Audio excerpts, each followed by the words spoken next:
Welcome to the 2023 Overwatch World Cup online qualifiers for EMEC. I'm Jim Basco, and later today I will be joined by Hex and ZP to bring you that spicy Group A action. But for now, I'm joined by Epitomes as we look to tell the story of Group B. Tala, let's go ahead and take a look at the schedule and do a bit of recapping for the week overall, right? It's been a spicy week to say the least.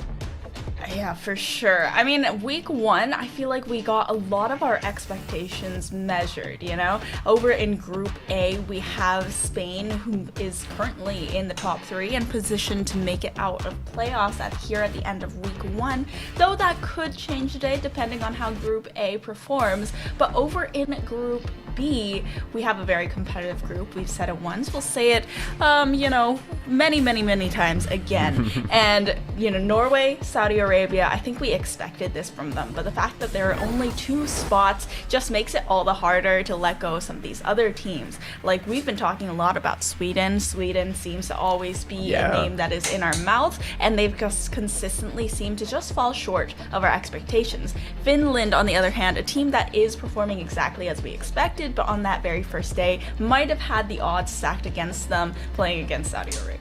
Absolutely, yeah. When you're talking about teams and titans, right, Group B is a stacked place to be. There's 8 teams fighting for contention of 2 spots, and like you mentioned, Finland, Sweden, all names that we are expecting to do phenomenally at the World Cup. But if you look at the top of Group B, like you mentioned, you've got Norway and Saudi Arabia. Not to say that these teams aren't fantastic, but this is definitely a bit different than the norm. Looking at the teams, though, when looking at their performances throughout the week, Norway and Saudi Arabia have been nothing but jaw-dropping, right? Norway with a stacked squad featuring Onigod as the point man there, just demolishing teams left and right, not even dropping a map here, Epitomes. Saudi Arabia, on the other hand, I've got to say, my favorite team to watch. I love the Middle Eastern representation, you know what I mean? The Brown Boys are on the rise here, but also just pulling out these off-meta compositions, which are obviously made possible by Yazan, right? When you have a character specialist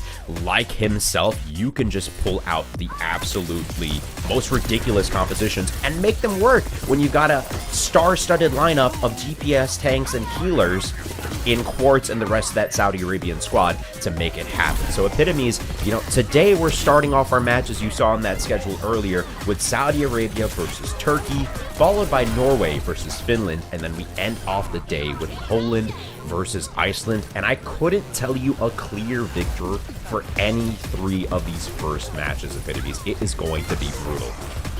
There definitely does seem to be a very clear favorite for this very first matchup. At the very least, Saudi Arabia currently at the top of the group, right next to Norway, but Turkey yesterday definitely surprised us. Again, in their match against Sweden, we talk a lot about Sweden once again, and we think that they have such a stacked roster, you know, with the Kevster, Starker, DPS line, both very talented Overwatch League experienced DPSs, and Turkey came and wasn't able to completely actually do so much that we weren't expecting. Yeah, and I think that's the key. I think this Turkish team, if you're looking at the matches they've played so far, right? Day 1, they play versus Poland.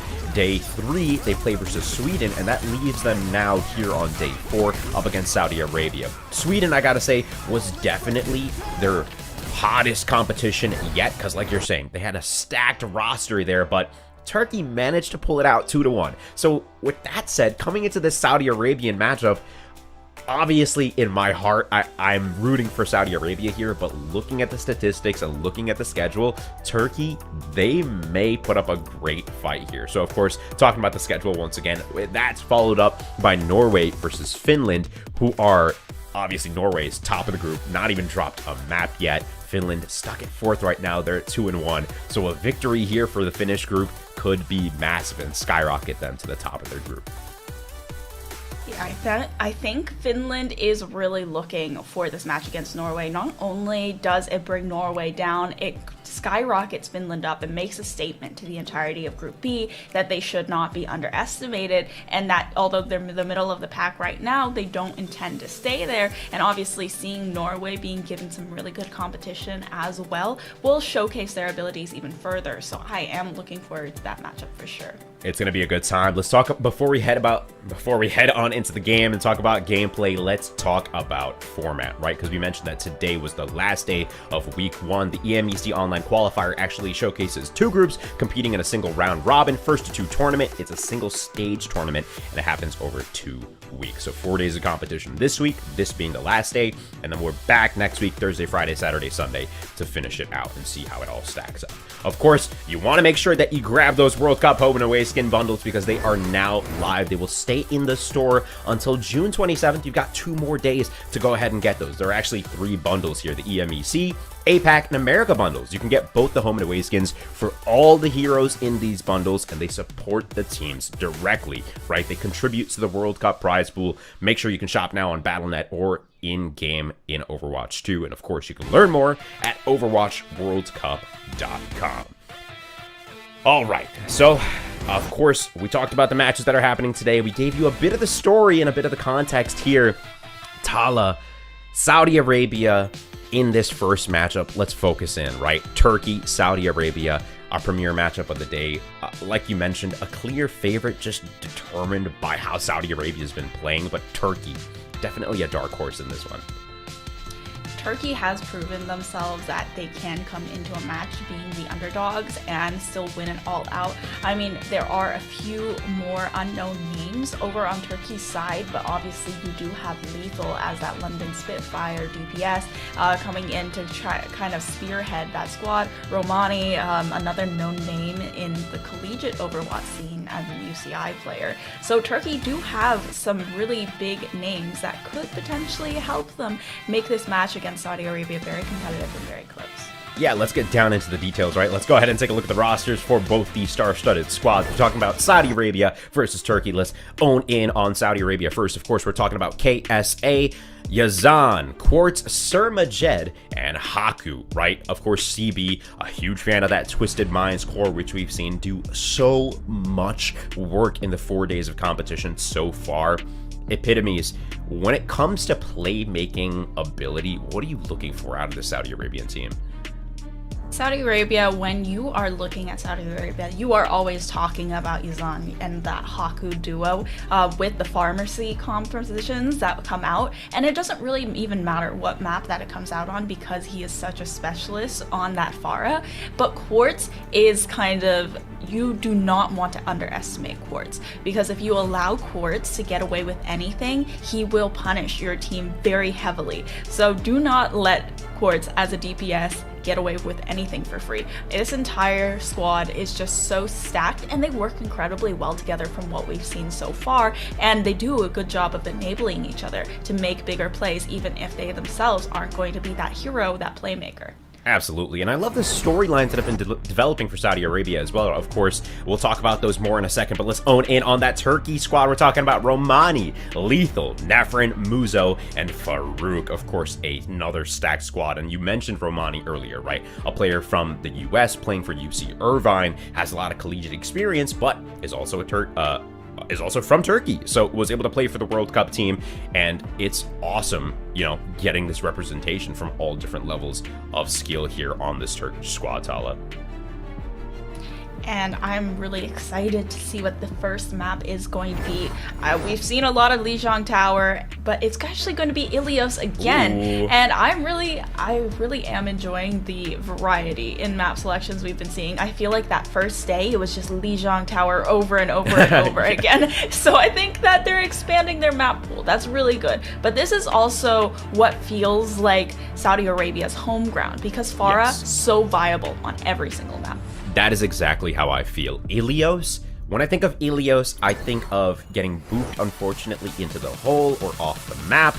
But if we get to Ruins, that is where I want to see Saudi Arabia shine, right? That Widowmaker Farah combo on Ruins is unstoppable. It is so dirty. You have so many long lines of sight that I'd love to see them execute on that. Of course, we'll see what happens in this matchup, but we've got Saudi Arabia versus Turkey just underway, just around the corner. Day 4 of the Overwatch World Cup online qualifiers for EMEC about to start, Tala.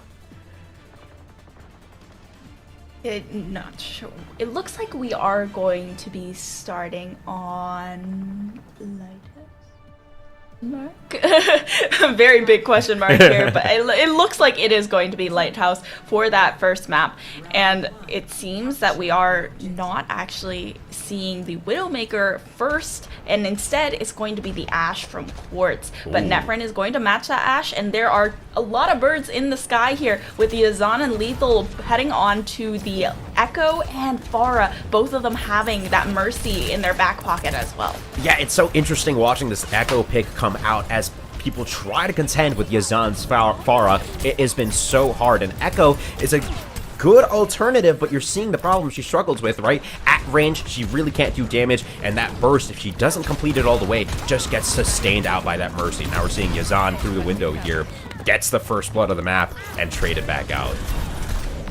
They do take down that tank from Turkey, though, so it's going to be a little bit more difficult for them to engage on the point. Seeing Saudi Arabia get that first touch, Lethal does finish off Quartz, and there is a possibility for that resurrection, but it's used to bring back Sir Majed instead to have that extra sustain. Unfortunately, it doesn't do enough. Oh, okay. Muzo gets knocked off the map, though, and KSA coming back in with a big pick onto Nefren. They're still able to hold on to the point and contest this pretty heavily, but Lethal dishing out so much DPS, especially with Farouk behind him. Now Turkey flipping point.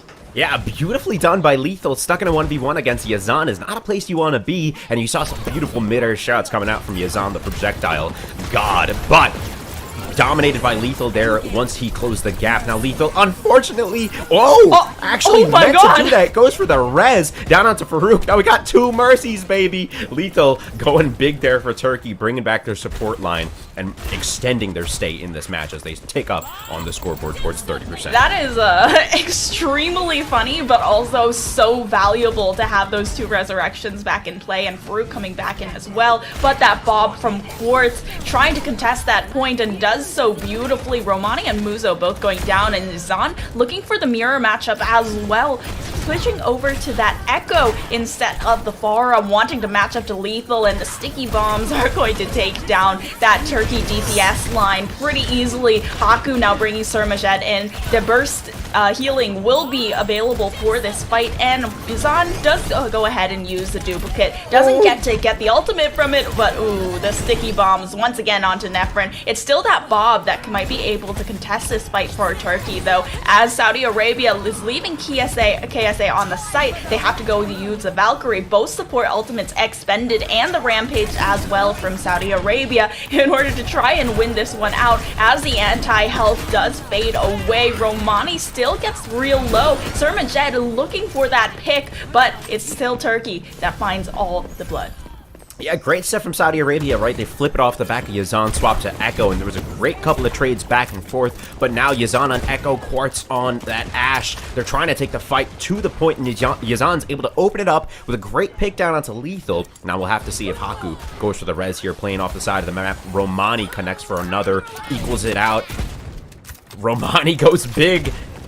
And it looks like Turkey's able to keep a hold of the point as they tick up towards 65% here. Very back and forth first point on Ilios. Now for this next fight, Lethal looking like they have that duplicate in for the next fight. The Kitsune Rush from Muzo is coming back up as well. Saudi Arabia, they did invest a lot of ultimates into a fight that they didn't win the last time that they tried to defend this point.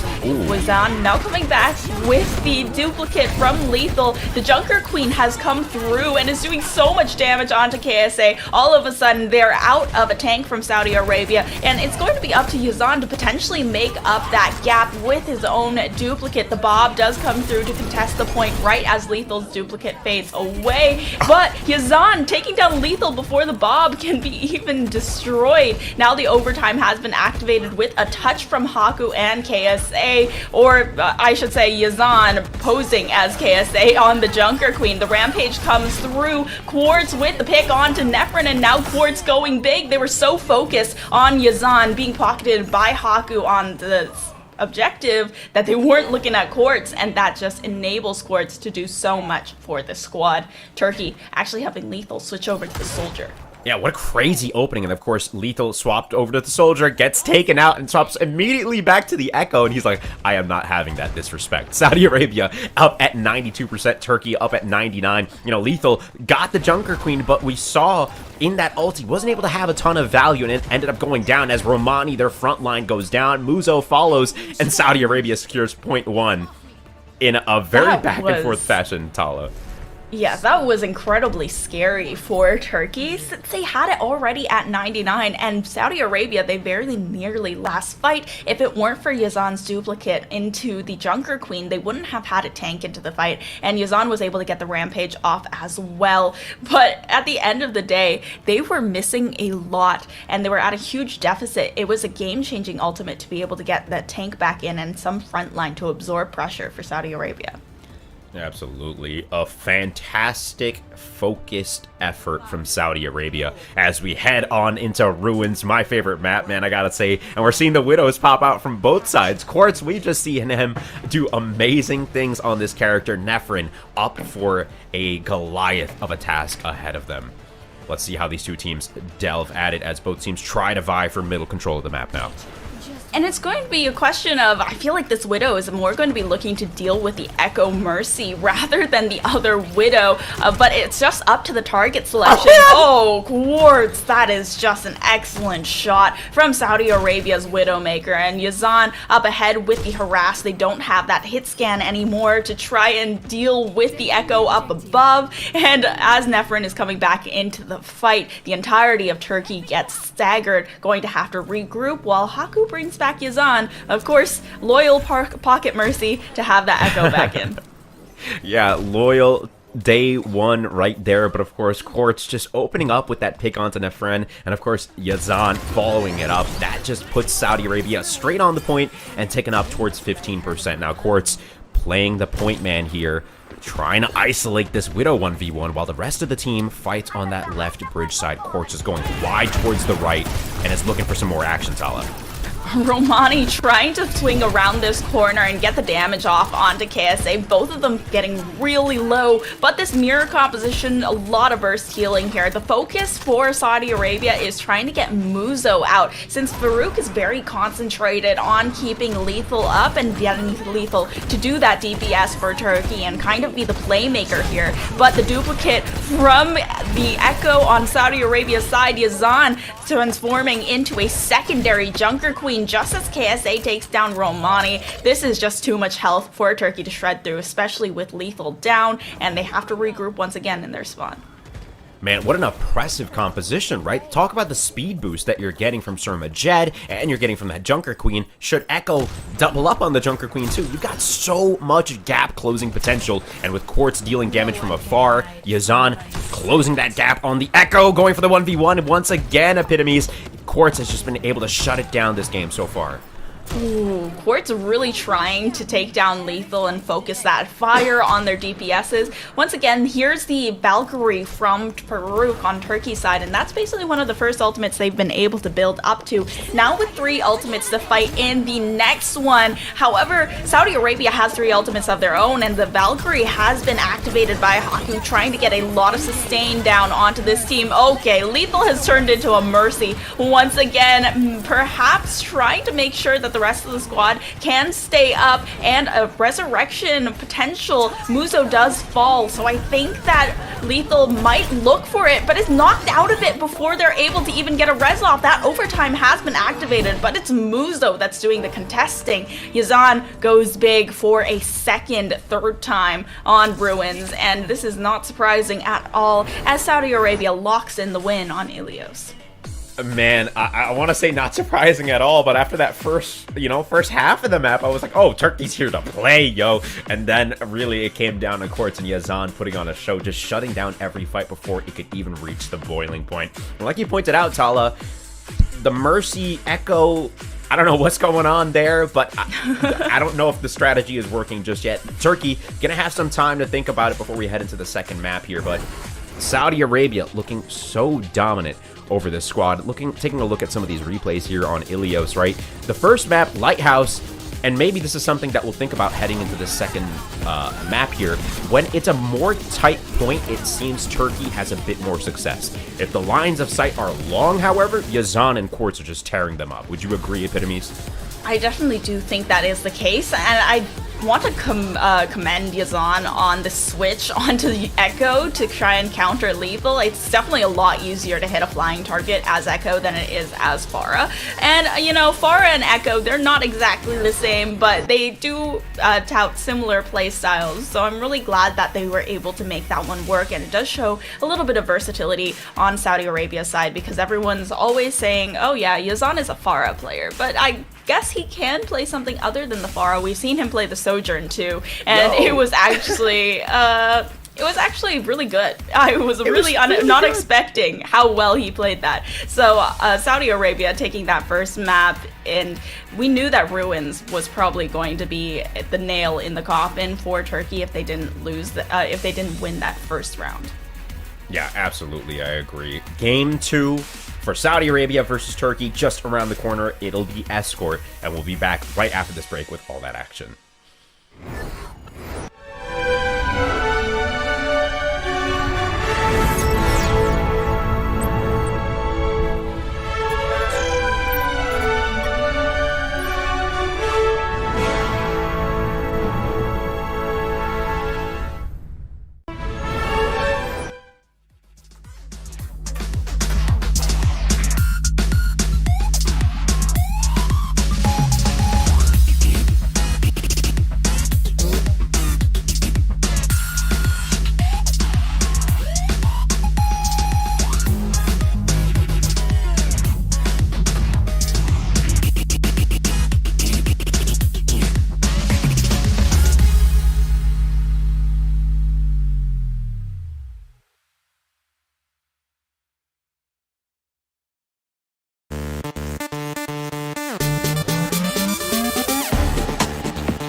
Map 2 of the series between the Kingdom of Saudi Arabia and Turkey continues now. I'm your host, Jim Basco, and I'm joined by Epitomes as we bring you all the action here today. It is the final day of competition in Week 1, and we just watched the Kingdom of Saudi Arabia put up a good fight against Turkey in the first half of Map 1, and then absolutely rolled them in the second as soon as we hit the ruins, Tala. How are your feelings in that first map? Coming into Map 2, what do you think they're going to have to change?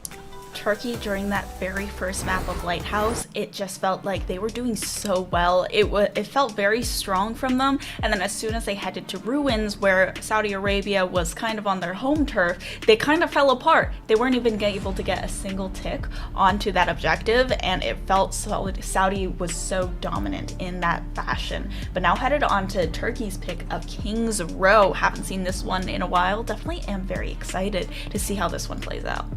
Yeah, when I think about King's Row, man, you know, and maybe it's just because I'm a Widow main myself, but I think about Widowmaker. King's Row has tons of verticality, has tons of long lines of sight, especially for that first point, right? What I'm expecting is we get a little bit of a standoff, we get a little bit of a duel between Quartz and the respective DPS on the Turkish team, and if that goes well for the Turkish team, I think they'll be able to hold this point, but man, Quartz is so dominant on that Widowmaker, and that's not even talking about Yazan and the pressure that he's putting on this Turkish squad. So for King's Row, man, I think you're right. I think Turkey, this is their pick. Maybe they have a strategy here. Maybe they're going to use the back rooms a bit more, play a little bit more retake, and get a bit more brawly on the point. But as we head on into the map, looking at these comps, Tala, how are you feeling?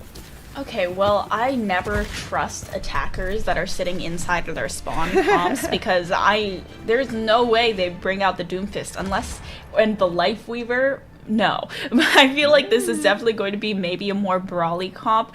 The Hanzo is an actual possibility. I think the Lifeweaver is really just there to kind of boost Quartz onto that first shot and try and see if they're able to get some early pickoffs. The Doomfist, question mark. But Haku, if Yazan does decide to go onto this Pharah, it's going to be a Haku Mercy, just like we expected. Yeah, absolutely. Saudi Arabia opting for the classic Pharah, Widow, Mercy, Sigma, and Baptiste comp, while Turkey definitely has something more brawly. So we're going to have to see how this one pans out, Epitomes. Ooh, Yazan taken down lethal early, and May is really the brunt of all the stalling power for Saudi Arabia. Quartz able to get onto the high ground closer to that point, and KSA has just kind of brute forced himself through that entirety of that chokehold. Didn't even put up a big fight from Turkey to get themselves onto this first point. Already a first tick. Oh, nice shot from Quartz as well to take down Romani and Muzo. Now without a tank and down one support, and it's going to be the flex support as well. So it's going to be a lot more difficult for them to try and contest. Actually, they're not even going to make an attempt. They're still inside their spawn, and Quartz has a sightline straight into it. They could potentially just get picked off while sitting inside of their spawn room. But now that the spawn has moved back, they're allowed inside that room now. And Yazan looking to bully a little bit further with the Mercy right by its side, but Quartz is able to get that healed back up. Man, from when Overwatch was released, this is the strategy. You take those long lines of sight, dominate the first point, and then play advance, and that's exactly what Saudi Arabia is doing, leaving Quartz completely unanswered as Yazan and Quartz both tick up towards their ultimate abilities. Quartz popping that info sight, getting all the information in the world, and just having a fantastic time playing skeet shooting. Finds lethal there, and, you know, off the back of Yazan's ulti, close range Muzo does find him. Saudi Arabia are just taking so much space, Sala. Yeah, it's not even just the fact that they look very, very dominant here. It's also the fact that Turkey doesn't even have a way in to contest the point. They are just forced all the way back every single time, even though they do have now Nephrin switching onto the Sombra, since they're realizing they need some way to bully this Widowmaker. And Farouk should be able to taxi them all the way to that point, but they're able to get point B without even much of a contest, and 5 minutes left over. That is just such a large time bank to be going into, and Turkey, it seems like the fight might have gone out of them after that Ruins fight that they lost, and ooh, Yazan, nice knockback to get Romani out of the fight as well. It's a brutal, brutal situation to be in if you're Turkey. You've been getting staggered from the first point, and like you mentioned, 5 minutes and counting, and the stagger continues, right? Quartz finds Lethal. They found Romani shortly before that. They've always been down a player, this Turkish squad, because Saudi Arabia excels at this range. And if you can't do anything about it, right, you've got Nefrin on the Sombra to try and contest the Widow wherever she may be, but Quartz is having a great time. He is just hanging out. No one cares about him. And he is finding kill after kill. Now on a 10-player kill streak. Make that 11 as he is just sitting up on this high ground, Tala. Yeah, they're forced to use that sound barrier, but these ultimates are just kind of throwaways at this point from Turkey. They do have Lethal's duplicate. They could potentially find something here, and it's the Sigma that comes in from Lethal. Of course, Yazan uses the barrage, but finds Muzo. They're out of all of their sustain for this fight. Romani picks up on the Doomfist, but 4 minutes, 30 seconds, completely uncontested. So dominant from Saudi Arabia. King's Row has completed its first round, and it's 3-0. What? You know, when it comes to picking maps, and I'm playing against Saudi Arabia, I want to try to pick the map with the least amount of long sightlines. King's Row was not the map for that, and Yazan and Quartz just put on a show there. I gotta say, though, as a spectator, as a viewer, as a lover of the game, that was just good to watch, right? This is how you play King's Row. Now, on the defense, I liked what Turkey was doing on their defense, right? They tried to play a more brawly composition, but they just got picked off too early. They weren't respecting the domination that Quartz and Yazan could put out, and we saw how that went. Now, looking at the compositions here, Turkey looks like they're going to opt for that Genji, something a little bit quicker on the attack, and obviously they've still got a little bit of time to change up on that end, but Saudi Arabia sticking to what they know. They've got Yazan on the Echo, they've got Quartz on Cassidy, and they're working with KSA on Diva, as well as Ana Mercy backline. Lethal playing a flex DPS now, though, onto the Genji instead. I think fully expecting for that Widow to still be a huge problem, but Quartz is instead on the Cassidy. So I don't think that they're going to be able to get as much value from the Genji, but Sir Majed is probably a huge weak point in this composition. With the Mercy as a secondary support, you are missing out on a lot of peel for that Ana, so that Lethal can still be a pain in Saudi Arabia's back by harassing that secondary support. Absolutely. Let's see how that Cassidy can do on the job, the task of protecting that Ana, as Yazan and Quartz actually goes down as Romani closes that gap, finds 2 in a row. Man, that gap close is good from Turkey this time around. They've got the speedy closing potential, and KSA finds himself hacked, left without abilities here, and bled out as Romani with those melees. And the rest of Turkey really just make quick work of Saudi Arabia, maybe taking control of the tempo in that fight and turning it up a notch. Yeah, that Junker Queen really forced the tempo a lot more than Saudi Arabia expected. Now switching back onto the Pharah, Yazan back to what he knows, and we were talking about how dominant that first capture was from Saudi Arabia. This was just as dominant. 5 minutes and 30 seconds to force their way over to point B, and Nefrin is really looking for a huge hack on KSA. That Diva was made really vulnerable by Nefrin's first hack and really helped the team fall apart. Yeah, KSA swapping on over to the Junker Queen, hopefully to deal with some of that aggression a little bit better. You got to respect that bleed. It does a ton of damage, and with it being available on so many of Junker Queen's skills, you really want to keep that distance. Lethal, though, and the rest of this Turkish squad doing a great job playing on the point. Quartz dived in the backline. Lethal tries to get to the Mega and goes down. Yazan on this Pharah pick is doing so much bold damage for the Saudi Arabian team, Tala. And this is obviously what we wanted to see from Yazan, and it shreds a Junker Queen so quickly. Haku does go down, unfortunately, but not before Quartz is rezzed, brought back into the fight. Even though this Pharah is hacked and without a Mercy pocket, the entirety of Turkey looking to just regroup instead, as that Mercy is able to join the team. Right, join the team, re-up, regroup. Let's see if we can retake control of the point here. Saudi Arabia using the verticality of this map, right? We talked about this early on. Pharah, rather, succeeds because she can play around the corners and the rooftops. Nefrin with the hack, with the EMP, close range, it's going to connect. Can they follow it up, though? Turkey struggling to find a finish as Romani with the ulti connects onto Quartz. Tala. Can they keep it up? Yeah, this is a nice pick to take down Quartz from the fight. The Cassidy forced the play a little bit closer. Huge Suzu there to take all of the anti-health off of some of the Turkey's players, but it's not going to be enough. Muzo, unfortunately, unable to keep Farouk in the fight. They're missing that little bit of extra DPS and sustain that the Lucio would offer, and once again, stalled out at this first choke point. The payload, however, is pushed up very far, but it's just slowly making their way back to where Turkey has been stalled. Beautifully done for this Turkish team, where they struggled on Ilios, but having a lot more success on the first point of King's Row. However, the Saudi Arabian team, with a dominant attack, Lethal finds Quartz in the back rooms here, up top. On the hallway, down a dive onto Surma Jed, gets deflected off by Yazan. Beautifully done, and Epitomes, they are going in. Yazan with the ulti, close range, finds two, and Nefrin returns with one of his own, but the Saudi Arabian squad staying high in the sky. Just too much distance for the Turkish team to finish them off.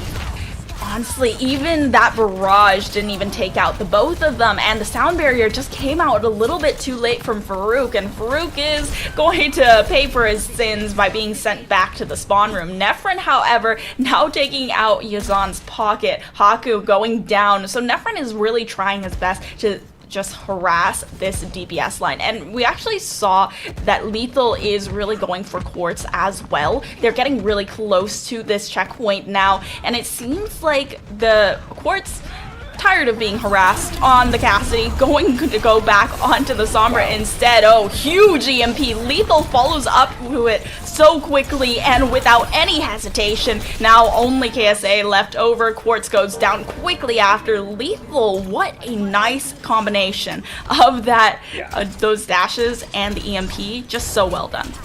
Yeah, beautifully set up. Great teamwork from the Turkish squad. That's what we need to see. You know what I mean? They're playing this close range composition. You gotta work together. You gotta stagger your abilities. And a great EMP followed up by just good execution from the Turkish squad is leading to Muzo finding back-to-back kills here. Huge for Turkey, rather. This is a big point. They're getting a lot of space right now. They've got one player on the payload as they continue this pressure onto the spawn. Turkey backing up just a little bit now as Saudi Arabia regroups. Yeah, this Genji has become a huge sore spot for Turkey, and Nefrin's been left unchecked as well. Saudi Arabia, they're kind of focused on harassing these supports, and it's a little bit hard to catch out the Genji as Farah, and there's a blade that comes through. Yazan goes down with a helpful shot from Muzo. KSA is going to be able to trade back onto Romani, and Haku has this resurrection in the back pocket, and that's just the power of the Mercy. Even though Yazan is brought back into the fight, it wasn't strictly necessary, with Saudi Arabia seeming really dominant in that last one. Definitely, yeah. Turkey realized they had to cut their losses. They go for the reset there and are trying to regroup. But you gotta give it to Lethal, right? That was a great try, a great attempt with that Dragon Blade to deal with these mosquitoes up in the sky. However, just too mobile, too good. And now we're seeing Quartz back on the Widow as Yazan has that barrage ready to rock Epitomes. Yeah, Quartz going back onto the Widowmaker, I feel like it's going to be a lot more comfortable for Saudi Arabia, but it's also very easy to get harassed by both the Genji and the Farah, and they're really just trying to put so much pressure onto this Widowmaker. Yeah, Lethal coming in from behind. The Rampage does come through from KSA, but there's no follow-up from Saudi Arabia and just no time as the effect of that ultimate does wear away. The Kitsune Rush from Surma Jed might be able to bring them back into the fight, but it's an EMP to counter from Nefrin. However, Nefrin brought down by a Res Quartz, and oh my gosh, I've never seen a barrage find that much of value at this high level. Yazan able to find two and just clear out the rest of Turkey, whittling down the timer very low now despite that first checkpoint.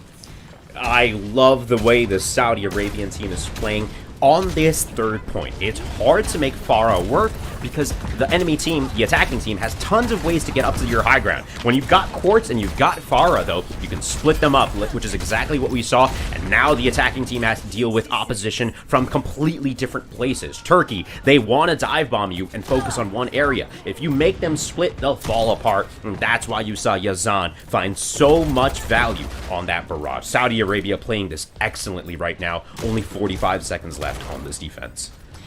Quartz is doing his best to keep control of these LOSs as well, and the cart has already been pushed halfway back to the last checkpoint. There's a Widowmaker ultimate, keeping vision on every single one of these players, and especially neutralizing the Sombra that wants to get behind these players without much detection. Now Farouk with the sound barrier could potentially help as a Kitsune Rush comes through, but there's not many ultimates from Saudi Arabia that are available, other than that barrage which is coming up, and the Valkyrie. Surmajed and Quartz both falling could mean disaster for Saudi Arabia. It seems like Izan is going to try his best. The barrage now available. The Suzu forced out in order to save Muzo's life, but Izan has to be the one to touch, and as a Pharah, you don't want to be too close to the ground. The barrage does come through and removes Turkey's tank as a factor. However, there's no one touching. Quartz as a Widowmaker doesn't want to touch. KSA does switch onto that Diva and is able to test. What's the C9? The C9 from KSA! What just happened? No, oh man, it was so close. Saudi Arabia, they did a fantastic job, right? They recognized we just got rid of Romani. All we have to do is regroup and then contest it at the last possible second. They are not going to be able to stop us without their tank. They get off for just a millisecond too long, their epitomes. Oh man. That is unfortunate. Saudi Arabia giving up point number 3 there to Turkey.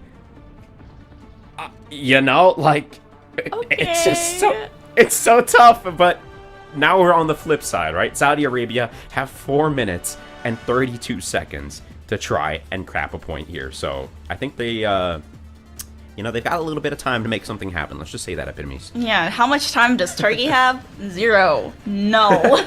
So, I mean, Saudi Arabia, that was a little bit of a troll, I have to admit.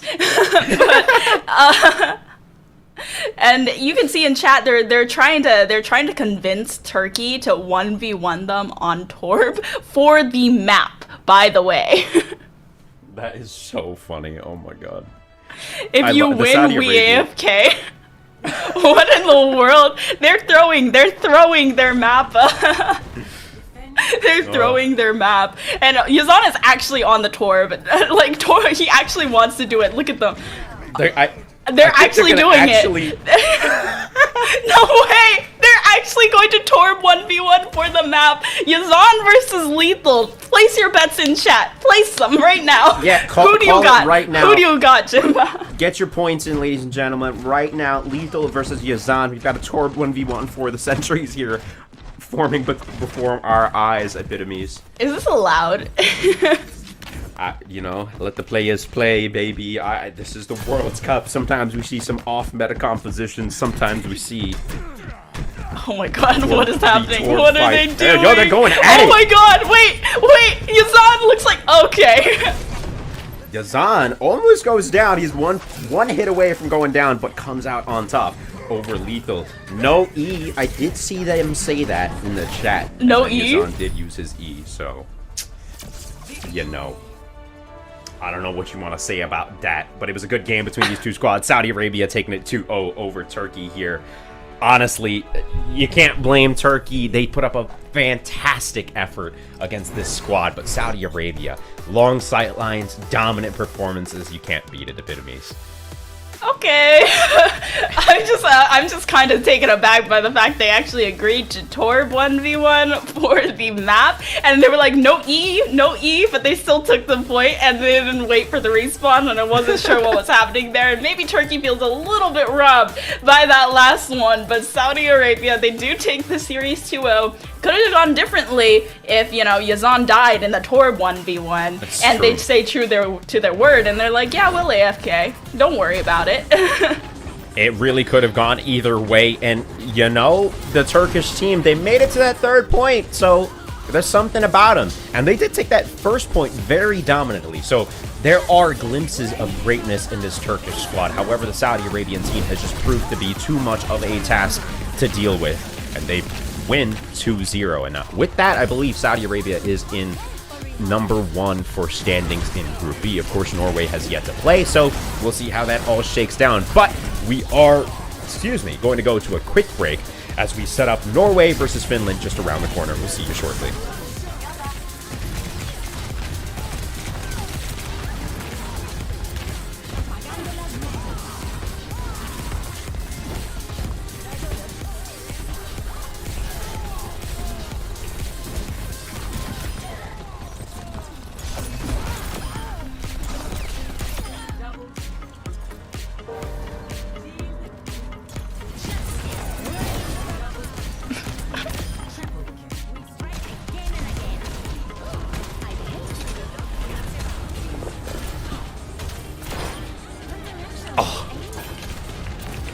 gorgeous mid-air shot.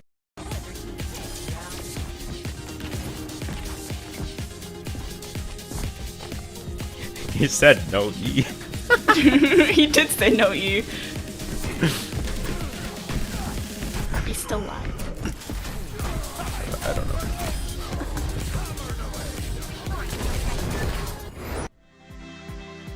Yeah, cool. Great stuff overall. Yeah, it's just amazing to watch, man. Quartz, Pharah, we talk about it all the time. Long lines of sight, beautiful gameplay. Yeah. Just so good to watch. When you talk about high skill cap heroes, Widow and Pharah are the ones that come to mind. That was really dominant by them. With that said, though, like we said, we are going to get Norway and Finland set up for y'all just after this short break. Of course, they're competing for the top spot in Group B, so there is a lot at stake here. With that said, like, we're going to head to a quick break and we'll be back on the flip side. See you soon.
Welcome back to day 4 of the Overwatch World Cup online qualifiers for EMEC. I'm your host, Jim Basco, and of course I'm joined by Epitomes. We just watched the Kingdom of Saudi Arabia take Turkey 2-0 in very dominant fashion.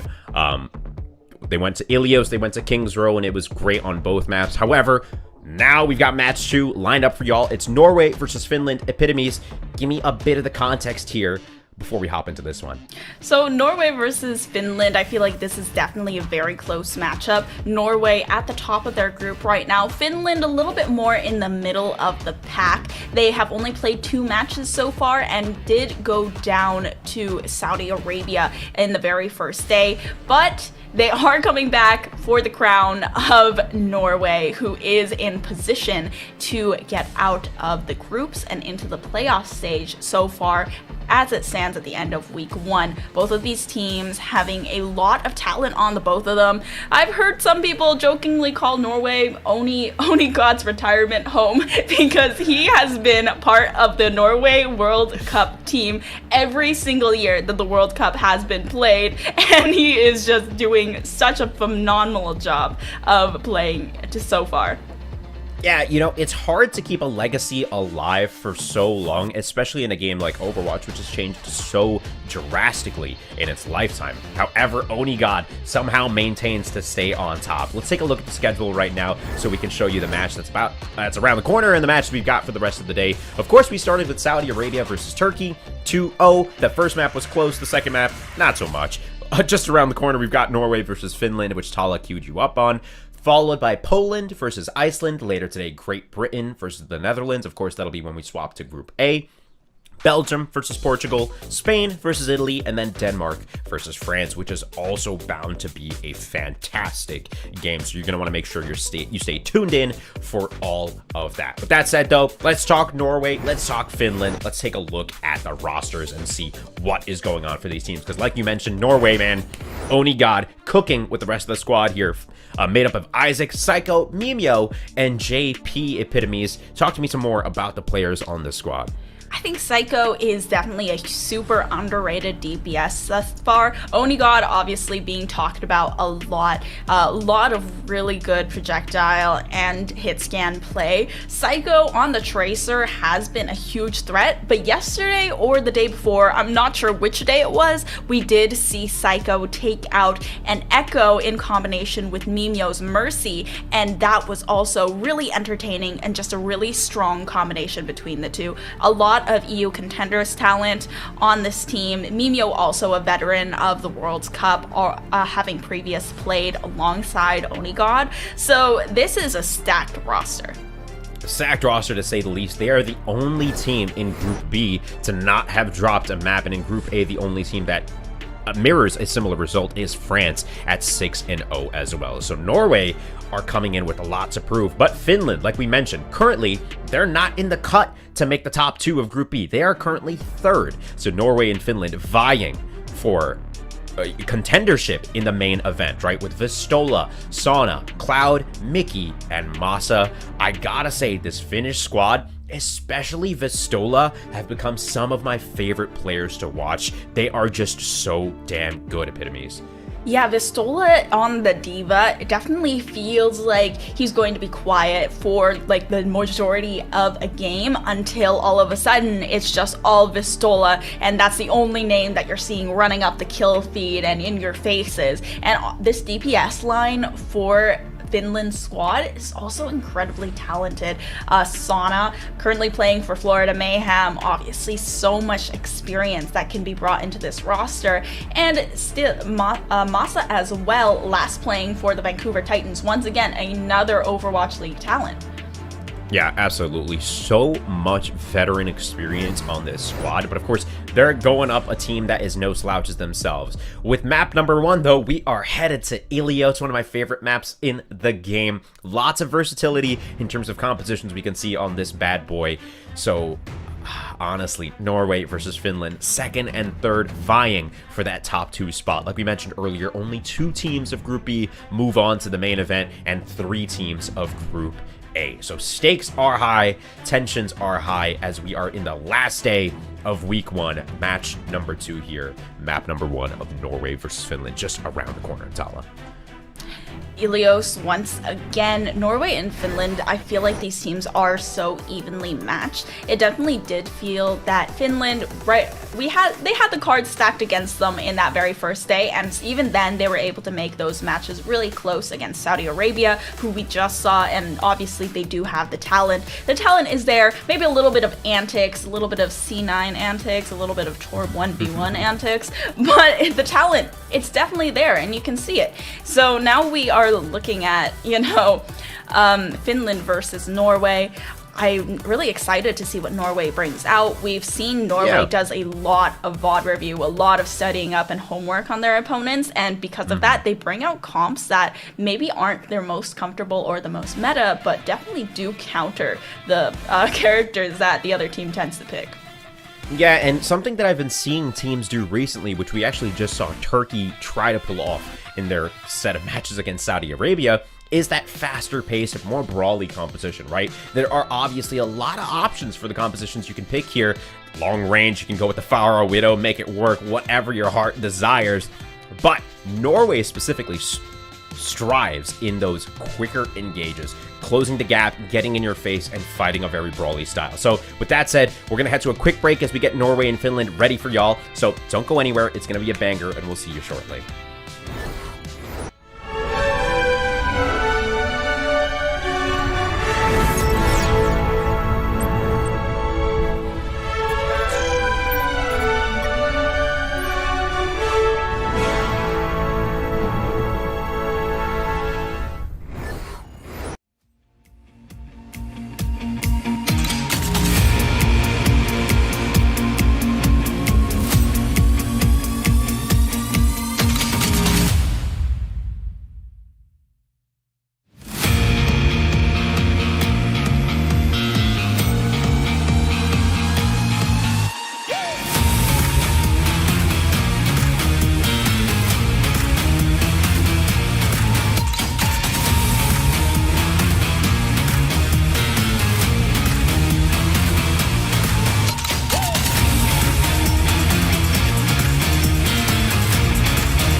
Welcome back to the Overwatch World Cup 2023 online qualifiers for the EMEC region. I'm Jambasco, that's Epitomes. You know the deal, baby. We've got Norway versus Finland just around the corner. Of course, we'll be heading to Control for the first map, but if you missed the context here, this is the end of week 1, right? Today's the end of week 1. We're just in match 2. We've got 7 for the day. Currently, only 2 teams will be making it out of Group B to go to the main event, and only 3 teams will be making it out of Group A. Norway versus Finland in this match, Tala. They'll be fighting for that top 2 spot, which of course will be determined by the end of next week. Yeah, and they're always in good position, or Finland is already in good position. They might be middle of the pack now, but that could change with just one match. And Norway as well, they are always at the top, and they have done their homework, or I'm hoping that they have, because they have done it for every other matchup. Absolutely. Let's see if we can... Oh, yes, obviously we're going on to Ilios. I'm looking at the lighthouse right there, baby. Yeah, we talked about this a little bit before, right? Ilios gives you the opportunity to work with a ton of different team comps, and with 10 seconds before both these squads load on in. We're talking Norway, we're talking Finland. Things to note, things we've seen historically, Norway likes playing a little bit more of a brawly composition, and that's exactly what we're seeing them lock in off the rip, right? Onigod on that oh-so-familiar Genji, Psycho flirting with a bit of Echo. We're seeing a little bit of Orisa, some Mercy, and some Moira as well. That May, however, I wouldn't be surprised if they lock that in, because it's been an oh-so-popular pick in this tournament. I mean, Onigod has been known for a lot of his May gameplay, so I would not be surprised that they take out that May. Mimio Psycho, that's always a really good combination. We've seen them be incredibly aggressive with it as well the other day. JP, excellent flex support, and can definitely keep this team healed up. Isaac on the Orisa, very interesting, but I think their goal might be to get some really good knockbacks and take these people off the objective, and it offers a little bit of extra peel as well for that support. Psycho already with a pick onto Masa, and you know, we would expect for Mimio to be pocketing Psycho, but he didn't even have the pocket when that during that first fight. Although Finland, they do get first turn. Isaac taking down Sana, and they're trying to get rid of these Symmetra turrets that have been lined up around the objective. Yeah, beautifully done from this Norwegian team. They have Psycho in that back window. Oh, it blended into the wall. Isaac, they're going to flip the point. Norway, they let Finland get to 19% before taking it back, but Norway just did such a good job. They had Cycle, like you mentioned, in the back, destroying the backline, and you're seeing Mickey and Masa, both of them swapping off their support picks. So working with obviously lower ult charges here, Norway is on the point right now. They're holding and they're ready to catch this push. Yeah, and I really like their patience in that first fight from Norway. The switches do come through. Sana sitting on top of these Cassidy now, and already the duplicate from Psycho coming through, though this Annihilation is going to come up before Vistola even got their own Annihilation. Of course, there's the Annihilation from Psycho. The Blizzard on the site, though. Cloud is able to take a lot of space here. Onigod was the first to pull the trigger on that Blizzard, however, and Finland, they do take back objective and recap with the help of it. However, Psycho is going to come back in with Mimio at his back, and it's going to make it all the easier for them to flip point again. Yeah, really back and forth from Norway and Finland now. 45% on the board for Norway, 31 for Finland. Norway getting a little bit aggressive here. They're trying to play off the site, buy themselves some more time, buy themselves some more percentage points, as Masa and Finland with the sound barrier ready to rock, looking to create a play off the back of that initiation. Isolating Onigod here in the corner could be huge though, Epitomes. Yeah, Onigod going down early could change the tide of this fight. Okay, Masa almost took down Onigod, knocking him off the map, but it's not even going to matter. Isaac only catches the Immortality Field with the Terra Surge. Mimio immediately bringing Psycho back, though, and able to escape the damage, and they're still contesting this as well, but Finland are very quickly going to turn this after Norway get to 80%, especially with Onigod going down. Now, Psycho's still on the high ground, but if Psycho down, it's not surprising that Mimio is going to be quick to follow. Lots of ultimates to turn the tide of that fight, though, with both the Annihilation and the Amp Matrix. Yeah, I'm surprised almost to see Isaac still on the Orisa. Of course, when we're talking point control, I gotta give the edge to Vistola, right? In those close quarter situations, the Ramatra is just so damn strong. Finland staying on those picks. They've still got the sound barrier ready to work.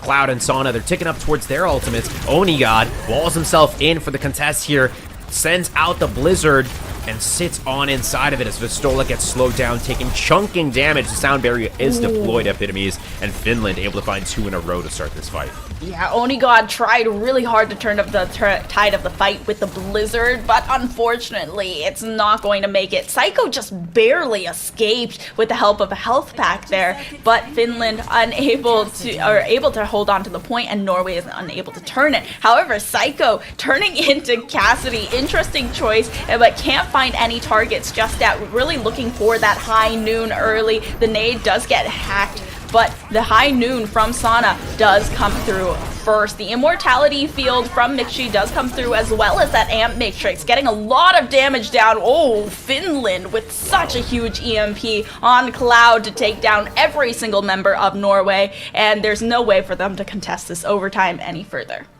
You gotta give it to Finland, man. They got all the ultis they needed, and they used them at the perfect times. You saw Sauna pop that Deadeye, get immortality fielded, and was able to stall for so much time. As soon as that time was up, boom, EMP, and trying to take back a point with no abilities definitely sucks, Epitomes. So Norway kind of handicapped there at the end by Finland. Beautifully done from that squad. Went super back and forth, but now we're on to Ruins. It's a totally different game if you want to play it that way. Finland and Norway, though, opting to stay, for the most part, with pretty similar comps as the first part of this map. Yeah, not surprising. JP probably only going to stay on the Lucio for that quick speed boost at the beginning before heading on to the Kiriko once again. I think that Finland's team composition is just doing so well. Norway has to really be up close in their face, and Sauna now on the Ashe is going to make it a lot easier to deal with the Psycho Mimeo combo. That Echo Mercy in the sky, a big threat for the Ashe here. Yeah, absolutely. Psycho doing a good job of just connecting. Look, all the sticky globs from that far. He was at the statue and then dips on out of there with that shift ability. Sauna trying his best to put some pressure down from above, but he is just getting suppressing fire thrown his way as Finland are able to get the first cap here. Isaac is going wide on the point and getting close to the ramp to try and create some space for their squad, Epitomes, but it's not working out that great.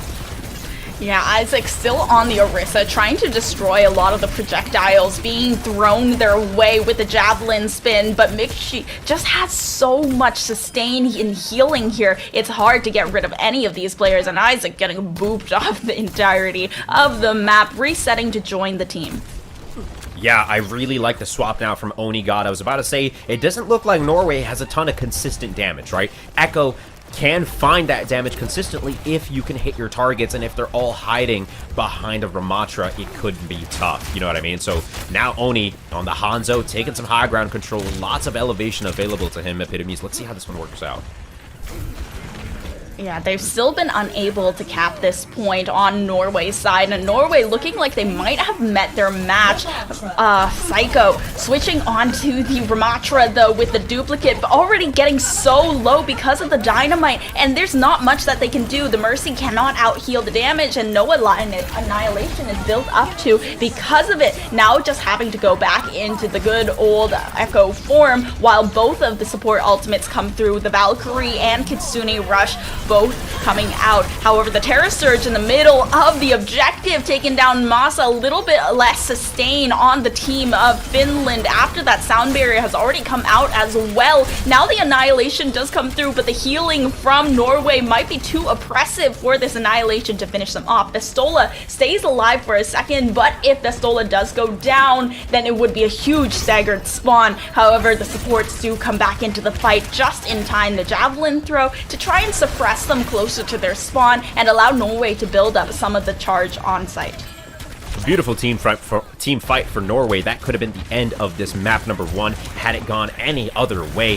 pushing Vestola, even in the middle of that annihilation, off the point. Definitely hard to do, but they get it done as the Dragon Strike comes in onto the site. It's not going to connect with much, but it'll definitely zone that Finnish squad off the site. Norway contesting, doing their best as Finland got 3 on it. They find 2 picks, and they're ticking up towards 90% here. Yeah, Finland, their fight and their ultimate cycling, it is just so oppressive and so well done and intentional. While Norway, they are building up to that Kitsune rush very, very quickly, but the only person that touches is Isaac. The overtime is going away too fast and too quickly, and Norway, they don't even have a way in. This is the first map that Norway has dropped, and they dropped it to Finland. They dropped it to Finland pretty hard, too, man. That was... you gotta give it to the squad of Finland, right? They are so composed in those longer team fights where we saw Norway try to come in. You see Vestola in that boy, just sustaining for days. The Maywall isolating players left and right, epitomes. It was just a masterclass of playing that brawl composition, almost better than Norway did. Yeah, that was just such a brutal map. This first round was very close, but the second time when they got to Ruins, it seems like they just weren't cracking the code against this Finnish squad. They just couldn't do anything. They had that Orisa on Ruins against the Ramatra, and Psycho started things off really well with the duplicate into the Annihilation to try and get Norway onto that point, but they could only get a very small percentage, and they invested almost everything into getting that little percentage. The cycling and the composition from the Finnish squad might have just been a little bit better because the fact that they have that sound barrier on their side alongside that amp matrix. There's a lot of damage that can be dished out by Team Finland, and they have nothing that can counter it. The Valkyrie doesn't have enough sustain, certainly, to heal up the entire squad the way a sound barrier might, and even though the Kitsune Rush might be on par with the Amp Matrix, the Amp Matrix is just built up that much quicker. Yeah, I have to agree with you. I think Finland did a fantastic job of playing a very similar comp and forcing Norway to go to the point and try to get them off, but they also had their Ashe and their BAP, like you mentioned, on that high ground, slightly out of the way. So should Norway take the fight to the site, they are getting damage dealt to them from afar. Amp Matrix, Ashe damage, those nades, and of course an inevitable bob here and there is hard as hell to deal with. So Finland 1-0 in this matchup. We will have map 2 after this short break. Don't go anywhere. It was a great game, and I'm sure it'll get even better.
Welcome back to Day 4 of the Overwatch World Cup 2023 online qualifiers for the EMEC region. I'm your host, Jim Basco, and of course, I am joined by Epitomes, and we just had map number 1 of Norway versus Finland. Epitomes, break it down for the people that may just be joining us right now. We were headed to Ilios just now, and we just saw a lot of good gameplay from both of these teams, but it seems like at the end of the day, Finland did come out on top. They were playing a heavy brawl comp with Lucio Bap, and they also had the Ramatra to come out as their front line. But now, our losers, Norway, the first map they've dropped in this entire tournament thus far, by the way, are headed over to King's Row, and they're going to be taking us to the land of the Widowmakers, the Hanzos, and those really long-range angles. Absolutely. We are headed to Great Britain. King's Row, a familiar map for probably everyone that's ever played Overwatch, so shout-outs to y'all. You made this possible. But yeah, man, Finland taking a map off of Norway. Norway, prior to this match, was 6-0 at the top of their group, okay? Or rather, prior to this day starting. Now that this day is in match 2, Saudi Arabia in the number 1 spot for Group B. Norway in second right now at 3-0. Finland at third at 2-1. So with these map scores shifting, Finland is making their way up, and if they take this series, they will be dethroning Norway out of that position. And if you don't know the format here, Epitomes, and the rest of y'all watching, 2 from Group B, 3 from Group A, move on to the main event. So it is imperative that these teams win as many of these map points as they can. Already, we see that the Finland squad is going to go ahead and pull out the Widowmaker and that Cassidy. So 2 hit scans on the side, but on the side of Sweden, it seems like, sorry, why did I say Sweden? Norway. Norway is taking out Psycho and Mimio with on the Echo Mercy again. Yeah, really interesting. Double hit scan on the offense here. I like this a lot better. Sauna on the Ashe does have a bit more range and utility for this map specifically, especially that vertical jump. Cloud trying to start things off with the Widow, looking like he drops down and swaps onto the Sombra. Sauna going to be the main damage here. Cloud going to obviously try to get into that backline as Norway. With their setup, they've got more of a brawl comp going. Isaac on the Arita, Oni got on that Mei. They want Finland to get on and then try to isolate them Epitomes. Let's see how it breaks down.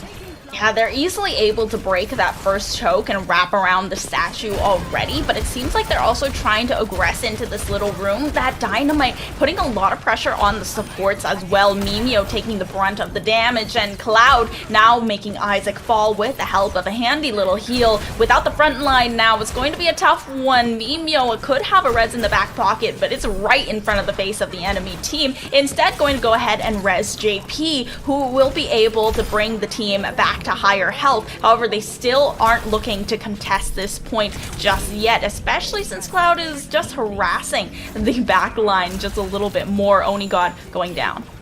Yeah, beautifully done from Finland. A swift and simple take from them. Cloud and the rest of the squad create space by going into the back line. Vestola and Sauna, the ever-present moving forward front line for this Finnish team. Taking space around the first corner here, imperative, but of course Norway responds.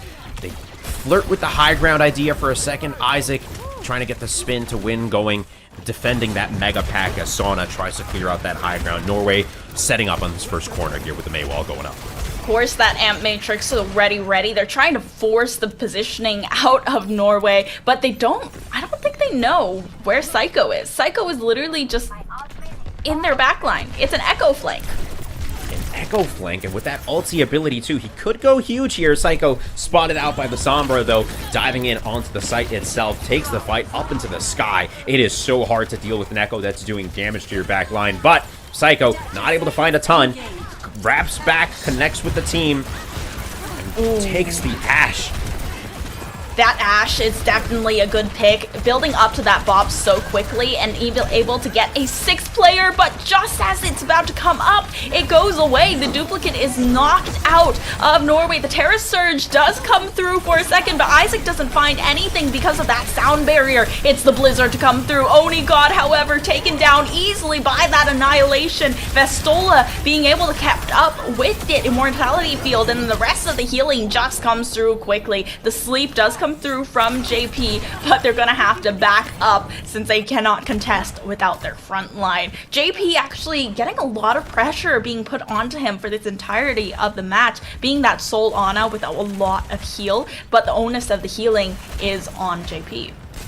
Absolutely. Mimio stuck on the job here. Psycho gonna be their ride or die as Finland forcing Norway down onto the Ramatra as well. This is a better composition, but Onigod and Psycho running this double duelist. They're struggling to put up damage, especially with Mickey running that Amp Matrix, but Oni finds it at range. A beautiful headshot. Pressure down from Masa, keeping him on his back foot. Finds all the supports as well, and Masa's like, I'm gonna get out of here. That was not a great spot to be. Yeah, and Psycho now finding the Stola, leaving their tank out of the fight. They're going to want Finland to disengage. Kite on back. Psycho going up overhead with the glide. Can see a lot into Finland's spawn though, so able to get some early damage down and potentially some suppression fire to ensure that they don't get too far. Psycho gets low, but of course Mimio right behind him with the heals. Finland grouped up yet again. 5-on-5 action. Norway positioning themselves on the high ground. Of course, Psycho ulti in hand. Mimio, Rez, ready to rock as Finland and Sauna specifically close to that Bob. It looks like they're wrapping around the left side here, Epitomes. Will they be able to take this fight? Psycho having that duplicate ready. The Bob does come through. Potentially a Bob from Psycho available, especially as Onigod goes down. They're going to want that 6th player in. Psycho does find Mickey, and without the burst healing from the Baptiste, it's going to be harder to keep Finland's team up. Sauna still up though and firing away. Sound barrier comes up just in time, and there's the Ramatra to come through from Psycho, but the healing needs to be there. They need to find some way to keep the annihilation on Psycho coming through so they can have that extra ultimate in the back pocket. However, it doesn't seem like they're going to need that annihilation at all. Finland successfully kiting away, so at least they don't have to go and reset. They keep and hold on to their lives. What a disgusting game from Norway so far, right? Echo doubling up on the Ramatra. They brute force Finland off that side. Vistola and Cloud, though, on the Finnish squad. We're watching out for these two players. Both ultimates ready to rock. Onigod about 70% of the way to that Tracer Pulse Bomb. Finland has an opportunity right now. Of course, both Ramatras going at it. Onigod up in the sky, trying to get some more percentage points, and then we'll want to go for the stick here as Cloud finally builds up that Blizzard as well. Yeah, this Blizzard could be a game changer. They're still contesting very heavily, and the Blizzard just comes through. Isaac is hiding behind the shield, actually survives for a little bit longer, and Mimio, what was that? Trying to go for a really risky res right in the face of Finland, and unfortunately Norway, they're gonna fall one by one after that Blizzard completely isolated Isaac. Yeah, connections are found for the Finnish squad as Onigod with the Widow swap on this 3rd point. I gotta say, I like the idea, but Sauna at 99% to that Bob, it is gonna be brutal. Both Mimio and JP, the supports for the Norwegian squad, have both their support ultimates ready. This could go either way, Epitomes. Yeah, and it's all about the power of those support ultimates. You have the Valkyrie being used after the Bob was thrown by Sauna, but it's trying to just go for the sustain of the entirety of this squad when you really want to be looking at that damage boost to try and deal as much damage as possible. Huge anti-nade from JP though to take down Masa, and now Psycho able to find Vistola. At the end of the day, Isaac does come back into the fight quickly with the help of that handy little resurrection from Mimio, and Norway, they are looking to be in a good position, just need to shave off another minute to prevent Finland from the full cap. Honestly, that was the best possible way that fight could have gone for Norway, and now they've set themselves up for a good 3 more fights. With a minute left on the clock, you got the Echo ulti, you're about to get the Ramatra ulti, you got the Nano. If they stagger their ults properly, they might be in for a fantastic defense here. Let's see how it pans out, Epitomes, as Finland takes the fight to them. Sound barrier is getting picked up, and that Amp Matrix just around the corner as Isaac starts things off with the Annihilation. The Annihilation is so huge from Isaac. Even though the sound barrier was coming up like you called, Masa just couldn't build it fast enough, and with the tank already out of the fight, it wasn't even worth it to invest at the end of the day. The entirety of Finland getting wiped, and now 30 seconds left over. If Norway is going to be able to hold this, Finland Finland is going to look for that overtime hold for the full cap. 18 seconds on the board. Onigod with the swap, and the Echo being a nuisance has just been such a split pressure approach from Norway on the defense here. And with Psycho holding that ulti, both Mickey and Masa have their own, and Vistola, the Annihilation just around the corner with the second ticking down. The overtime is into play here. In the back line, Onigod can't connect, stuck in a weird sight line. Sauna closes the gap, hits him with the one clip, hits him with the melee, finds the pick there on his Cloud, shuts down the transformation. Mimio gets the res, and Sauna returns with some more. It's so back and forth right now, Vietnamese. Yeah, Onigod coming back into the fight could potentially be huge, but right after that resurrection comes out, Isaac goes down, and now they're missing that tank. Sana also having this pulse bomb in play and trying to harass the Widow out of the fight. Onigod already falling prey to that harassment and touching the point as well on the Widowmaker, somehow staying alive, but Onigod finally goes down. And did they just C9 the point? You know, I Again? think so. What? Yeah, it was a really tough situation. Norway really great on that defense. We were talking about those ultis coming into play, and that fight went way longer than I could have expected. You know, trading back and forth, finding picks for both squads, but Norway able to stop the Finnish approach. 57 meters on the board. Norway, it's their turn now. Epitomes, can they make it happen? Well, they better be able to make it happen. They have, I mean, it's already down to 0 seconds. Finland, when they first took that first point, they had 5 minutes left in the time bank. So Norway's defense on point B and point C was incredibly strong in order to get all of that time shaved away. Now, Norway, looking at the composition that they're running, Onigod, not sure if we're going to be sticking on that Widowmaker, but JP on the Kiriko definitely feels like a better choice than what we saw for the Ana, even though Ana does have a little bit higher of that healing output, and those anti-nades can be huge playmakers. It just felt like Norway couldn't follow up well enough, and they also didn't have enough peel for the backline. A slew of issues for this Norwegian squad on the first couple of points of defense, but they're able to stop the Finnish approach on point number 3. Norway on the attack now. Onigod not able to get an opening kill here on that Widow, and an immediate swap over to the Ashe. Can't say I blame him, as Mimio, JP, Isaac, Psycho, Onigod, this Norwegian squad go for an offensive composition here on point 1 Epitomes, and they're taking the fight straight to the statue and straight to that high ground. Yeah, they need to find some way of dealing with this Ashe, because Sana's really been the person that's been shutting down Norway the most. When switching on to the Tracer, was able to find huge value by harassing Onigod's Widowmaker and those more immobile DPSs, while also being that hit scan that's able to take down Psycho and Mimio out of the air. But JP now finding Sana, and also Psycho harassing Mickey, getting that other support very, very low. They'll keep... Oh my god, they somehow survive with the immortality field, but Psycho isn't going to let that one slide for long. Now 3 minutes left over as they cap that first point. Man, the burst damage that comes out of Psycho's Echo is Psycho. It's sicko, it's crazy.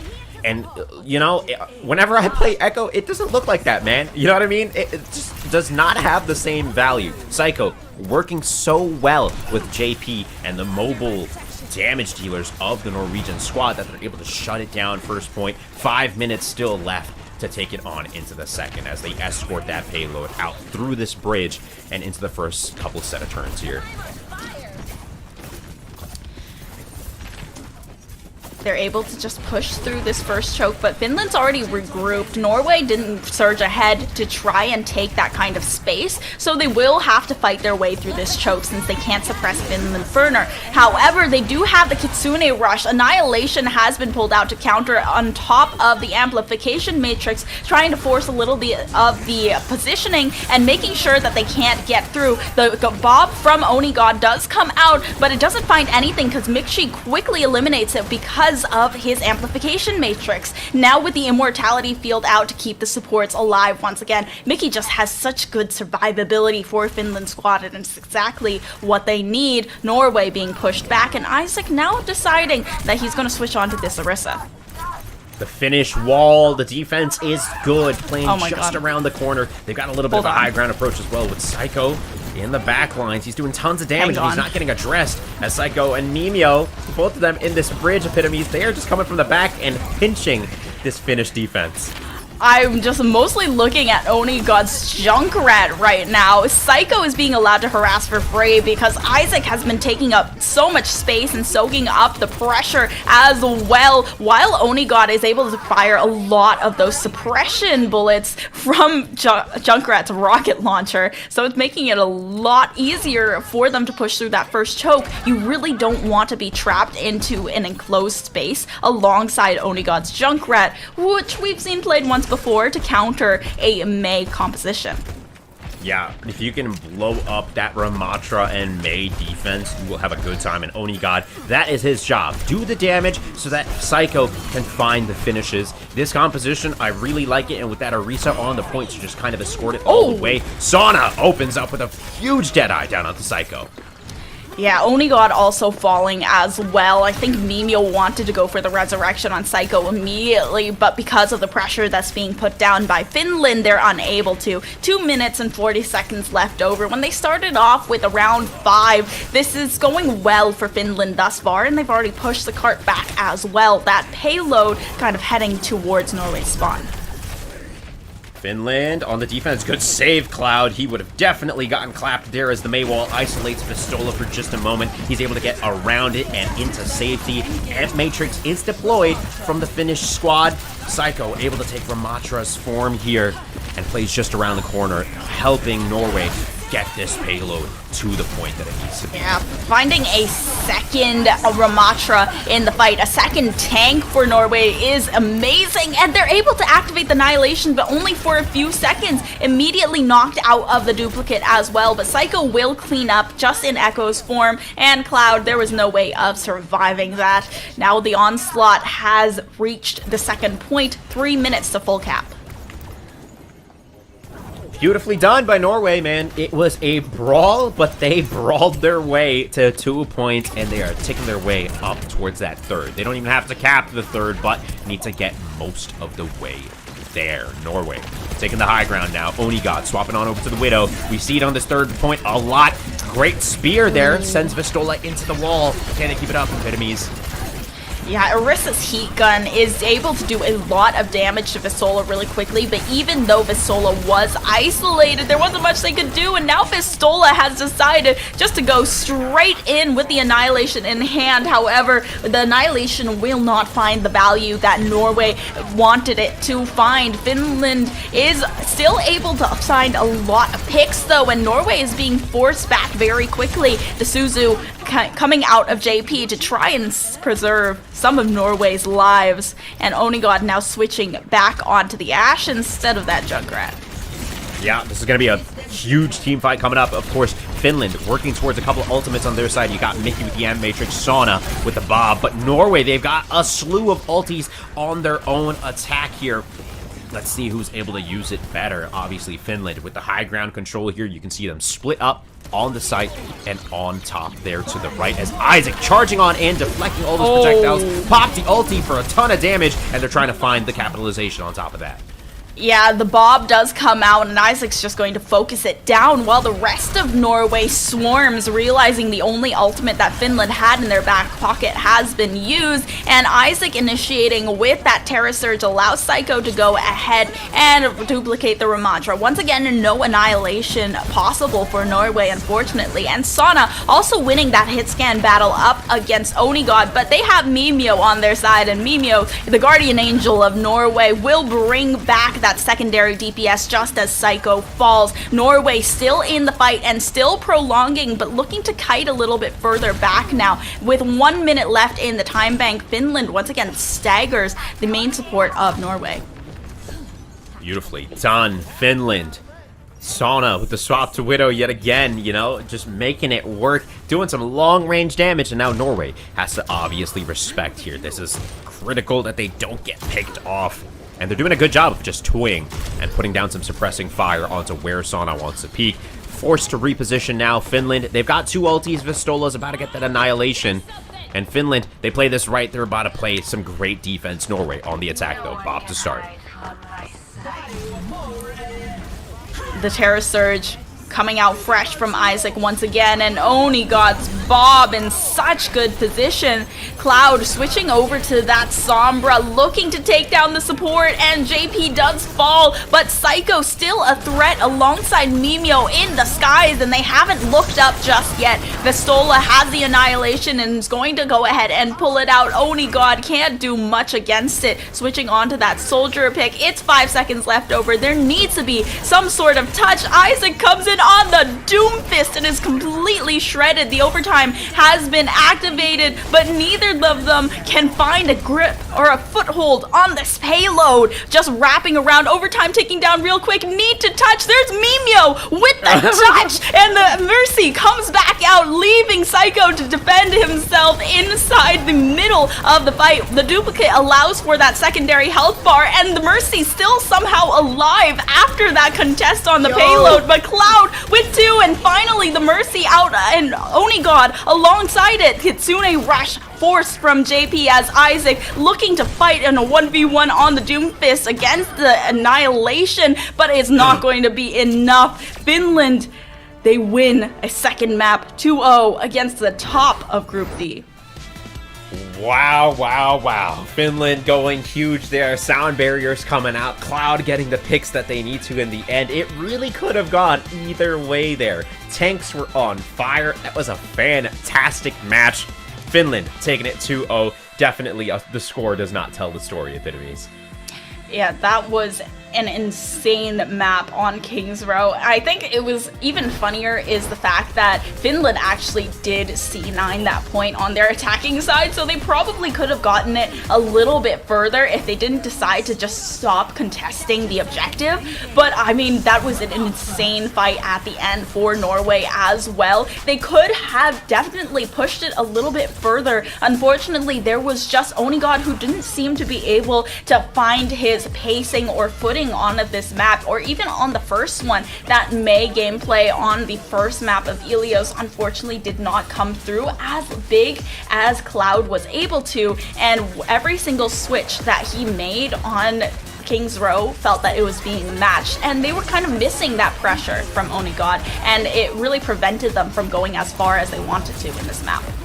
Absolutely, man. I am such a huge fan of this Finnish team. Now, I gotta say, Norway were some of my favorites to make it out of this group, but Finland is here to play, man. Cloud, Sauna, this DPS duo is fantastic. Vistola is one of my favorite tank players just ever. You know, I love the aggression. I love the confidence with which they play. And Mickey and Masa are a support duo that are really just unstoppable. How many times do we see them create value and get out of situations that they shouldn't have been able to, right? So Finland, I love how versatile they are. I love their showing here, and Kings Row was an amazing map. That was just match 2 of the day. We've got 5 more in store for y'all, so don't go anywhere. We're gonna head to a short break while we get Poland versus Iceland ready for y'all on the other side. So we'll see you soon.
Day 4 of the Overwatch World Cup online qualifiers for the EMEC region continue now. I'm your host, Jim Basco, joined by Epitomes. We just watched Norway go up against Finland. Finland take the set 2-0. Let's go ahead and take a look at the schedule so we can show you what matches we've done already and what matches we still have yet to come up. Around the corner, Epitomes, is Poland versus Iceland. But let's take a moment now to recap Finland versus Norway for those who may just be joining us. Yeah, Norway versus Finland was an absolutely banger matchup. First map of Ilios, it definitely felt like Norway had finally met their match. Top of the group, 6-0 so far, go against Finland, and then all of a sudden, they have met their kryptonite. Finland was able to take it 2-0 after their second match on King's Row, and it was absolutely intense and amazing how well these teams played against each other. But it definitely felt like Finland found a counter to every single thing that Norway wanted to pull out, specifically Only God, who has been a staple of Norway's World Cup teams for a long time now, and usually is able to bring that leadership into Norway's gameplay, but just wasn't able to find the footing today.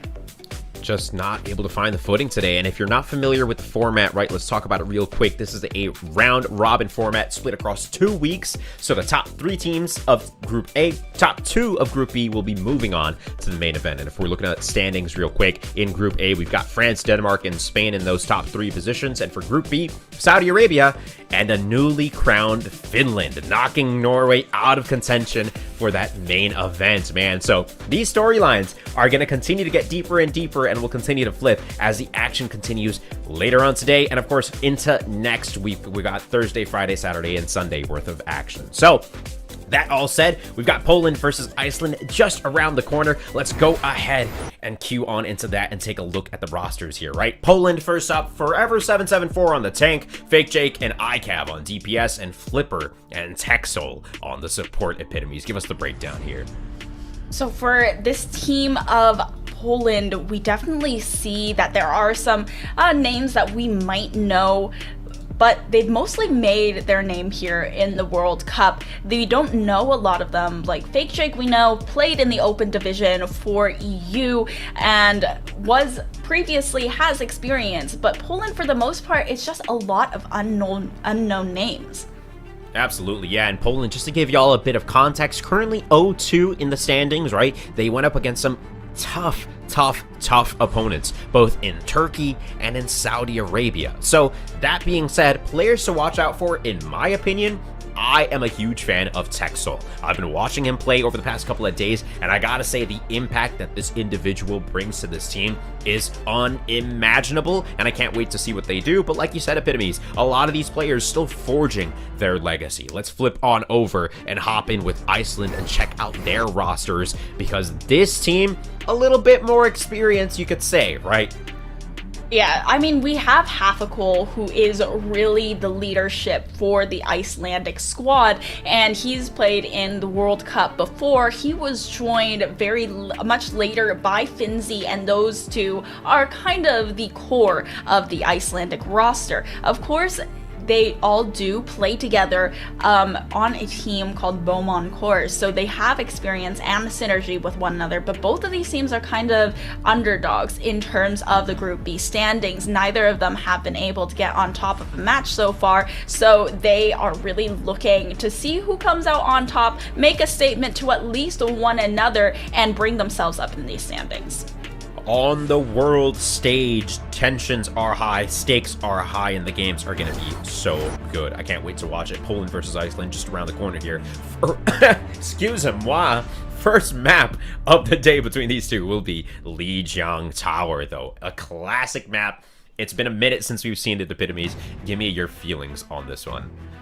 Yeah, Lijiang Tower, when you get to Control Center, there's definitely a lot of the Brawl comps that come through, and you also do see a lot of these May Symmetra comps when you switch over to Night Market as well. It's really Gardens where you kind of see Pharah comps or Mercy comps, a lot of teams that want to take airspace, but in any given one of these comps, I feel like we haven't seen yet today is a proper dive comp. There's been a lot of brawling, and on Lijiang Tower, especially Gardens, is where you can get those dive comps started. Dive comps, man, they've come such a long way since we used to know them as GOATs back in the day, but hey, you know, with 5 players on a team now, obviously they've tweaked this setup a lot, and we've seen a ton of different variations, right? But the core seems to be something like a Kiriko, Lucio, a Junker Queen. If you've got those speed ups, if you've got aggressive DPS that can capitalize on it, you can really make it work, which we saw in that last match between Norway and Finland. With that said, though, we are heading on to the first point of Lijiang Tower with Iceland in the orange and Poland in the white.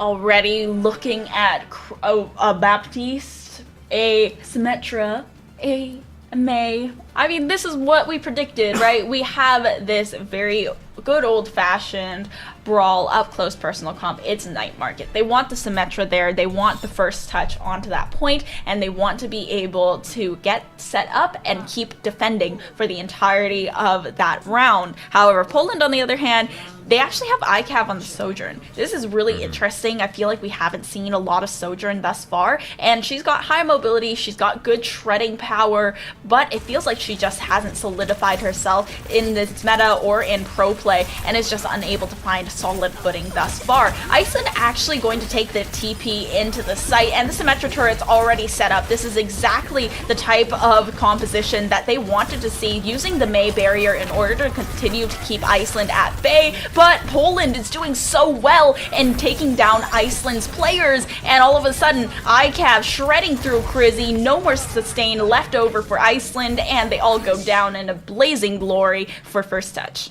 Now, what an approach from Poland, too. Like you mentioned, Iceland immediately TP to the site. They want to try and set up. Poland are like, bet, I'm going to play Sojourn. I'll just farm some points while I'm shooting you from afar. And when I'm ready, I'll hit you with the rail. And that's exactly what happened, forcing Orion off that Symmetra onto the Ashe. And you can see Iceland trying to take a different angle of approach here. They've got the Ramatra closing the gap as Forever. Wow, a great wall to isolate this Ramatra, and the damage comes down as Forever backs on up to provide some cover for his team. Iceland doing a good job of trying to get through, but Poland even better on this defense thus far. Iceland is really taking a full frontal approach to this squad, and with this amp matrix, it's going to be a lot harder to force that approach through. They're not really taking any side lanes. They just want to go in through the front doors. There's no sneaking around with this Iceland roster. It's just in your face all the time with the full brawl that they're running, and Poland is going to come out on top with a team kill. Really great aggression, and you can see Poland now getting even more aggressive. They're holding that doorway as the rest of Iceland opts to take the high ground here. Maybe they go for a little bit of a dunk with the Ramatra shield deployed. They drop down to the lower ground. Of course, Cool leading the way here. Gonna try to take first contact and isolate Ramatra. Let's see how it goes with the Blizzard in hand. Well, it seems like they're going to go ahead and use that sound barrier very early, dropping the beat in response to the annihilation from both sides coming out. For Forever completely shredded by Cool. There is no chance of that annihilation finding value, and Finland are finally turning the fight around. Okay, Fithark just going to take down Texel, and once again missing that sustain from Poland's squad. So they're going to go ahead and have to run away. Flipper gets so staggered though, and that's going to buy some time for Iceland to build up some stagger onto that objective. Great stuff overall from Iceland to take that point back. Of course, Poland, you can see them just overextending a little, getting into spots that they may not have wanted to be in. Iceland taking advantage of that, taking up towards 25%. They've got a quarter of the score they need to win this map point. Iceland, though, taking a slower approach. They don't necessarily want to fight directly on site, but with the help of a Blizzard, that'll definitely be a good entry, Epitomes. This is an excellent Blizzard from Fake Jake. It cleared up so much space on the objective. It forced a lot of Iceland's players back, but Poland actually have to disengage because of Fithark's pick onto Forever. And now Fake Jake, okay, ICAV and Fake Jake, they really had nowhere to go there. Even with the ice block, Fake Jake gets taken down, and Iceland, they are finding a good rhythm, a good tempo, and forcing Poland to take things a little bit quicker than they might have expected. Yeah, Cool with a beautiful Maywall there, just shutting it down for Poland, forcing them to regroup, and taking up, most importantly, on that scoreboard, right? We're up towards 65% of the score here. Iceland forced back now as Poland on the aggressive push here, speed boost in play. Iceland ready to rock here, and Matrix deployed. How does it go down, Epitomes? Yeah, Finzi taking out the Annihilation, and with the isolation from the Mei wall, it's looking so good, just rounding out the back of the team. And Fake Jake, where are you gonna go when the Ramatra is right behind you? Poland falling once again in another consecutive fight as the percentile builds up. They are going to need to go for an overtime fight if this continues. And they make it happen. 96% on the board. Poland, speed boosting all the way to the site. They've got the sound barriers deployed as well. Ant Matrix from Iceland is Futark with a melee, punches ICAF in the mouth. Forever gets rid of the immortality field, and they're going back and forth. This fight could go either way, Epitomes. Forever still alive, but as that Annihilation runs out, it's going to make it a lot harder for Poland to come through with this fight. Oh, Hapacool gets booped off the map by Flipper. What a play, but still contesting is only Forever, waiting for the rest of the team to come back in, and they're actually able to flip the point. Finzi, however, now switching onto the Wrecking Ball. Incredibly interesting pick on the Hamster, and the sound barrier forces the two of them through the entrance and to the contest. Still the overtime fight active, but Futhark very quickly shredded. Crizzy brought down low and backing up a little bit further, and they need a touch. Poland need to find some way back in. Iceland needs to continue the overtime, and it's still ticking. They need the Hamster back into the fight, but Finzi is just 1 HP. Orion is the only one to find a pick, but Fake Jake comes back in with the Genji so quick to return to the objective that there is no way for Iceland to get a proper foothold. Oh my god, almost a C9 there, and Finzi goes down again. Hapacool out of the fight, even with the Tracer, and there is no one fast enough to get back to the objective. 100% to 99. The first round, by a hair's breadth, goes to Poland. I cannot believe it. Finzi on that ball actually bought Iceland so much time. He got to the point and he stayed alive. I just saw him rolling around on the edges of the screen for so long, and he was able to touch time and time again. So Iceland, they were fighting in that one, brawling it out till the very end, but Poland, Texel, the rest of the squad just finding so many picks. It wasn't just the DPS, it was across the board for Poland. So beautifully done. They take the first part of this map, but just barely. That was so close, and now headed onto this map of Control Center. They're pulling out the Sojourn once again, and once again the Ramatra from Poland. Iceland, on the other hand, they've actually switched on to the Sojourn as well, wanting a little bit of that range damage while still having power up close and in their face. It seems like the tanks are isolated in a little bit of a cage fight because of both of the Mei walls, but they're able to get out of it quickly, regroup with the team. But Orion is the first to fall. So aggressive from Flipper to take down the DPS so early, and Poland have made enough space that they're going to have the first touch onto the objective very easily. Fake Jake finding 3. What in the world? What in the world is right? And you got to give it to the shot calling, right? For Poland to have the pinpoint precision and the focus to know exactly who they're going after. You can see the team just absolutely converge on everyone that's being called out. So you love it from Poland. The focus is there, and they're ticking up towards 25% as Iceland now taking the hallway approach here. They're running that Sojourn too to try and contest with ICAV, but that Mei wall proving to be so problematic as Iceland tries to get in. Poland shutting them down in this close range. Oh, and Hapacool falling early. Forever just having so much power up close and in their face, and the Annihilation in the back pocket if necessary. But it's just the Nemesis and ICAV spamming down with the railgun in the back. A consecutive fight, one for Poland, and much more percentage built up on the Control Center. Beautifully done from Poland. 55% on the board. They've got 4 ultis to work with. Flipper building up that sound barrier. And Iceland on the attack here. They've got an Ant Matrix, the Annihilation just around the corner. And the Ant Matrix from Poland on the defense here gets popped, forcing Iceland even further back. Great stuff from Poland to not pop them all immediately. ICAV now, he's next up. Annihilation popped next. And Poland fighting in the hallway, the wall isolating the players. The sound barrier deployed, but it may be too little too late, Epitomes. Oh, this actually could turn the tide of the fight, though. They have this overclock in the back pocket, and the sound barrier saved every single member of Iceland. They're still contesting on the other side of the May wall, though, and trying to climb all over the control center objective. Texel wants to kind of contest, but Half a Cool will clean up the support, and Poland waiting for a regroup after getting to 95%. Brutally close for Iceland. Brutally close is right. This could go either way at this point. If we're looking at ultis, though, Orion ready to rock with the Sojourn ulti, Flipper and Fake Jake ready with the Blizzard and the Sound Barrier. Lots of CC on the side of Poland. Can they make it count? Coming up from the left side here, Fake Jake with that Blizzard denies the area with the wall, cuts it down, and shuts it down for Crizzy as Poland starts strong here. Yeah, oh, nice shot with the Icicle as well. And here's the overclock from Orion to try and contest a little bit further. Iceland is still grasping for straws, though, especially now with Vildark going down. The only player could have possibly gone for a touch. Poland winning this map 2-0. Beautifully done. Definitely a deserved victory there. Poland just dominant. You know, there were moments where Iceland fought back. It was pretty much a mirror composition, especially on that last map there, but just a little bit more composed Poland in those brawl compositions. You can see them just isolating the targets better, a little bit better focused fire. You got to give it to them. Poland looking very solid in that first map. Yeah, that was just a beautiful last fight over on Control Center. They looked a lot more dominant once they were in those really enclosed quarters, and Iceland never really seemed like they wanted to take a side path. They didn't try to adapt their team comp around as much unless it was kind of a panic switch because they knew they needed to get back to the objective very quickly. We saw very briefly the hamster ball as well, so it was definitely a tough one for Iceland to crack.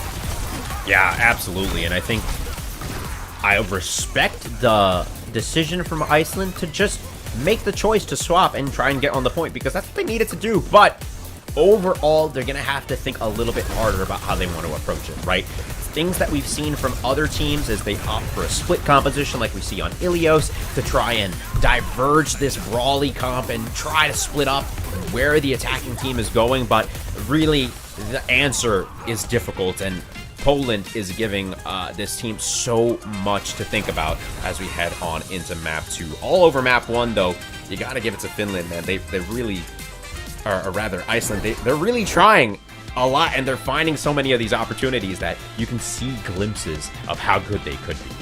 Yeah, Vildark has definitely come in with some really clutch beats as well. I really want to highlight those support players over on the side of Iceland. They are forcing a lot of positioning with the amp matrix, and it makes them really easy, even though if they lose their tank, even if they're at a deficit, to come back into the fight full force and even survive a little bit longer, wait for the regroup, while still having that prolonged battle over on the objective. So now headed on to Iceland's own home ground, Poland might have a little bit of struggle. Poland may have a bit of struggle. We're going to have to see. Like you said, we're heading into Iceland's map pick. Game number 2 just around the corner. We are on the last day of week 1 of the Overwatch World Cup 2023 online qualifiers, and we'll see you shortly after this break.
Welcome back, everybody, to Day 4 of the Overwatch World Cup online qualifiers for the EMEC region. I am Jim Basco, and of course, I've been joined by Epitomes for the first half of the day.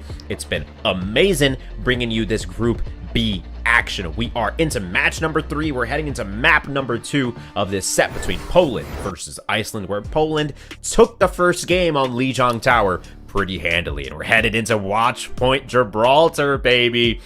Epitomes, how you feeling about this map as a change up from Lijiang Tower here?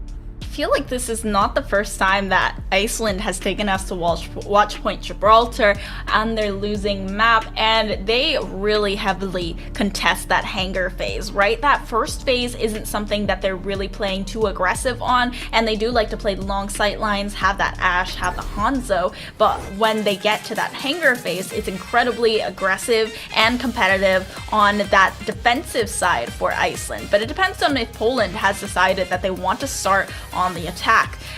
If they do start on the defense, however, Iceland might be having a little bit of a struggle because they are historically not the most aggressive team.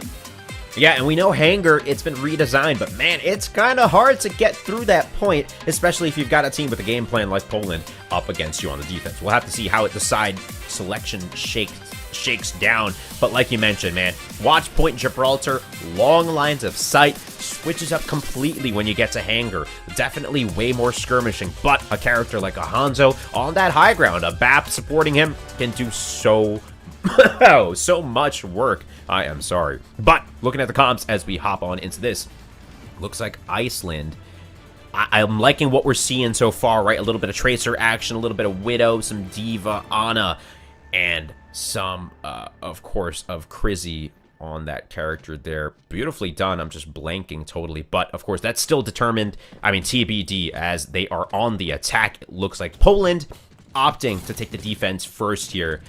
And they're going for a more brawl-oriented composition, that's for sure, right? They don't really have long sightline damage here. Yeah, it definitely feels like they're really just trying to get up close and personal now. It's definitely a change-up, but seeing Finzi play that Diva is not surprising. They do really prefer... Oh my goodness. Okay. I was in the middle of just saying, you know, they prefer contesting the high ground with the Diva instead of that Junker Queen who can only play low, and then Orion gets shredded completely by Fake Jake. And that's the problem with playing a Widowmaker into the Sombra Tracer. There's so much DPS that it can dish out in a matter of seconds, and damn, Poland is feeding them these bullets. Yeah, Poland, really well done, just taking the fights where they can. Shut it down. Iceland, forced to go back to the drawing board. Orion onto the Ashe now. Great for dealing with verticality, because you can get up there, and if you get dove, you can just boost them off of you. So gets up to the bridge once that Tracer commits to the dashes in. Orion taking a ton of damage, though, and it's just getting attacked from every seemingly possible angle, Epitomes. Yeah, now on the side of Iceland as well, their support line is really looking at this Valdar Crizzy combo with the Ana and the Kiriko, but Finzi finding the backline of Poland with the Diva. Excellent for those dives, and Flipper should by all means been able to prevent that dive from happening on the Brigitte, but there just wasn't enough support or healing, and they were able to take out the support line. Now Poland, they're having a little bit of trouble contesting and getting back to this checkpoint. They're actually just not even touching so far, and it seems like Iceland is going to get point A for free. Yeah, with a little bit of a change to their composition, and I think a little bit of a change to their game plan. Iceland, you can see them at the very beginning of the game opting to take high ground, but instead Iceland took the fight to Poland. They found their home, they destroyed it, and Iceland take the first point, and they're getting pretty handily on towards this hangar stage. They're really trying to fight for the high ground once again. Poland is able to get themselves into the airplane hangar, and Iceland is just across the bridge, but no one is contesting the payload. There is no one on the payload except Hafakul, and he just got off the payload even though they could get the payload for free because everyone is too busy fighting in the airplane hangar. They use the pulse bomb. Hafakul gets quite a bit of damage, but no one is touching the objective. Fake Jakes finally got the memo and is contesting a little bit further, but Finzi with a huge self-destruct. Texel just gets shredded, and without the extra sustain from the Ana in the fight, it's more difficult for Iceland or Poland to stay inside. Only the Brigitte to rely on now. Of course, and that Ashe is forcing Poland to just split up so much. Of course, the bomb that she tosses and blows up does damage initially and then damage over time. That ticking damage can burn for so much as Bob is deployed from the side of Iceland. Poland getting shoved out of this fight as they're getting attacked from really every angle. And at this point, Finzi finds himself in a tough place, but has created so much space for his team, it might not even matter. Good nade from Texel, but it's just immediately cleansed by Crizzy as well. And finally, Forever seems to have gotten the idea that he needs to be contesting on this payload, but it's just the baby diva that's left over. Maybe we'll be able to get the remech off, but Fulark is not going to allow that to happen, and the tank is eliminated from the fight. Poland really struggling now. They were staggered once, and they continue to be staggered for the rest of point B. Iceland making it through Hangar phase with 4 minutes left to spare. 4 minutes and 15 seconds left to spare. That is a lot of time. Epitomes, Iceland is cooking right now, and with this high ground control coming out from Ashe, it needs to be answered, and there it is. We were just talking about it. Filion now onto the Hanzo, takes the high ground, takes the fight to the DPS, and comes out on top as he demechs Finzi as well. It looks like Poland have figured out how to put a stop to this, at least momentarily.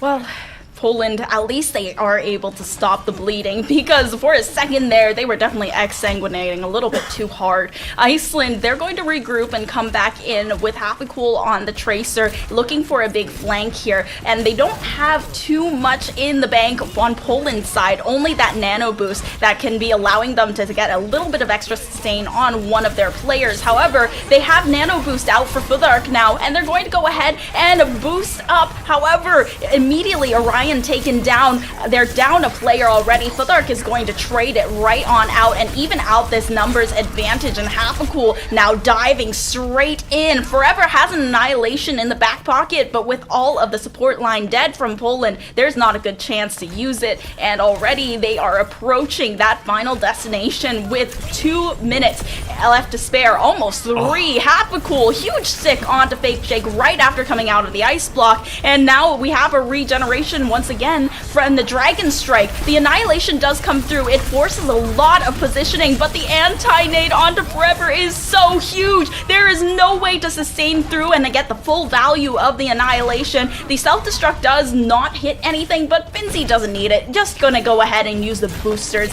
Take down Texel once again. Support line was just corralled away from the rest of Poland's squad. Finzi, however, now frozen because of the blizzard that Fake Shake was finally able to charge up in this 3rd stage, but the fight is still so prolonged. Iceland, they're staying alive still with both of their support line up on the high ground, and now the Bob from Orion. There is so much damage being dished out by Iceland's team that Poland cannot out-heal. This was so decisive from Iceland. 2 minutes in the time bank for a full cap. Yeah, that was great to watch. Iceland finding a dominant streak once they swap over to that Ashe all the way until that last point. Poland had a moment where they could have flipped it, like you mentioned, with that annihilation, with that Dragon Strike.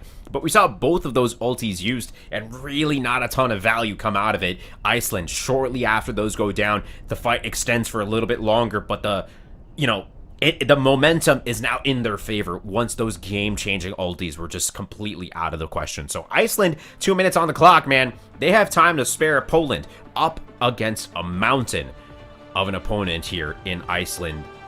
Historically, Poland have been doing pretty well, and this is not the way I thought this game was going to go, but Poland, they are in for a fight here now. On the defense, of course, we're looking at Iceland staying with pretty much the same comp, and I can't blame them, Epitomes. Iceland, they looked very dominant on the comp that they are running now. Poland, they had such a good sign of life right at the beginning when they were able to immediately shut down Orion and full stop the push that Iceland was doing at the very beginning. But it felt like they put a little bit too much emphasis on on this high ground because they have that Ana, they have the D.Va who wants to be fighting for those long sight lines and just being very up close and personal, especially with the boosters on the high ground. But they were kind of letting Hafacool push all the way through Hanker phase by himself, no contest at all until the very end, and then by then it was too little too late. Now Poland looking to turn things around, and immediately it's going to start by focusing down that support line. Yeah, beautifully done from Forever to just take this space. You know they're going to be contesting this high ground, so why not just start the game up there? Out the bridge, through the door, the pressure is on, and Iceland already forcing Poland to try and regroup. Or rather, Poland doing a great job of forcing Iceland to try and get off that high ground and play somewhere else. It's going back and forth. They're able to get the payload move just a bit, and under the bridge it goes at this point as Iceland makes their presence on the cart itself. Poland trying to take the high ground, and they're a little bit split in their efforts. Yeah, they need to get this cart past the underpass if Poland wants a better chance of contesting past the choke, and they are really fighting hard for the high ground. Once again, Orion, though, on the Ashe, that's really the queen of the high ground in terms of the heroes that are in this this matchup right now. Filion, however, meeting his match in Hafacool and able to take down and neutralize the enemy Tracer, spamming a lot of damage down onto the backline of Crizzy, but with the support line still alive, Finzi is doing a great job of staying alive. Forever, on the other hand, not so much, but the baby D.Va does persist and subsist, trying to get the remake. Okay. Finzi, yeah, shuts it down there. Iceland on the defense here, being just so annoying. Hafacool with a great stick there down at the Texel, and Filion stuck in a tough spot, you know, wants to create value, but just can't seem to find an opening, and instead opts to back on up. Poland regrouping here and rendezvousing in this right side hallway. Let's try to take the high ground yet again. Iceland on slightly higher ground, though, and Orion connects down onto Filion from across the map. Yeah, not allowing the Tracer to get up close and personal is going to allow Iceland a lot of wiggle room with Orion having the Bob in the back pocket as well. Hafacool has been really good with the pulse bombs every single time, finding a lot of value on the back line as well. Finzi spamming down Flipper, and then Texel goes down quickly to follow. There is not a lot you can do when you're being dosed so heavily. Only the Kitsune Rush and Nano Boost use, actually, I shouldn't say only, Nano Boost, Kitsune Rush, and Bob use to win that fight, and Poland are stacking ultimates now with all 5 in the bank. Yeah, that's scary. Fake Jake with the EMP ready to rock too. You're gonna see an initiation from that EMP, followed up by hopefully a slew of kills for this Polish side. Let's see how this one plays out. Epitomes as they're taking the high ground. Poland ready to rock as the D.Va bomb is deployed from the Icelandic side. It connects down onto Texel, eliminating that Nano. Yeah, and I don't think that we're going to see the same value out of Forever's D.Va bombs, so the self-destruct is out of the pockets now of Poland. They still have these 4 ultimates left over, 60 seconds left, and yet to use it. Fake Jake could be huge with this EMP, but they are just getting staggered so heavily. Need to find a way to regroup, and it's going to be all the way back in spawn. The time is ticking, and the pressure is definitely on. Iceland completed this incredibly fast. Okay, regrouping now. Crizzy in a very advanced spot. Crouch walking here up the staircase, trying to go for the execute down to Filion. Can't connect the katana just yet, or rather, can't connect the shuriken just yet, but is pushed off and is back to a teammate, back to safety. That's some of the, you know, potential that you can have with Kiriko, right? With so much damage coming out of that primary fire, beautifully done. Orion shuts down Filion, and Fake Jake finds Crizzy as they go back and forth here, contesting the high ground Epitomes.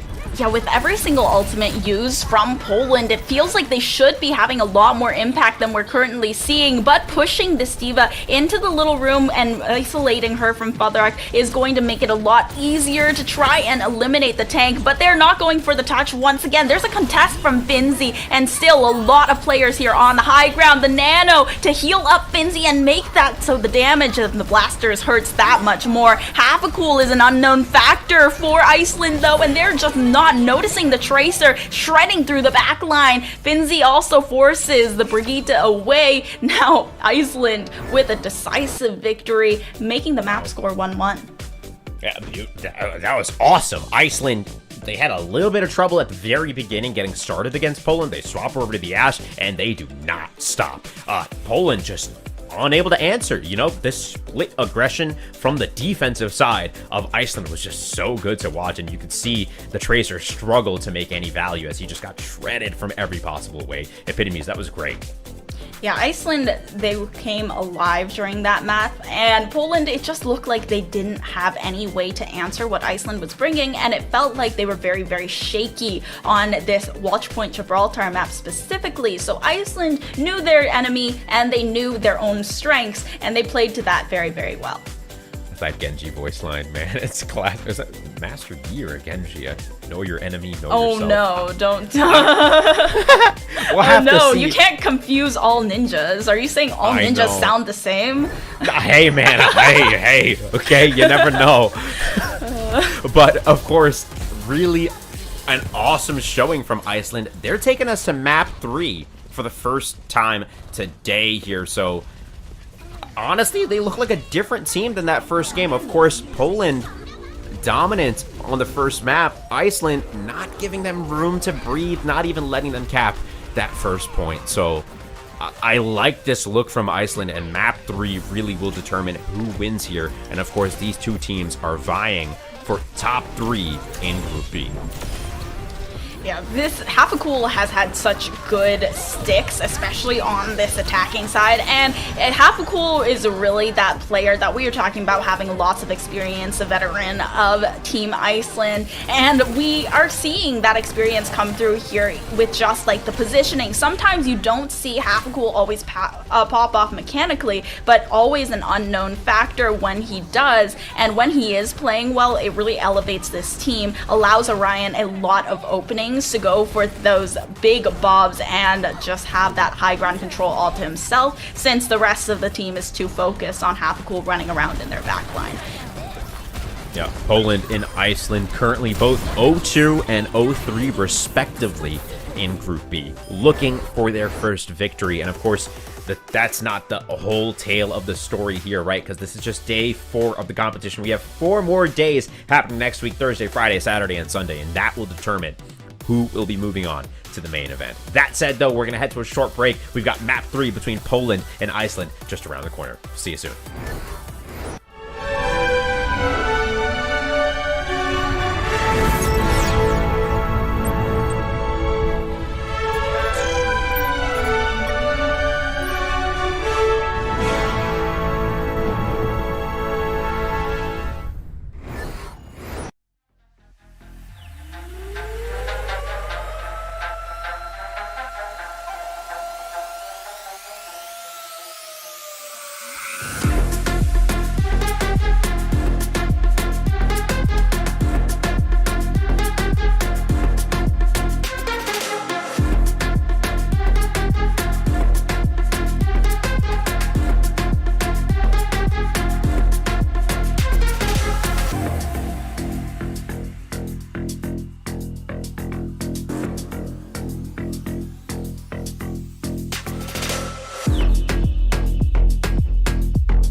We're going to map 3 between Poland and Iceland. I'm Jambasco. That is, of course, Epitomes, and we are bringing you the action live from the online qualifiers for the Overwatch World Cup in 2023. Focus on the EMEC region.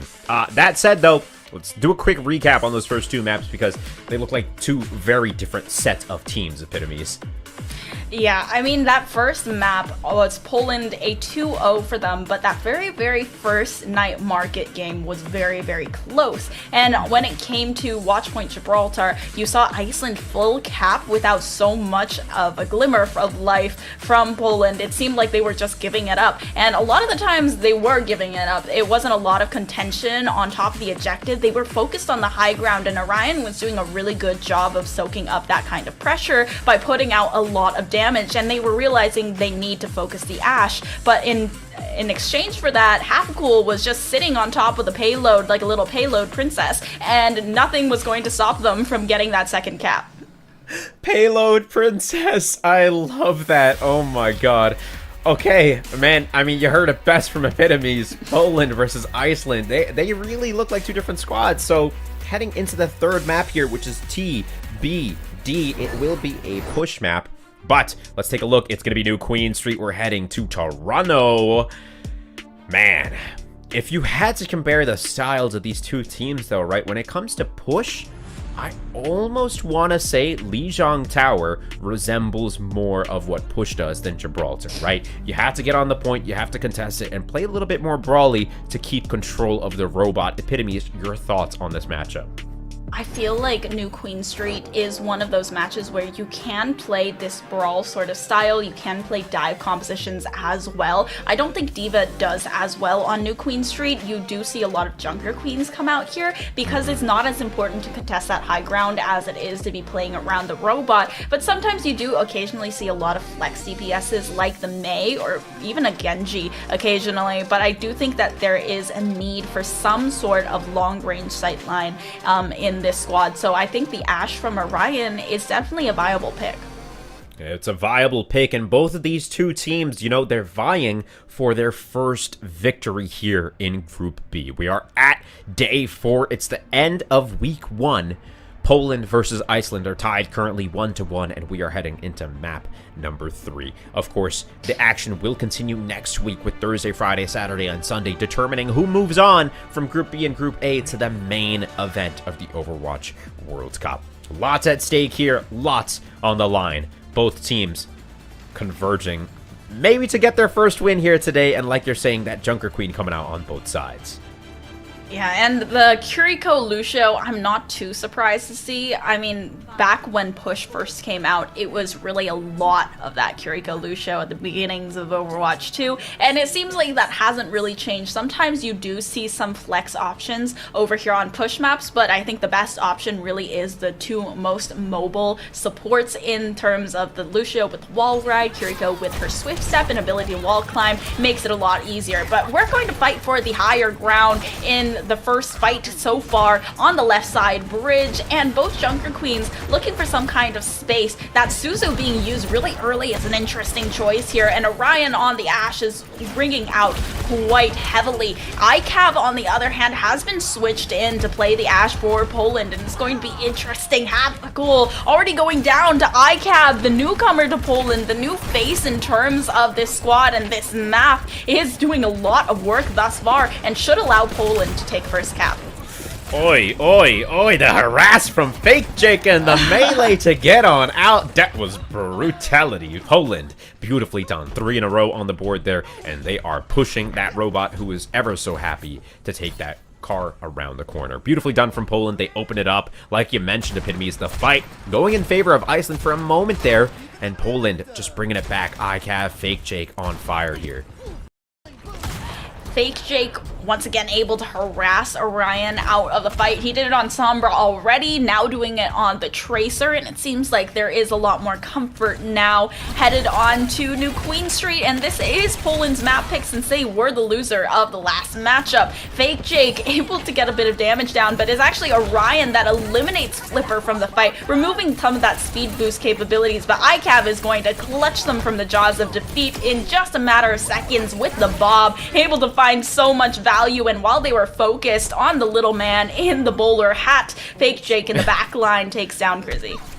That hat is kind of nice though, so I can understand the attention, but there are some bigger things at play here. Poland still moving that robot 57 meters on the board. ICAV beautifully done down onto half a cool. Fake Jake, armor in tow, ready to rock with that pulse bomb, finds one with the help of Forever, and is ready for more. This team is absolutely slaying right now, and Crizzy, wow, puts a kunai into Fake Jake's brain as ICAV trades him back out. He is down, but not out without a fight. Beautifully done. Poland continue on with this push up to 80 meters now.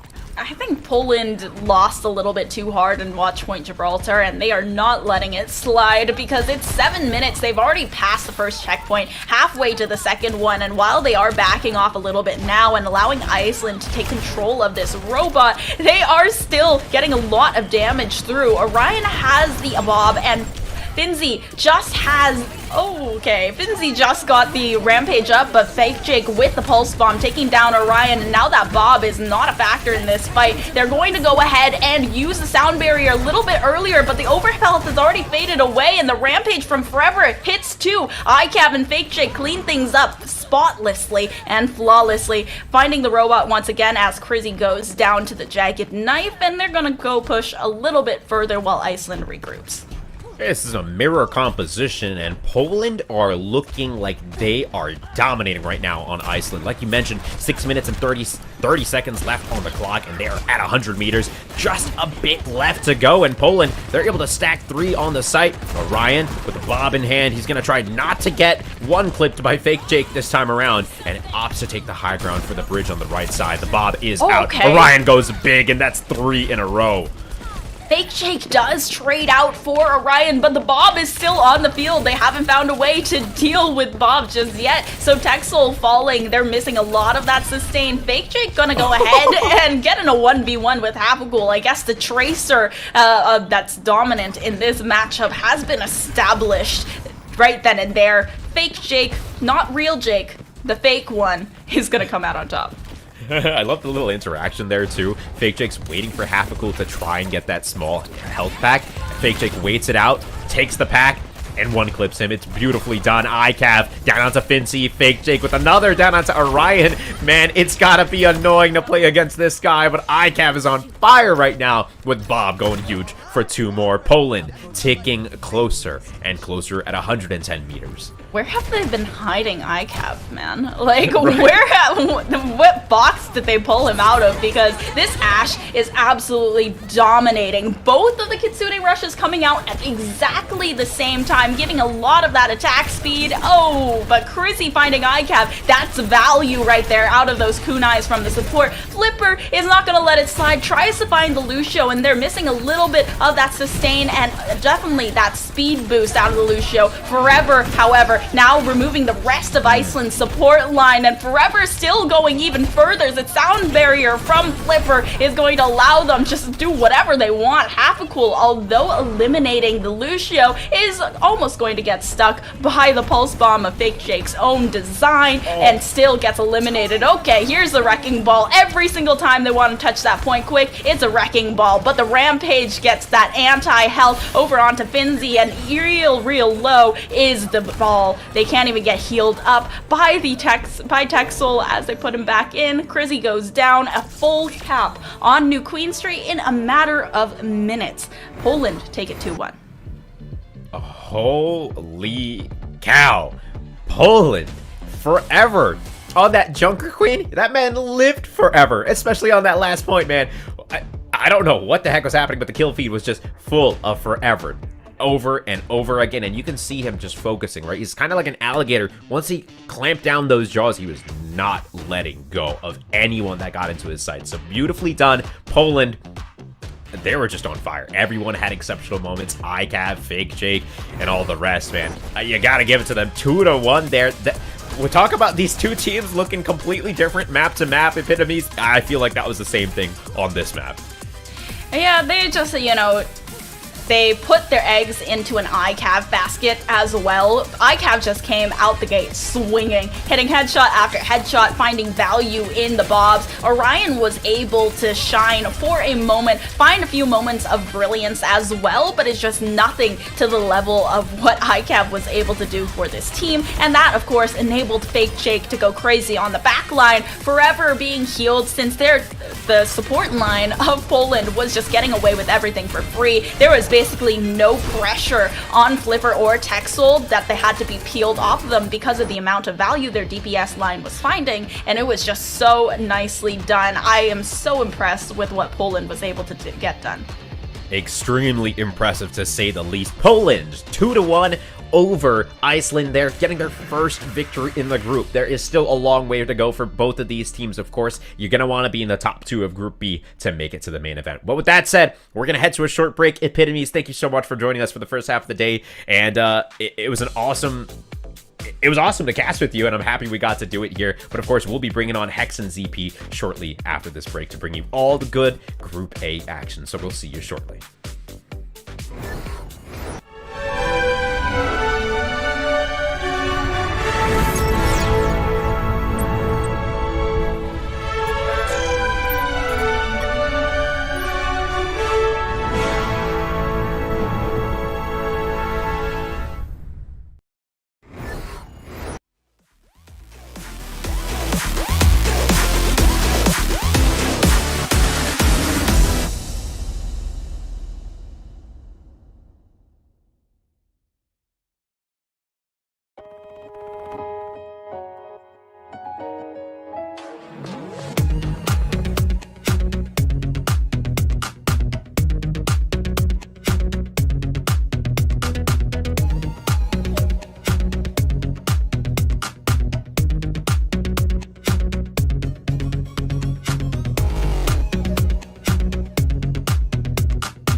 Welcome back to the Overwatch World Cup online qualifiers for the EMEC region. I'm Jim Basco, and I'm joined by Hex and ZP. But before we proceed any further, let's talk about some of these skin bundles. Man, they are in the game right now. They're going to be there till the 27th. The home and away skin bundles, they are live, ladies and gentlemen. There are actually 3 of them that you can get. The EMEC, the APAC, and the American version. You get both the home and away skins for all the heroes in the bundles, and they support the teams directly. They contribute to the World Cup prize pool. You can shop now on Battle.net or via the Overwatch 2 in-game clients, and you can learn more at overwatchworldcup.com.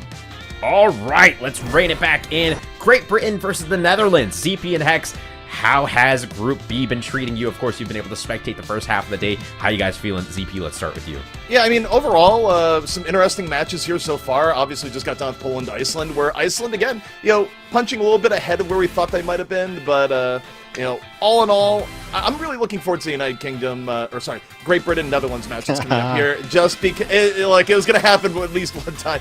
Look, I'm excited for it just because it's a consistency check on Great Britain to go, we know they're good, but can they perform against a team that, on paper at least, is, a little bit weaker? Yeah, that's the real question, Hex. Let's take a look before we hop into more discussion of it at the schedule, and let's talk about the format while we do exactly that. Of course, it's a round robin. It's first to 2. It is a single stage tournament, and it's split over 2 weeks. We're at the end of week 1 here, day 4. And of course, for the first half of the day, we had the privilege of spectating these Group B matches, with Saudi Arabia taking it 2-0 over Turkey, Finland taking it 2-0 over Norway, and Poland in a close game 2-1 over Iceland. But as we shift to talk about Group A now, Great Britain and the Netherlands are up next, with Belgium, Portugal not far ahead, Spain and Italy, and of course one more match to round out the day. 7 games total per day. Hex, let's talk about it now, right? Great Britain, and the Netherlands. I'm going to mess that up a couple more times, I'm sure. But like ZP mentioned, it is a little bit of a consistency check, right? This Great Britain squad has so many veteran players on their team. Yeah, I mean, if you look at the standings right now, Great Britain is not making the cut, and that's because Spain is 2-0. Great Britain obviously went down early to Denmark. Denmark, I think, not surprising people necessarily, but I think people expected Great Britain to end up winning that one. But yeah, so it's kind of a critical game because Great Britain can't go down to 2 losses. 2 losses is almost a death sentence in Group A. Obviously, they have the talent to get out of it. I would expect them to beat the Netherlands. And Great Britain hasn't really been tested that much yet outside of Denmark, right? Because they beat, I think, Portugal and Belgium. Both those teams are kind of struggling, but a loss to Denmark still a little rough for them. Going forward, the Netherlands, they've lost to Spain and France. I think the loss to Spain was a little surprising, not to France. And they beat Italy. So, like ZP said, it is a consistency check. You want to see if Great Britain is on the right track here. But, as the standings go right now, they are on the outside looking in to qualify out of Group A. Yeah, that is a good point you bring up, Hex. Group A, only the top 3 move on, and the top 3 right now, of course, we're diving into those games now, but France, Denmark, and Spain, with the UK and the Netherlands trailing behind, Italy, Portugal, and Belgium closing out that group. So with that said, Hex, CP, I leave you all to the match. It's going to be a banger, and I'll see you guys on the flip side. Yeah, and as we get into it here, I fully expect Great Britain to bounce back. I mean, Denmark, arguably, you could look at them and be like, hey, they're the best team in the group. They very well might be. I don't think the United Kingdom is going to drop 2 matches in a row, but it always comes down to the fact that even if you have a bunch of good players on your team, how consistency plays out is very important. If you can't put it together over and over again at the same level, you're going to drop matches and you're going to drop out of the tournament. So that's why I need to see from the United Kingdom right now is just, can they continue to play at a high level? Well, I mean, they're too talented not to. I mean, they had a get-right game against Portugal, right? So they were able to get something done there. So Maimon and Jakaru, I think, had some of their better games yesterday. I think Jakaru was unjustly panned, I guess, after the Denmark loss. A lot of people were like, oh, feeding, kind of a bad tank, this or that. It's the way tank play works is if your team's not playing well, you're going to look the worst out of them. It's just always that case.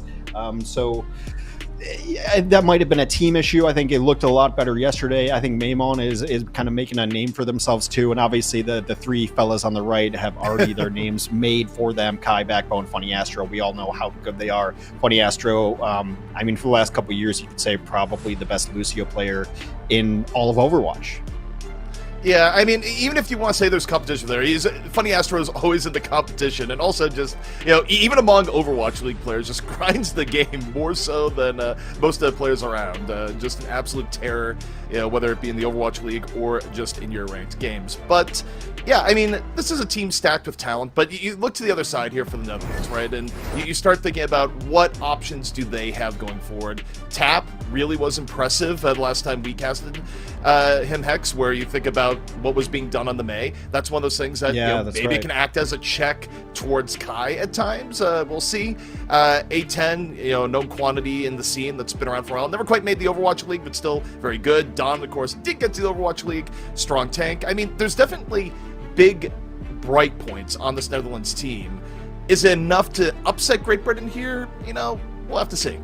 Well, I mean, if you think about it, like, Netherlands has 2 losses already, but Great Britain has 1. So if they pull the upset, like, they're going to be tied with Great Britain in Group A. Like, that's how close it is. I think at the end of the day, the standings aren't going to change as we go forward because, like I said, Spain is 2-0. It's why Great Britain's on the outside looking in, and Spain plays Italy later today, and I would tend to favor Spain in that matchup. We'll get there when we get there. But, yeah, I mean, you're going to have enormous performances and, consistently enormous performances from the Netherlands to be able to beat Great Britain. And the roster is just too strong from the British squad here. So we're going to kick it off on Ilios, fun map. And yeah, maybe I guess it depends on the stage, but we could see some Lucio battles and being Impact, because ANJ has had ups and downs on that Lucio for the Netherlands, but Ilios is definitely a map where Lucio can have their impact felt. Yeah, that goes without saying. And what I'm kind of curious on here, too, is, you kind of mentioned earlier the idea of, like, people are being hard on Jakaru because Jakaru, died early in some of the fights. I think what people don't realize in that Denmark game is that Kai was sort of public enemy number 1, right? There was so much pressure going on Kai that I think the supports of Great Britain, at least in the last matchup, were spending a lot of their effort on Kai more so than the tank, right? Like, Jakaru was more expendable so long as Kai stayed alive.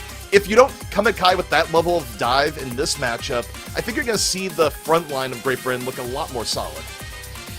Yeah, and also, I mean, it was against Denmark. Denmark is a team that knows how to catch the dive really well. So, like, if they're saying he's feeding, it's like, well, no, Denmark turns around and kills the Winston when they jump in because they know how to do that. Like, it's reflex at this point for people who've been playing.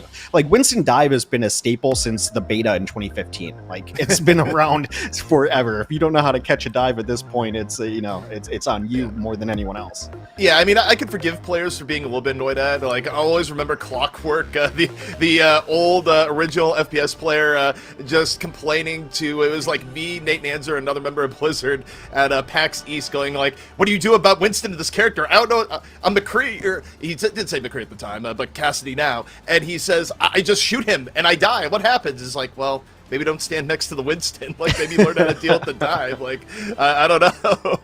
But, yeah, it's been a consistent part with an Overwatch as you go back in time.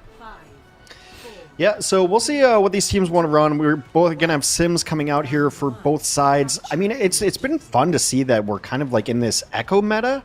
An Echo without a Mercy here for Great Britain. We'll see what Maymon can get done. That's going to be a lot on Backbone to keep him alive.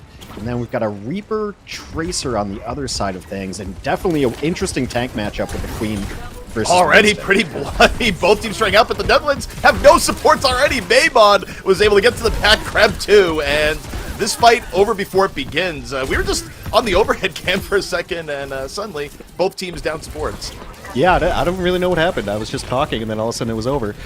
So yeah, they do get Maymon at the end, but really nice dive to get in there, and there's really not a whole lot to be able to deal with Maymon here. So even without a Mercy, it was almost as though Maymon was getting healed by the Lucio. So an interesting dive that I did not predict was the Lucio Echo combination, but yeah, I'm all for it here. No switches from the Netherlands. You kind of just chalk up that first fight to bad luck, but got to deal with Maymon in the backline. No one's even looking. Yeah, also, Bionade comes in pretty early, puts the other ones in a tough spot. Maymon gets the Kiriko in the back, gets the Reaper! Yeah, that was a freebie. The explosion just happened to splash on over. As Backbone says, take a nap. Maymon, though, is just absolutely on a roll. Now finds A and J, finish off Dawn with the aid of Kai. It's been Maymon's map. We've just been living in it. Yeah, I mean, didn't really need to use the duplicate there. It already done enough damage to win the fight, but didn't want to die. And then just for good measure, it's like, well, I've actually got more kills on Junker Queen than you do now. Ha ha. So, yeah, this is... technically correct. Yeah, this is a little bit nuts. Netherlands still not going to make a switch off of it just yet, but you don't necessarily have to switch. But what the Netherlands have been doing is going really far forward, especially the Reaper going in and just like kind of, teleporting in. But then Maimon has just harassed the backline. They just need to pay attention to where this Echo is.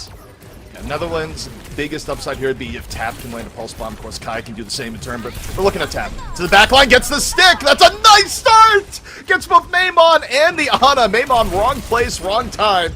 Big play from Tap, makes it 3 before it's all said and done, but just walks into the pulse bomb at the end. Still, Netherlands with a little bit more presence on the point here. We'll see if they can turn it into a capture, because I do think Kai's going to stick around and delay. Astro's coming back in. He could beat... the point not capped here just yet. Okay, they're gonna let go. I mean, no need. Like, you can stall out, but for what point? You really only just need to win one more anyway, so stalling out and giving her life is just going to delay the inevitable. They're going to regroup anyway. The initiation with the beat does come in. Everyone gets a bit of it. Dawn tries to use Rampage to switch tempo a little bit in the fight, but Buddy went down super early. Maimon found him, and Kai just working the back line. Chikaru super healthy on the point. It's going to be a quick reflip here from Great Britain, and Netherlands very much running out of time here. 93%. They're not going to have Dawn back for the recontest, if it even happens. Yeah, and I mean, like, I would imagine this Winston could just play Bouncer right now and pop the Primal if they so choose. That's exactly what happens. Chikaru does get the Primal. Yeah, and this is where they have to go with that tank to start things off. Kai lands the Pulse Bomb onto the Reaper, just a little bit extra, and yeah, this is really, really good cleanup from Great Britain. They started at a huge advantage. Dawn gets back into the fight. Astro, yeah, I mean, the beat went Astro down. Goes down. Yeah, the beat went down, so, like, even though Netherlands was short-handed, they did have the health advantage, and health advantage on Junker Queen pretty enormous. And, yeah, stay tuned for next week when we finish off this map, next episode. To be continued, as we have a pause here. I didn't see anything in the chat requesting a pause, so it might have been a DC, which would be an automatic pause, so unfortunate. Yeah, that one was still kind of up in the air, like, because towards the end, like, Junker Queen already has so much sustain, and then when they pop the beat in, Junker Queen was able to get a couple. I think Rampage had just come out, so yet to be determined on the point. Of course, we'll see. We'll see. Yeah, I mean, taking a look at how the fight was panning out, though, I think Dawn just went down. Chikaru was still, like, pretty healthy at the point. It's going to be a rough go for Netherlands. Like, even if there is a disconnect for Great Britain, you look at how that fight was developing, Great Britain's still in a really good spot. I guess we'll see what the disconnect was, if there was a disconnect. Yeah, I mean, in a good spot, but still down 2 players. I mean, Don did just kill 2, so only 3 up. I don't know. It's tough to see where that snapshot is, and also it will kind of depend if someone DC'd and someone's like about to have ultimate or something like that. But yeah, I mean, so far, like, I guess overall through the tournament, maybe I'm not surprised, but I'm like happy to see like how much Echo's being played. I mean, even without the Mercy, like, because it's been really fun to watch. It's a fun hero that feels like it's not like completely out of the meta as always, but never been in meta, like meta, hard meta, I guess, except for maybe like, I guess 2 years ago in Korean Contenders, there was a pretty hard Echo meta. I think I'm remembering that right. I think that's when Valentine was really, really good. Sorry, I have a lot of Overwatch in my brain for 7 years. It's hard to flip through the Rolodex and really remember those exact moments. But yeah, it's a fun hero to see. But I'm actually really surprised how much value Maimon's been able to get off of this without like the hard support, the hard pocket, and just even previously in other matches, like watching Psycho play Echo has been fantastic. So yeah, it's been a fun meta to watch evolve. Yeah, and also, it's good to see Echo play too at a point where you look at it and go, yeah, this is fair. It's not quite early release Echo where you just look at it and go like, yeah, what's wrong with this? Like, oh man, it's like it was skilled, but there's that sour taste in your mouth because the hero was a little bit overtuned. But obviously Echo's been out for many a year now, has gone through the balancing stuff, and now you can truly appreciate good Echo play and be like, yeah, that's honest. Well, I mean, it's where the phrase that I've used before, the balancing beam, the balanced beam, because early on, like if you just saw an Echo and the beam came out, you're dead. I mean, it was the Death Star laser, really, just evaporating people. So, yeah, but I think the balance got into a good spot. Yeah, there were, now that I recall, even in the Overwatch League, there were a couple weeks of Echo where it's just like, oh, I guess, yeah. A lot of it, I think, I don't know what they exactly changed, if it was damage numbers or something, but I remember Tri-Shot just shredding shields, just like going through shields, and the reload was so fast that like it was really nice. But well, the duplicate also used to be stronger too in terms of like health retained and that sort of stuff. But yeah, we are going to take a quick break as we sort out what's going on. We don't even know what's going on our end right now, so it's a mystery to all, but we'll find out soon, and we'll get our conclusion to round 1 on Ilios.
Under promise, over deliver. The timer said 2 minutes. We're right back in as Jakaru immediately gets 2 after the pause. So, yeah, I think the read that Great Britain was still in a good spot here was accurate. Overtime starting to tick on down. Netherlands, though, going to be real tough to keep the delay going. And round 1 for Great Britain.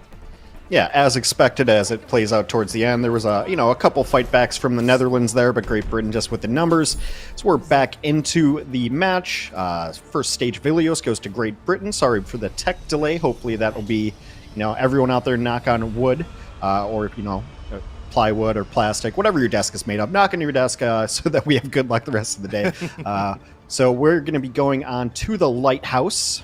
great novel by Virginia Woolf, by the way. And yeah, I think we're probably going to continue to see this echo. Like, it comes to a point for Great Britain where it's like, well, you know, the beatings will continue until morale improves. Like, we're going to run the echo until someone shoots the echo. Yeah, I mean, also you look at what Netherlands ran in the last round, right? There wasn't really appropriate counter to the echo. It was sort of, well, just hope you kill the rest of the team before the echo gets you. And Maimon was on point, which meant that didn't really have that opportunity. So they have to have a better option for Maimon this time around.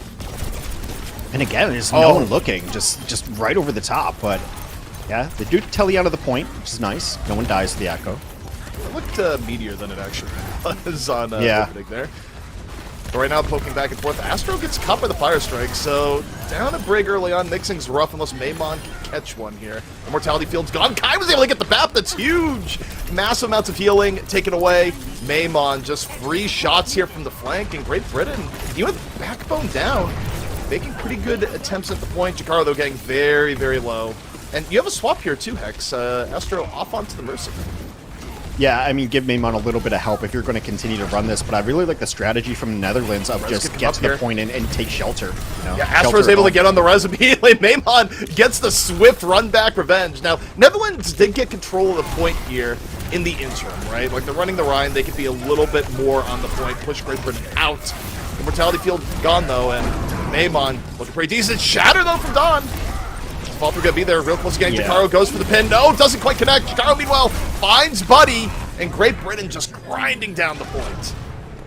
Yeah, I mean, the duplications have been on point for Maimon too, just getting tanks every single time. The value that you get from tank duplicate is so enormous. Netherlands with a really good opening strat, though. The question is, now do you run the same strat? Because you still have to try to get on the point with this. I think it works out better if they don't feel they can just straight up defeat the Echo in the sky, which has proven to be the case. Then you just continue to run this and get to the point as quick as possible. Everyone's come together. Kai with the Pulse Bomb ready to go. And the Immortality Field's already used. Kai's looking his chops here. This could be big. Waiting. Jakaro, a little bit of disruption here on the pilot. Gets the BAP. Maimon finds a 10, and Kai just gets to hold on to the bomb here as Jakaro slaps him around. Just juggling supports in the corner. That is 2 kills for Jakaro. Maybe taking some of those Denmark, you know, shots to heart there. That's not feeding, that's eating. Yeah, Jakaro's eating good by juggling supports on the corner. Now Great Britain will take the lead on this one. Still no changes for the Netherlands. They're going to run this same strat. Moira, yeah, just trying to get to the point. But I mean, Great Britain's got a read on this. They know exactly what they're going to try to do. The bio's huge. Hits both Dawn and Buddy. Yeah. Dawn already low. Kai's still hanging on to a Pulse Bomb. Could be a big opportunity there in a moment. Blizzard zones out, and actually enough to catch Maimon at the tail end, but the Resurrection gonna be there. Pulse Bomb out from Kai. Gets Dawn. Finisher they need. Jakaro, though, out of the fight, so Netherlands still able to hang on. They got the point flip, which they're usually going to get early in these fights no matter what, Hex, with what they're running. Backbone's in trouble. Ooh, really nice from Tap. Finds Kai. Tap really make it work here on the May. Gets rid of the duplicate. And Maimon, even with the harassment on the outskirts, Netherlands is still in control of the point. Yeah, they are in control. It's going to be interesting to see like who they try to target down, because right now the Netherlands are a little bit spread out as the Reinhardt's going to come back to point, but Funny Astro didn't see him coming from behind. He gets hammered down by the Reinhardt. Dawn goes down. Really nothing was around to keep him alive. Tap still around on the point, by the way. Tap has just been here for so long. It finally goes down. But even with Netherlands giving up control, this is pretty good. 94 to 61. They just need one more fight, Hex, and they're going to have some tools to do it. Yeah, they're a single fight away right now. And I think like, what you really have to look for is how this next Bionade works. And I think the reason Backbone's getting such value out of it is he knows exactly what's happening. They're gonna try to teleport onto the point, and if you can time it perfectly, you can splash every single one of those players with a nade. And that's what happened last time. Telly Shatter, let's do it. I was gonna say they can't lose Buddy early. Buddy got real low there, stayed alive. Big rotation coming in from Netherlands. Final fight on the way. Opens up with the Cole. Buddy drops the Cole. Looking for anything right now. As it moves, I'll call it. Netherlands okay, a little bit low. ANJ's gonna have to drop the beat soon. Gets hit by the Bionade. Beat hasn't come out, and 2 already down. 3 are down as Kai unleashes the overclock. And the beat comes out, but it's a sad beat. Only hits 2 because the only 2 still alive. The saddest song in the world. Yeah. This will be Great Britain cleaning it up, but a nice adjustment from the Netherlands, a good strategy there. I mean, it caught Great Britain off guard, at least for the very first fight, but Great Britain was able to adjust to it, and Jakaru at least 3 juggle kills on his supports there. Like, really nice, just putting Baby in the corner. Well played there. And, I mean, it's kind of tragic that last fight just never got to set up correctly. You saw the Netherlands try to go from one side and find an angle, but it was cut off, and then try to find another angle to get in with the teleporter. It was cut off, and they just they kind of got body blocked and body checked by Great Britain every time they're trying to use their strategy. So a good adjustment by the Netherlands to run the strat, a good counter adjustment during the play by Great Britain to prevent them from really getting set up again after the first gambit. Also, again, I'll just go to the support ultimate usage at the very end there, where I get you're trying to stagger it, look for max value, but A&J dropping the Pete after 3 are already dead. Clearly, the point was a little bit earlier there, and the timing was just all sorts of off. And you make a mistake like that versus Great Britain, you're probably not going to win. They're just too good. Yeah, I mean, that comes down to it, right? When you're facing off against these very talented rosters, is that you, as the opposing team, has to play perfect, whereas Great Britain can make a couple mistakes, and then Kai will hit 3, or Jakaru juggles 3, and, it just kills people. So that is kind of the edge that the teams with the stronger rosters are playing with. So, yeah, Netherlands just kind of has to outstrat them, which I liked in the second point especially. I thought that was the right strategy to try to play, and we'll see. Now the Netherlands gets to pick the next map, so maybe they have another pocket pick, another strategy they can try to employ to upset Great Britain. Great Britain has to win this match. It's critical. They cannot drop 2 matches and expect to get out of Group A. Well, Great Britain, they take map 1, but the Netherlands, they're still showing a bit of life. Will they be able to bring it back on map 2 and force a map 3? We'll see soon.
Great Britain looking real good to start off the day. Redemption on all ends, especially for Jakaru, who might have heard some people talking him down because great primals across the board. Netherlands, though, Hex, also some moments to be proud of. Yeah, I mean, like I said to start the show, it's always the tanks who get all the blame, right? I mean, it comes with it. You get some of the blame, you get some of the credits, so it's just how it goes. If your team is losing, your tanks are going to have bad numbers. They're going to look bad. It's really not as cut and dry as that usually. Sometimes you can catch out a little mistake here and there, but not very often. Yeah, no, it's good adaptation. I think that they're a smart team. Obviously, they're like, well, we can't just go Echo versus Echo. We can't try to do anything about that. So let's play on the point. Let's play a brawl style that goes towards our better play style, and also the stage helps it out there to be able to shelter on the point. So a good adaptation there. Now they're going to have map pick, and I believe, well, I know we're going to Havana, but I would have guessed it anyway, because the last time they lost a map was against France, and they went right to Havana as well. So this seems to be their map pick to go to, a favorite strat of theirs. And yeah, I mean, I would find it difficult to want to go against Great Britain on Havana, because Kai can play Widow, and that's terrifying. Yeah, I mean, to an extent, you are playing into a strength of Great Britain here, but also on a completely non-matchup related note, does it ever throw you when you look at this Havana logo here, like a nighttime, like closed streets? I look at this like, is that Kings Row? It's like, no, it's not, but Havana, with the nighttime preview definitely just messes with my head a little bit.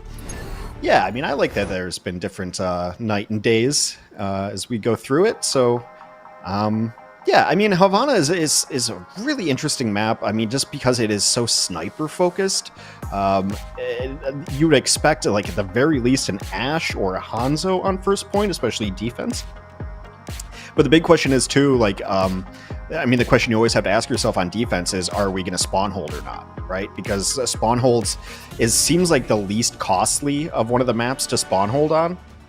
Because if you do spawn hold, you will still get a fight on A in a not terrible position on defense. So, I mean, that's generally why you see it. And then conversely, on the other side, like, you, as an offense, you have to ask yourself if you're going to have to bust out of a spawn hold. You know, a little bit of compositional questions here. Jakaru saying, hey, are you on Reaper? As a Winston player, I feel like that's a fair question to always ask, right? Like, are you going to have to deal with a Reaper? And, there's not going to be a fair answer here. It's lore accurate. It goes back to the very first cinematic. Winston and Reaper do not get along very well. Yeah, so it looks like Netherlands do want to spawn hold here. Great Britain will probably have to make an adjustment or two to get out of spawn, unless they just hit a couple nutty Hanzo shots. Yeah, and with Kai behind the Hanzo, that could happen real fast. It's very Let's take a look here. One might have just happened there to the Reaper, but no. Kai holds onto the arrow. Wall comes up and goes, they'll never expect you to go right back through the wall again. But they would. But Kai, still looking for the shot. Jakaru jumping on into the back line. Don got slept after the jump. Neither team super wounded here, just have to change in an instant with the Hanzo, with the arrow, but A10 takes down Jakaru, and, this is why Jakaru asks those questions. He gets this answer. Gets the answer if they're playing Reaper or not, in the form of 2 Hellfire shotguns to the face. That is the answer. One pick, though, on the offense as they break out is usually going to be enough eventually. So we'll see. And, like, Great Britain, I think, does not really want to make changes here because they'd rather just charge ultimates, but they do lose their Sky combo. Yeah, A10's been doing a great job on the Reaper on the outskirts. And again, Tap has probably gotten more Echo kills as May than you would expect. But Jakaru breaks out, finds 2, falls for it. But as you were just saying, Hex, those trade outs pretty decent on the whole. Kai and Jakaru will be back up before the defenders will be. And Don is committing. It's been a pretty solid spawn hold, though. Like, you got to be pretty happy with it. Burn a couple minutes off the clock there. Well done. And now, like, and they force out the Echo duplicate too. Yeah, I mean, so well played. But I mean, I think the reason like Great Britain didn't make any huge adjustments was, one, what they were running was like not terrible. 2, now they still have 4 ultimates after breaking out of spawn. Yeah, I mean, you take a look at this, and your Netherlands are really happy with how that just went down. But now, as you go back out, don't throw away that defensive momentum you built by getting picked off by Kai or Maymon early on. Maymon, pretty aggressive pressure here from the back. Jakaru moving in from the front, gets Nano, and Maymon gets caught! The Death Blossom, huge from A10. It wasn't on camera, but A10 just dropped down, right place, right time. And look at Netherlands here, Hex. Are they going to go straight back to spawn? They just might. Yeah, absolutely. I mean, you can see why this is their map pick. It really plays well to their style. They wanted to run Reaper on Ilios, and they obviously, I think May is Tap's best hero. Don's best hero lately, at least, has been the Ramatra, and kind of the composition really lends itself to a good spawn hold. Well, this could be huge for Netherlands. They get one more fight. It could be a first point hold. Tap drops the wall. Blizzard in reserve. Right now, just focusing on Jakaru. Jakaru has the primal here just to disrupt out of spawn. A huge advantage for Netherlands, but that's burned. They decide to burn the Annihilation in turn. They get Kai, and Hex, look at the time. 1:12 left. Could Great Britain get held here on point A? That could sell the map. Small back cap happening here, as the remaining members of the Netherlands do figure out that that's happening. Yeah, it at least forces things back. Uh-oh. A10 gets caught by Astro. That's massive, but okay. Tap continuing to just land these icicles. One of the deadliest Mays in the tournament here so far. Blizzard, good to go, and it just goes straight for Astro, saying, let's take him out. No more Zen picks, at least for now. 40 seconds left to go. This is turning scrappy. It's turning into a brawl, and the Netherlands are looking real good. I think they might have to back up just a little bit. That's a huge pulse bomb, and they will confirm the kill, but 2 kills do come across on the other side. This is about as scrappy as it gets. 20 seconds remain. Spawns are in favor of Great Britain, though, as they come out. Yeah, but See, I mean, I think, yeah, Buddy's got to pop this coal, like, the moment he feels any pressure. Can't die with it. Yeah, I think you pop Cole early, hope to get a quick pick off. Kai nearly got picked. The Cole comes out. Great Britain, a situation where they really don't want to lose anyone here. And Jay gets caught by Jakaru. Big sets up the 5v3 now is A10. Astro, the assassin on the Zen. Tap gets one, but now Great Britain, are they going to be able to bring this back before the recontest? Overtime spawns will slow down Netherlands a lot in getting back onto the point. Yeah, Buddy is just trying to fade away for their life right now. I wonder if anyone's going to be able to I mean, Buddy can touch. You can bait onto the card. It's just not a great idea. There is still Death Blossom. A10 goes in. Yeah, A10 wants it. Goes for the Death Blossom. Buddy catches Kai. Very winnable now for the Netherlands. Spawns are coming back out. Still overtime spawns, but both supports down. Jakaru Maymon assassinate the support backline of the Netherlands. And now can Tap pull the impossible. Very close to a Blizzard here. Getting low. Has to ice block 95%. Bomb comes out from Maymon. Takes down Dom, but Tap gets Maymon right away. Can't stay alive to drop the Blizzard. And Great Britain, they get point A, but that was about as close as it gets in being denied. Yeah, there was a primal there anyway, so they would have been fine to at least buy some time. Now, the question is the momentum. Can they get enough momentum onto point B? I mean, Great Britain's not really running something to take, like, the high ground, so they're not really on the, like, the Hanzo or the Baptiste, where you want to be on top of it, but they will take some positioning here. EMP should be the next thing to come out and win a fight, and they're clumped. Kai is loving what he's seeing right now. Hits 3, and A&J just hits the floor. The EMP Bionade combo just evaporates him. And that's about as clean of an engage as you're going to get from Great Britain. And exactly what you want to set this momentum here on point B. Yeah, absolutely. The momentum does ride through there. I mean, it was inevitable. Kai was going to get that EMP, and then the follow-up is really smart there from Great Britain. Right now, Netherlands will be able to come back here and fight one more time, and you're going to have Blizzard and Annihilation. If done properly, those should be enough to turn this fight for them. Yeah, I mean, I think step one is don't let anyone get picked early by Astro. Astro has been turning some of the fights in the last 2 or 3 minutes just with early Zen picks. Netherlands, though, still at a full 5. Anjay drops the beat. Everyone hit by it. And now we look towards Tap. Slowing down Jakaru. Blizzard in reserve. Kai finds A10, so a lot does ride on the Blizzard now. Great Britain really spread out, though. There's no easy Blizzard target. Tap has to block here. Surrounded. Members of Netherlands falling left, right, and center. Anjay lucky to get away with his life. Meanwhile, Kai's on the payload. Payload? Netherlands? Payload? Anyone? All right, they're going to get a little bit contested, but that a little bit too close for comfort. Don finds Astro. And again, it's getting a little bit scrappy, Hex. Yeah, I mean, that Death Blossom gets more than it really should have. The bubble came down for a moment, and wow, the Netherlands are going to be able to hold on to this one. Lucky. I mean, they get some ults in, but only 30 seconds left. That Blizzard is still up, so I think Kai should be able to charge this up. All right, so you have Nano Monkey to at least buy you time. Then you can get an EMP and a Pulse Bomb. I mean, this one's all about execution. Also, in Yeah. terms of X factors here, you got to be looking at Maimon, the pulse bomb, ready to start off the fight. Tap though gets Maimon! The icicle just through the corner. 5 seconds left, and Great Britain's odds Another of turning solo, this. though. Wait, Astro? Astro? Astro? They don't get on to the point in time, though, so it doesn't matter. What in the world? Well, I mean, you know, Jakaru calls it a C9, and you kind of have to agree if you're calling it on your own team right there. Just the brawl going on in the backlines as we were watching Tap just guard the carts. There was going to be a blizzard on the cart anyway, but yeah, it took them a little too long, Great Britain, to finish off some of those low health targets on the Netherlands. And after a very good spawn camp, Netherlands are in a pretty decent spot here on the offense. The one thing I would like to see from the Netherlands, that came out like a couple fights ago, is just kind of a target acquisition. So they engage with a beat, and then 3 people go different ways, all trying to solo targets, right? So Tap was trying to kill the Winston. There was a small battle going off on the side. Like, if you're going to engage with a beat and go into it, like, pick a target, like, go coordinated, like, find somebody you can all kill, and then move on to the next one. I think it's a small thing that they could clean up, which would make this team look stronger. Yeah, I couldn't agree more. And, you know, one of the interesting things to me, you know, we talk about comfort picks a lot in the Overwatch World Cup, right? And, you know, we've been following the story as it's going on, and, you know, this is why you plant the seeds of a narrative where we saw Tap do really well on May. You don't usually see players play May as nonstop as Tap has been playing here, but Tap's May has been incredible. The amount of shutdowns Tap was able to get, and now with Piped Up, you see Tap going to Tracer, but I don't know. The way Tap's been playing May, I'd almost stay on the May. Yeah, couldn't agree more. I mean, the name just seems so fitting. Those icicles just tapping the gray matter. So yeah, no full hold here for Great Britain. You do have to be a little careful of Kai, who's going to run Soldier in here. Always a danger.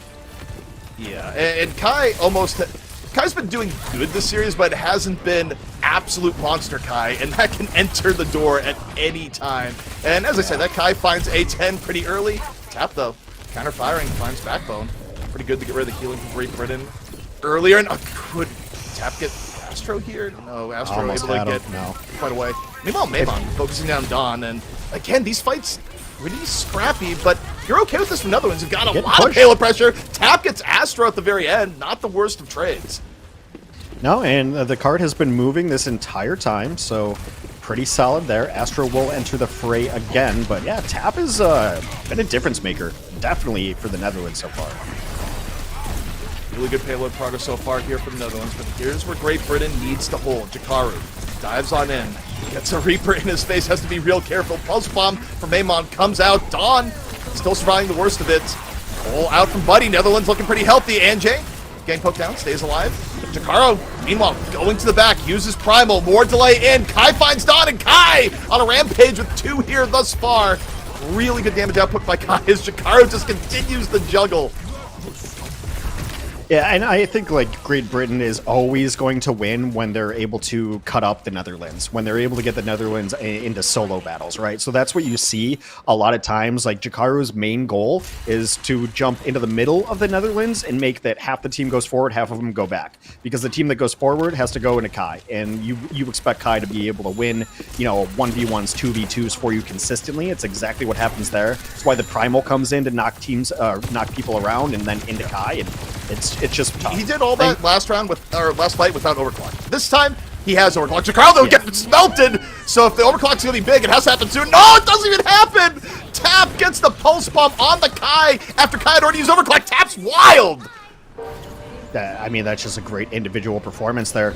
4 minutes now to get it to second point and win this off. One thing we didn't mention, we saw a little bit of it yesterday in the latter games too, that I think we're going to start seeing more of, is the Mercy without a Pharah or Echo, just for damage boost on your DPS. So you see it with Ashe, you can see it with Sojourn, and it is so strong.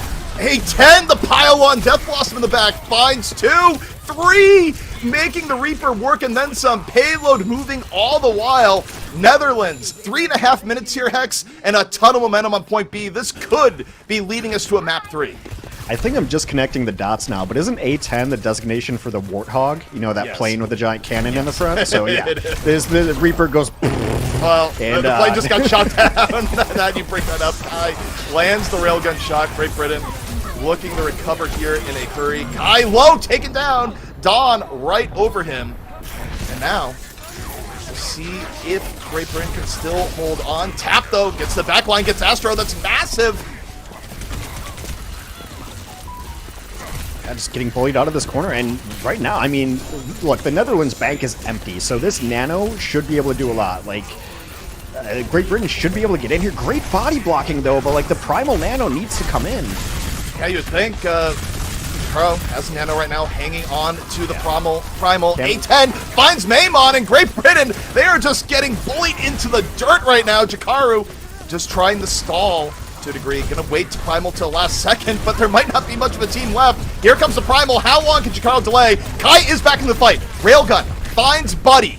And now, is it gonna be enough for Great Britain for Spawns to come back in? Jakaru's done a great job of delaying. Gets the bubble down. Gonna fall finally. The bomb onto Maimon from Tap! Unreal! Kai, though, builds up the overclock, gets A10. Great Britain desperately trying not to drop this map. Kai with 2 here so far. One of the last ones remaining. Can Kai get another? Tap rolling around. You see Kai on the point, the last remaining, and that's a Netherlands ripping a map away from Great Britain.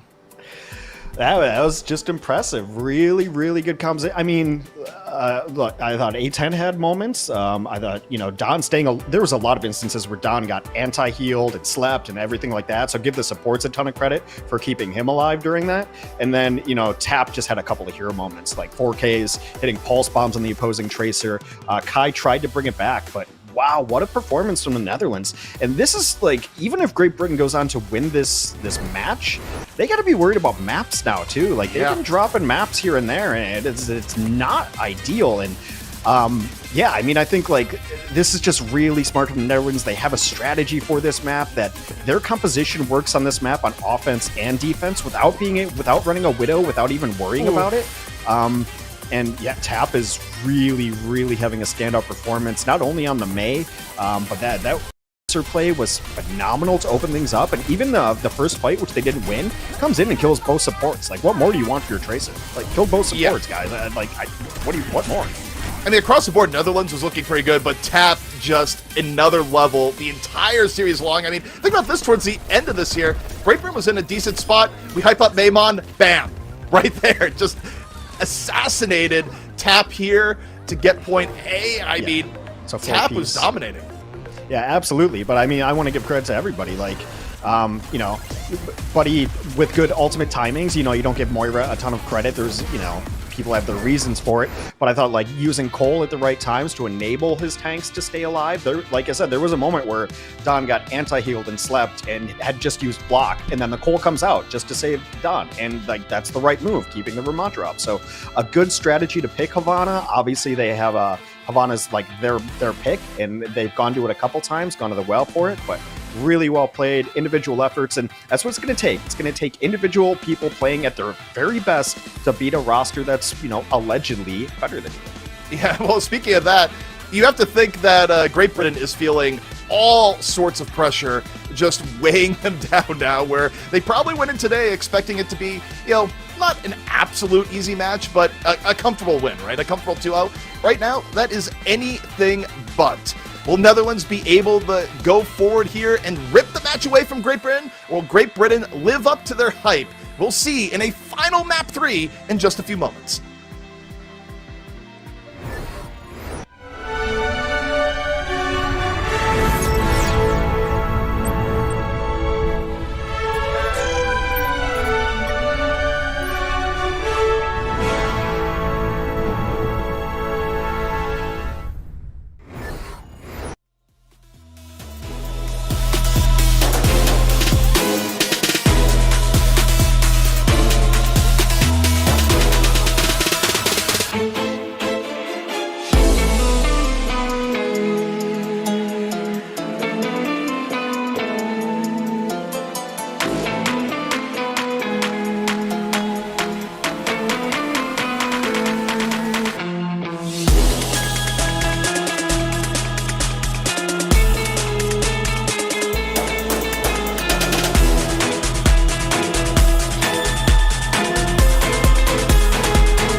the Netherlands looking incredibly strong against Great Britain, winning Map 2, forcing a Map 3 hex, and Great Britain, one of the favorites coming into this tournament, already in a bit of hot water. I mean, that's why you gotta love the tournament. You think, like, you look at teams like Great Britain, you're like, oh, easy out of groups. You look at teams Sweden, easy out of groups. I don't know, man. Like, you like, one of these teams have strategies and then cohesion to run them, and maybe more time to just grind out practices, then you could be in a little bit of trouble. Coming into this matchup, I said this is a must-win for Great Britain. Like, you can't go down 0-2 in groups. Maybe, I mean, because there's 3 people out of Group A, that it's possible. I mean, I think you look at France, it's almost like a lock out of Group A. But the Netherlands putting on a nice performance on Havana, their map pick, and just a really great individual performances like Tap, and then all the way down the line, I think everyone played one of their better games they have in this tournament. So Great Britain, I mean, part of it now comes down to, like, are you feeling the pressure as we go on to Esperanza? Yep, and Push, obviously, you know, a game mode where we could see one team take a huge advantage much sooner rather than later, and you have to feel like Great Britain, you know, a team that has shown resilience in the past years of Overwatch World Cup. If there's ever a time to have a heroic speech and go, hey, we can't lose this, now would be the time, because yeah, if you let Push get out of hand early, if Netherlands strikes first because Tap just continues doing what Tap has been doing all series long, you might not be coming back, not only in this match, but also the tournament. Yeah, it'll be interesting. I'm not certain that Esperanza really favors the brawl style that Netherlands has been trying to play. I mean, yeah, I mean, it's Great Britain's map pick, so there are some longer sight lines. You could expect to see Kai on a Sojourn or something like that. I think maybe Coliseum is also in the map pool, where Sojourn used to, like, really be dominant too, but people just dislike Coliseum overall at the pro level at the very least. So this makes sense as a pick. So yeah, we're going to see definitely a clash of styles here. It's going to be Sojourn and Tracer, and the dive of Great Britain versus Netherlands running, you know, kind of the more brawly, faster composition, and Tap is going to play the Tracer instead of the Mei. I agree with that. I don't think Mei has the great utility on this map. Yeah, also, as much as we've praised Tap's Mei, after we saw what Tap just did on Tracer, I feel like Tap can just play whatever Tap wants to play. There will be no criticism here. Not anymore. Yeah, so the jump in comes in, but really no one to find so far. And you see Jikaru, just hunts down A and J, the help of Kai. A really strong start here for Great Britain thus far. Tap gets Kai, but that shouldn't be enough to flip things around, as it's just methodical from Great Britain, just one elimination after the other. Yeah, and it's when Netherlands gets split up that they end up having trouble. I mean, Great Britain's trying to split up the Netherlands. That's what you want to do to this composition, isolate and destroy, because the Netherlands are, you know, it's 5 fingers are weak, but a fist is strong. So they need to stay closer together, and just losing Lucio early, and then everyone else is isolated, and you just see it from Jikaru's perspective. It's just, you know, jump here, jump here, jump here. Okay, 3 kills. Neymon working towards the back, seeing what's available. Kai finds Buddy, a quick little railgun flick. And Neymon real close line pulse bomb set up, and could just be going straight to Dawn right after. Tap, though, gets rid of Jikaru. Great Britain still ahead in eliminations, but will there be an answer to Tap here? Right now, Maimon versus Tap, a guy working for the I mean, side. Tap's in the middle of 3 people. Yeah. It wasn't quite fair, you know? Yeah, no. Not necessarily the fight that they wanted yet again. Great Britain will move forward here. This is going to be kind of a critical fight, because if Great Britain wins it, they will have forward spawns, and that's very difficult to overcome. And Jay gets caught again. Jikaru just continues to chase the Lucio in fight after fight. Kai, another railgun shot on the A10, finding the Reaper a lot more consistently. And yeah, Hex, that dreadful scenario you just mentioned for the Netherlands, it's happening, as Great Britain, they are pushing through without a care in the world. Well, I mean, I mentioned Great Britain might like this map because of sightlines. Great Britain might like this map because of what's on your screen right now. Like, it is so good for an Ana. Ana can just sit, like, pretty much alone and get every shot in the world. You saw a great anti-heal come down from Backbone early on. Like, what is going to mess with this Ana up here? You're going to have to send Tap up to deal with it. But, you know, even then, it's going to be difficult. Backbone just relaxing in the back, getting ready the Nano Jikaru, and Jikaru is going, where's Nano? Meanwhile, Kai has the overclock, looking in. Nano is applied to Jikaru, and Kai's down, not the best position. You went a little too far. Wait, look at this. Jakaru finds A and J. And, yeah, Great Britain holding on here. But, yeah, they lose Kai early. And Jakaru's looking solid this round so far. Yeah, Coalescence comes out in desperation and then just gets absolutely bopped by the Winston. The Pulse Bomb will come down onto Don. And, yeah, forward spawns will remain. 7 minutes left. And Also, right now, I mean, like, the thing is about the Netherlands that, like, I don't think they have another card to play. I think, like, this is their this is their card. This is their play. This is their comp. I don't think we're going to see changes. It's just doesn't work as well against what Great Britain's running right now. Well, the big change we've been seeing is just the pressure on the A and J. Great Britain has specifically been hunting the Lucio play constantly over the course of this round to the point that it's not coincidence anymore. A10 looking for Jakaru. Jakaru, though, gets a lot of support early on. Beat gonna be dropped here. Death Blossom still in reserve for A10 as Netherlands looks for a way to initiate. Great Britain, though, they're just able to disengage the effect of the beat. Gone. Now Jakaru says, I'm ready to play. I'm ready to rumble. Drops the primal. Tap. Gets found. A10 stuck here in the underpass. Has a Death Blossom, but it was now the time to use it. It's a little bit questionable. Looks for it. Sees Kai. Says, I'm spin. But there's a lot of spinning and no winning as A10 just falls to the railgun. Kai's been on point. Well, it's that nightmare scenario I said earlier, too. Like, when Tap died earlier, like, he was trying to go after Backbone up top, but Backbone and Astro were together. And I don't care who you are. I don't care if you're, you know, proper. You're not going to kill Backbone and Funny Astro when they're together. It's just not going to happen up top. So the peel was there for Great Britain, and the high ground that they're taking, there's no one on the Netherlands to be able to deal with it, like, at all. And the reason they're going after A and J is a rush comp is not good when you can't move fast. Yeah. So, sorry to break that down in simplistic terms. Biomate comes out early, forces A10 the shift. Jakaru hunts down Buddy this time. The dives onto the supports of Great Britain continue to be good. We look at Tap, gets the bomb, gets rid of Backbone. A sign of life as Kai just stuffs it out.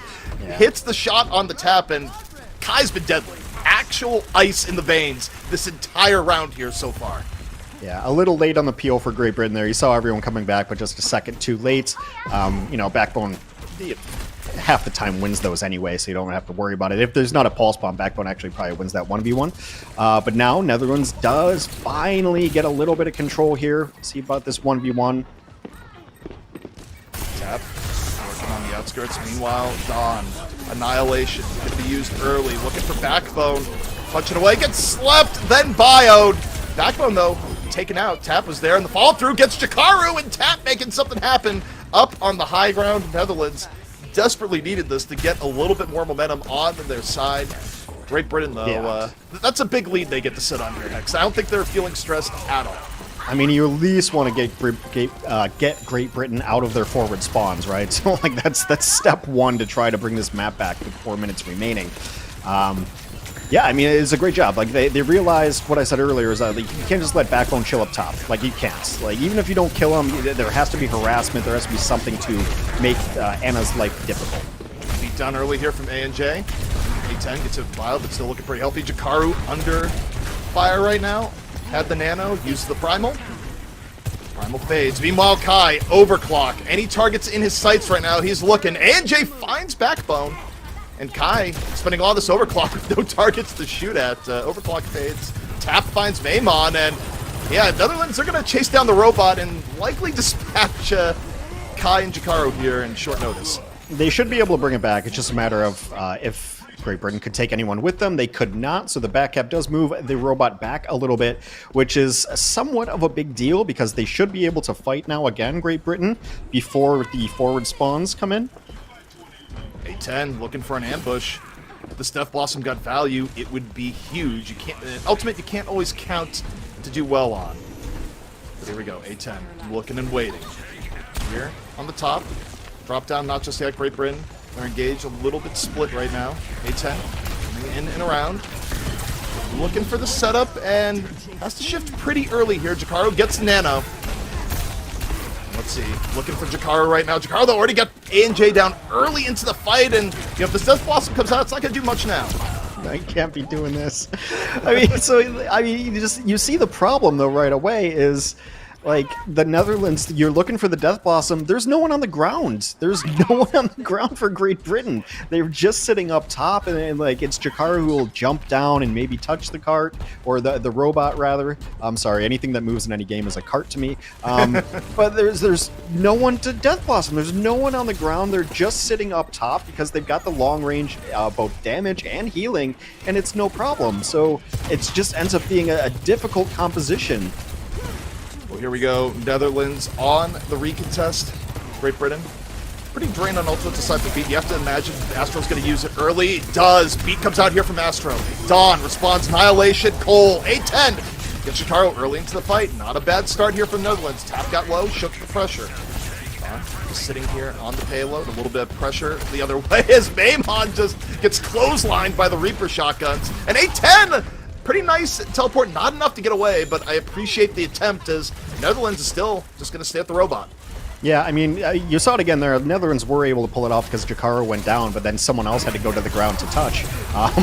But it still is difficult. Like, they really need to deny the position where Great Britain wants to go from high ground to high ground to high ground. And wow, nice little Dorito kill at the end there. Yeah, I would have been shocked if Kai got away, but it would have been just Kai things.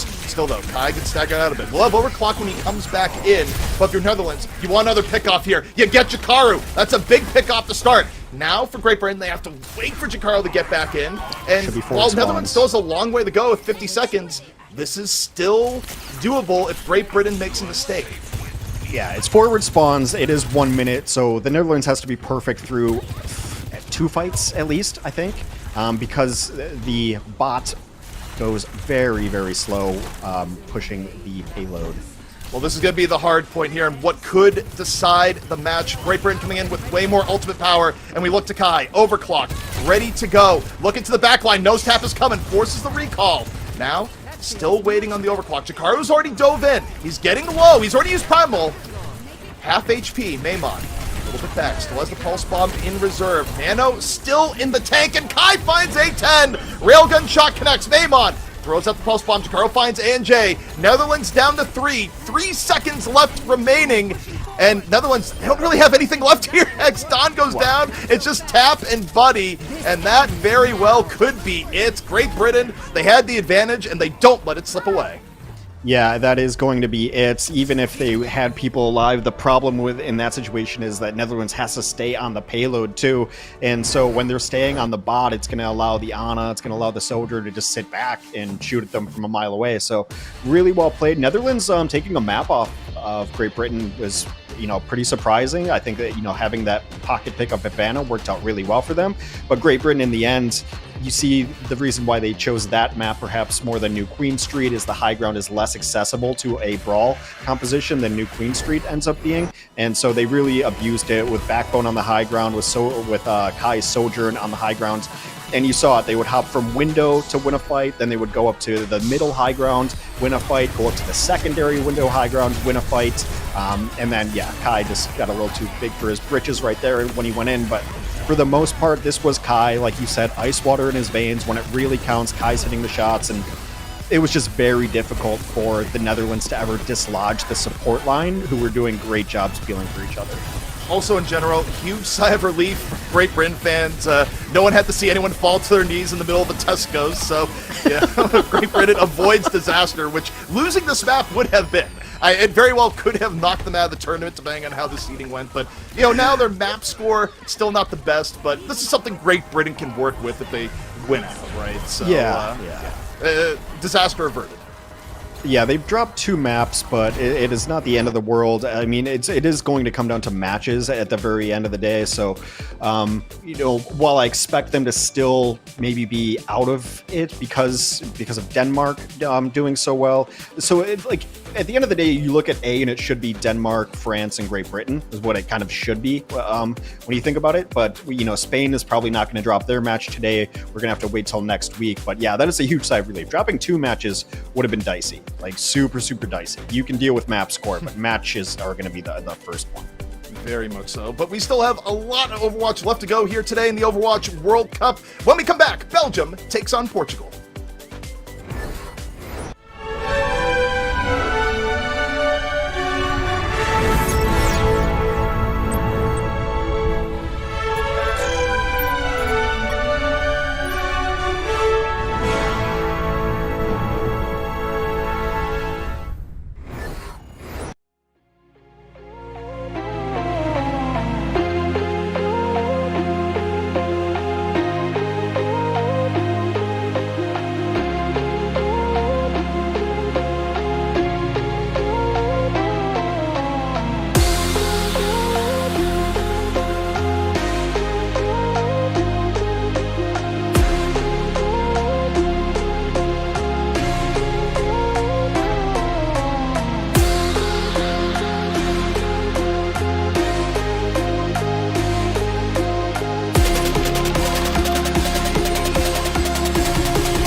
Welcome back to day 4 of the Overwatch World Cup 2023 online qualifiers for the EMEC region. I'm Jim Basco, that's Hex, that's CP, and we just watched two teams duke it out. Great Britain versus the Netherlands.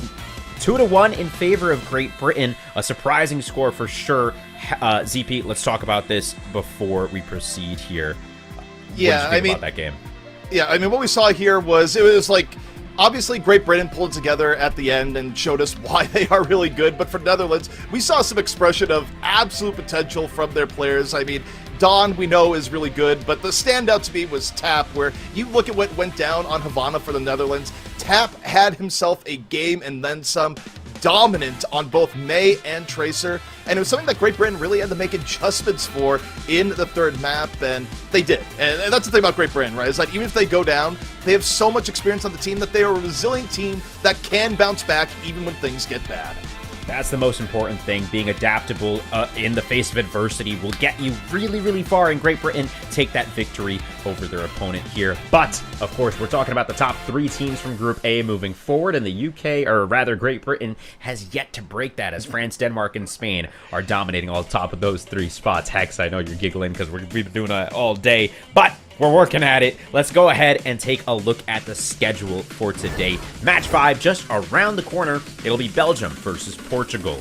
And of course, later today, we've got Spain versus Italy, and we round out the day with Denmark versus France. Definitely a couple heaters of games coming up still. But Belgium versus Portugal up next. Let's talk about that. Hex, what are your thoughts on this matchup before I toss it off to you guys?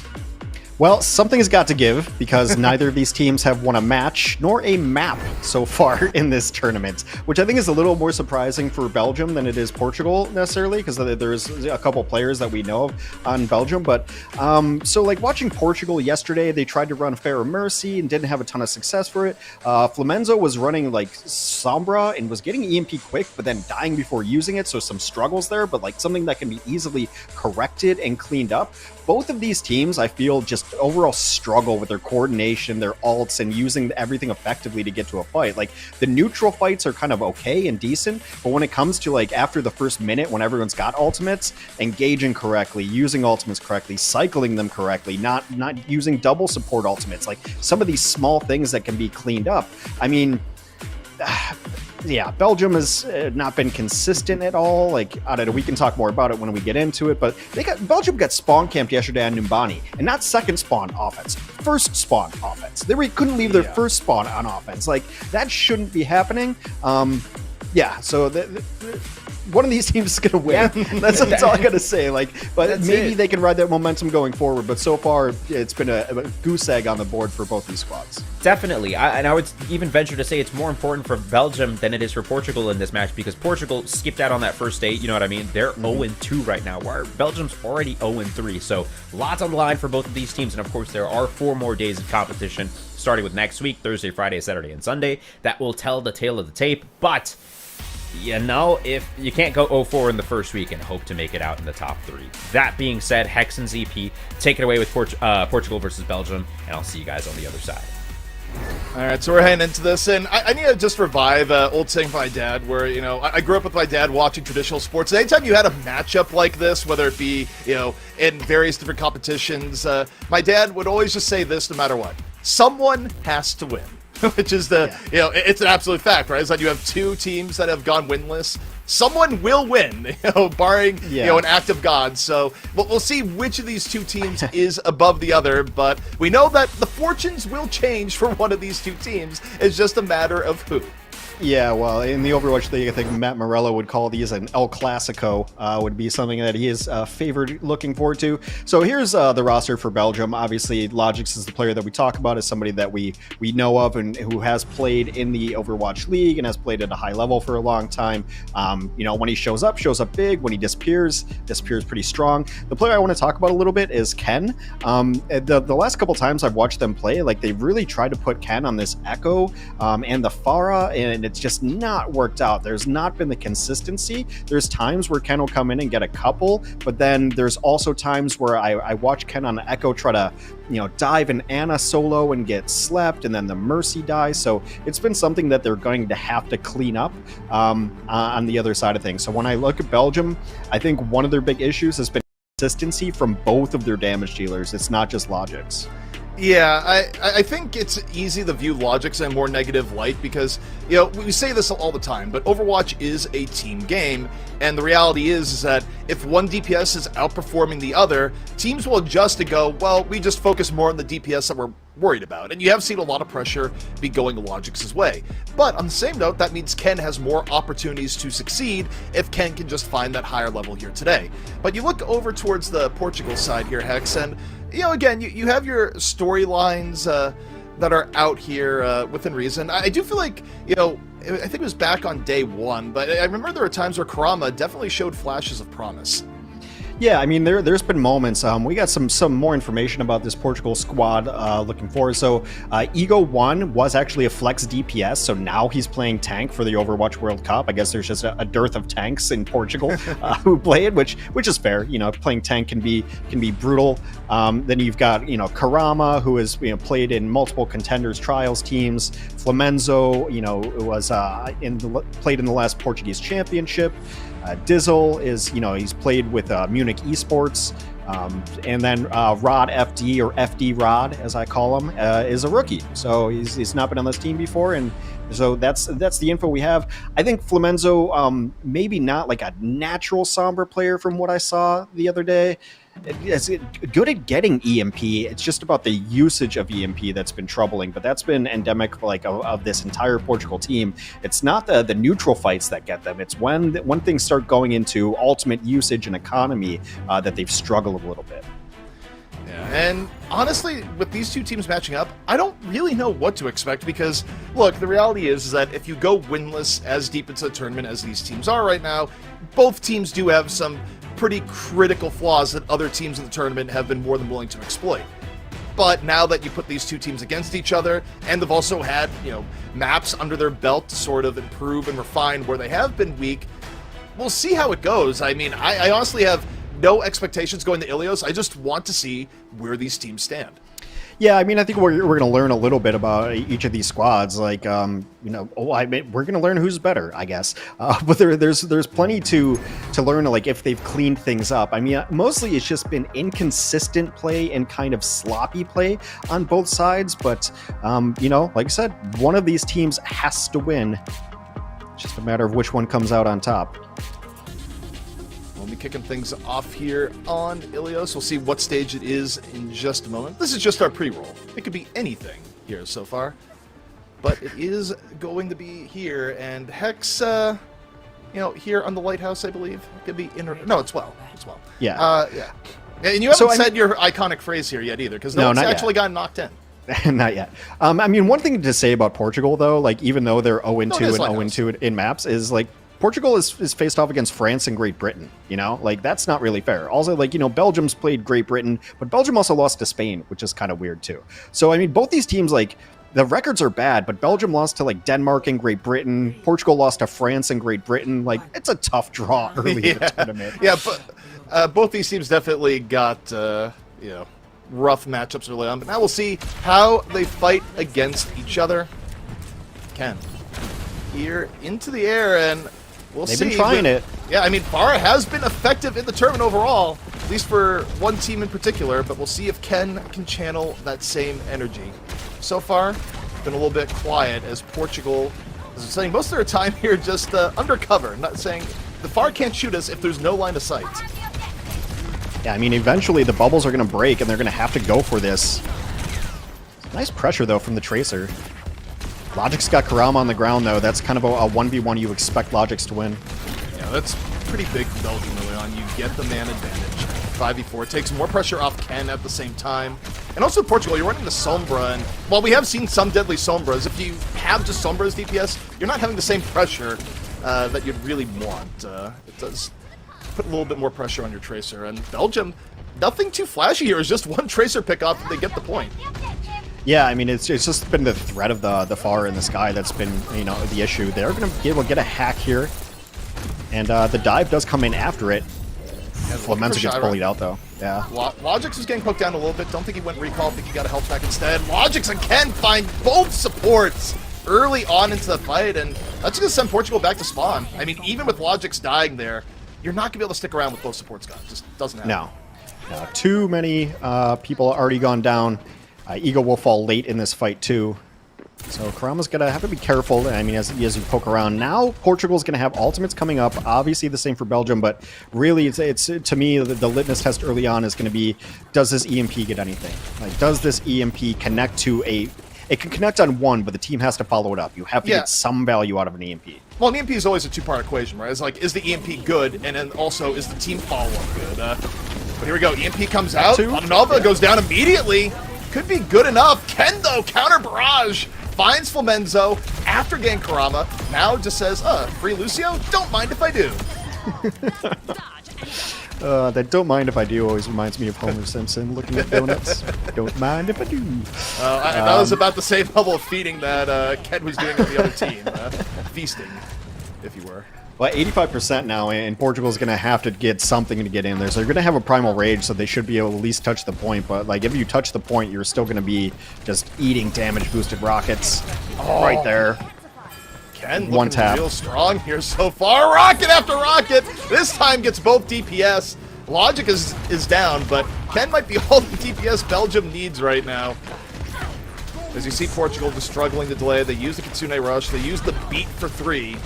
Not a beat for 5. Ken in the air, looking for more. And they flip Rama's it. able to get Palm Novas, and this is starting to slip away from Belgium. This went from containable to not so much at all as Portugal lays on 3. Now soon to be 4 as Shaya gets knocked out of mech. And Portugal staying alive. Yeah, strong cleanup there. Portugal able to flip that one down. The cleanup just not completely there for Belgium. And a nice kill late as Ego was able to take down Chaba. I mean, I think if you're in that position, if you're able to take down the Mercy in this composition, everything should fall right after it. But they've also done a really good job of focusing down the Ana, Patanova. So it's been really solid for them. Again, right there on cue. Yeah, as you say, they're good at focusing on Patanova, the bomb sticks. But oh! Speaking of bomb sticks, the vertical pulse bomb from Logix gets rid of Dizzle. And the res is there, so Belgium still at a full 5. Portugal down their Kiriko. Healing gonna be a problem. And you see that as Eco 1 is just getting chunked. Shira finds Karama, and Belgium is methodically picking Portugal apart. Yeah, someone needs to get on this point, and I don't think it needs to be the Fire Mercy. There should be a better presence on the point than that. Ego will... Oh, what? Flamenzo gets Logix. Yeah, I mean, Belgium really didn't want to get on the point there. They left all the Logix. Logix actually gets punished for it. Rez comes in, EMP comes out. However, Flamenzo punished immediately post-EMP. The barrage finishes off Ego 1, and surely this is the round for Belgium. It is going to be the round, and don't call me Shirley. Yeah, absolutely clean it up. And Ken is... Like, they've been trying to force this Fair Mercy for the last couple of matches, and it's just been kind of shut down. But, you know, there's nothing against Portugal to really clean it up. And it's also a really good... a very solid map for Fair Mercy because you've got that kind of mid-ground that you can take. There's 2 high grounds in flanking. You can triangulate where anyone wants to come from. So, really well done there. And yeah, Ken was just, I mean, you can't say it enough. Like, he's just hitting shots. You can be damage boosted Pharah and miss your rockets and no one cares, but he was just hitting directs, cleans that up. Well played for them. Yeah, and, you know, you see Ken swapping off here to the Tracer, it looks like, where this is always one of those interesting things to me where, you know, you think about what players usually play, right? You would expect, okay, Logix will be on the Tracer. But there's like a priority ranking system here, right? Where if they're playing Sombra, they decide, well, Logix will be on the Sombra, and Ken will be on the Tracer. So, yeah, looking at how Belgium allocates their DPS, very interesting to me. Yeah, and the big difference is going to come from the tank and support lines. So Belgium is going to play a little bit like closer with the Brigida. Hacked early. Yeah. Hacked, taken on down, Flamenzo, early DMAC. Shower will be able to get away. Oh, it doesn't even matter. Flamenzo finds Ken on the flank. Really solid DPS coming out from Flamenzo on the Sombra. Karama polishes off Logix, and yeah, should be a very quick take here for Portugal. Dive denied by the whip shot. Portugal does have somebody on the point as they try to clean up the rest of this, which is really smart. Jumps into the back line. Don't let them out for free, of course. Yeah, and they're just cleaning up stragglers right now. Yeah, It's nothing flashy. They're just going, well, you're not at 5. We have 5. We're just going to keep holding W and cleaning this up until you go for a full reset. Yeah, any chases you get is just going to stagger out the next fight, and Flamenzo obviously winning this Sombra battle 20% ahead. And, you know, those questions still remain. Are they going to get value out of the EMP ultimates? Right now we look at Karama holding on to the bomb from Enzo. Likely going to open with the EMP, but Karama gets a shot first. Bomb over and in. No, not enough to finish anything off, but the EMP was there right after. Padanova taken down. Both supports for Belgium eliminated. And what was 2 ultimates, not a bad result for Portugal. No, absolutely. I mean, as long as you're winning team fights with your ultimates, the results speak for themselves. Nice stagger there as Pilot Diva will go into the drink. Now Belgium has to prove that they can coordinate their ultimates as EMP and Pulse Bomb are up for them. I think that's just the cycle we're going to see.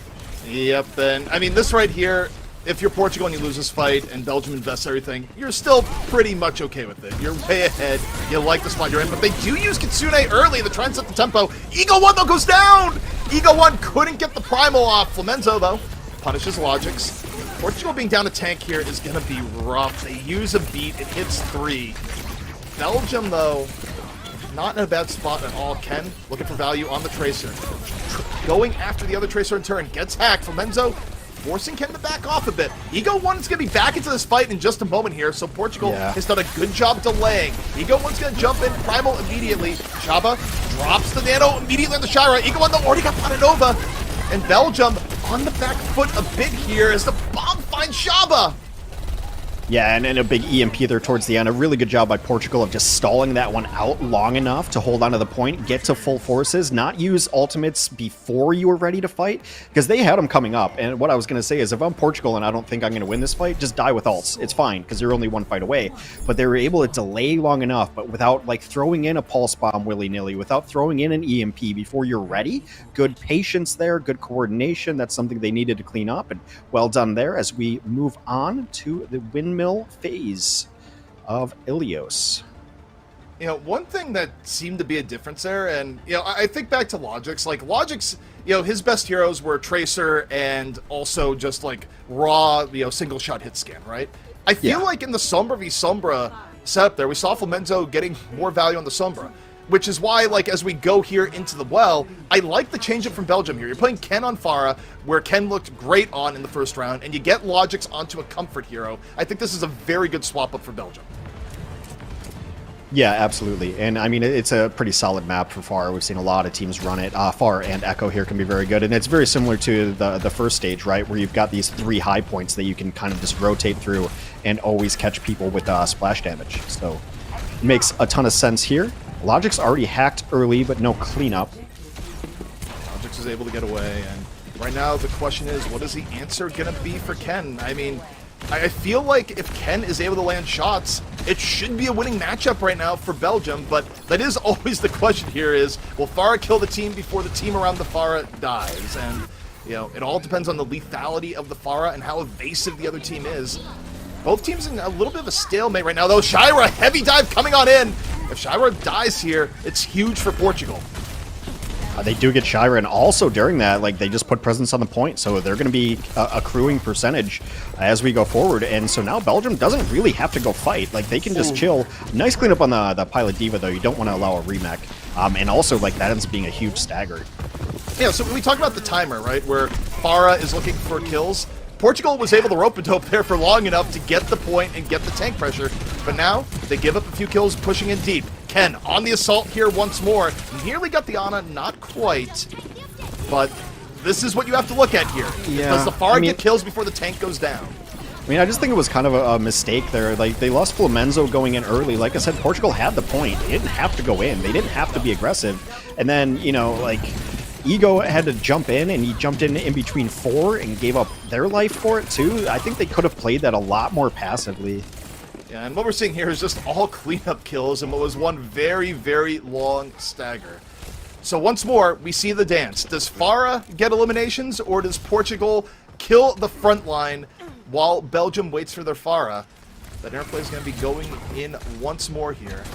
Yeah, I just want to see the EMP dive work again. Yeah. And again, it doesn't matter which target you go for, as long as you all focus on the one. I think it's going to be difficult to try to get anyone up top. Not that the EMP can't get there, but the follow-up is going to be rough. Bomb for Kramer out, not enough to get rid of the Ana. Still pressuring Padanova in danger. Is any help coming from Padanova? Kramer gets pushed out after the bio. How did Brig and Ken gets ripped out of the sky. That was Ana and Brig. I think Did Ken get slept? I think Ken might have gotten slept.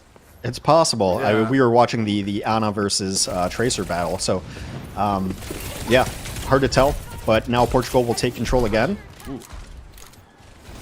Sometimes you just go Ana and be like, would you like to be our anti-Pharah? I mean, it's deviously effective sometimes. Good peel there, but really commits EMP. to it. Yeah, I mean, the question is the fall-through going to be there? Like, it got a lot of people, but Grama fell immediately. Ego 1 went for a little bit of Rock'em Sock'em and gets punished in turn. Belgium likes those trades. It takes two ults and they're just gonna res it. Like that's not the value you want. That's not a good trade. No, and Belgium immediately hang back over to the point. Dizzle finds Logix. Really nice outplay there, but Ken, terror from the skies, grabs Dizzle immediately off the barrage, looking for the Winston. And Portugal, you know, this fight's gone on for a long time. Portugal's been keeping control of the point, even while losing the fight. It has. That's big. I mean, but they have invested ults just to hold on to the point, which is a little bit concerning. Like the Nano Tracer at the end is probably the one you want back. Because, I mean, is there a big difference between like 81 and 89% to 99%? Not really. You still need that one single fight, but 99% now, Pulse Bomb ready. I think they would like to have the Nano back is the only one I would really kind of harp on. But yeah, Portugal, a single fight away from winning Ilios. Portugal, it's been a little bit quiet for Karama. No, that's huge. Pananova gets focused down early. Karama still has the bomb. Belgium down a whole lot of healing. Chaba uses Valkyrie early on just as a result of that. Yeah, can they deny the res? We'll see. Logix and Shira, they get the Portugal backline. They just find the opportunity, and Portugal has their opportunity perhaps slip away. I mean, Karama uses the pulse bomb, but you almost question why. Yeah, I mean, it is going to force out the res, so I guess it takes away a single life. We are in final fight territory. The ultimates to watch here are going to be EMP, and then on the other side of things, there's going to be a Nano for Belgium. Also, this barrage is going to come up too. Nano barrage might be the only way Ken lives through it, but definitely can be a shutout type of ultimate. Menzo doesn't have EMP yet, and time's running out. Logix goes down early, got whipped by Rod. Ken goes in the middle, goes for the barrage, gets punished. And Portugal looking pretty good as this fight kicks off. EMP used by Flamenzo. Logix rezzed back up. Logix still the opportunity to be the healer or hero here. As Flamenzo, just general pressure right now on the Sombra. Dizzle goes down. Karama finds Logix. Doesn't let Logix get any momentum. Yeah, it is very back and forth. It's 99 to 99. It is a mess, but it's one that Portugal looks to have a slight edge on right now. Wait, so we just C9 it? We C9'd it. Belgium wins. Yeah, that a little bit unexpected.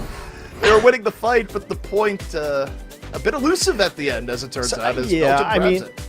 I really thought it was going to be over when they nanoed Ken, and Ken got hacked immediately, and then had to like hop his way through that room, and then got killed immediately. I'm like, oh well, that's it, right? Because they got Ken down. There's no way you can res that. The nano was already used, and then it just got sloppy from there. I couldn't even tell you what happened. There was a kill here, there's a kill there. Everyone's low. Everyone's diving in on each other. Didn't really work. So.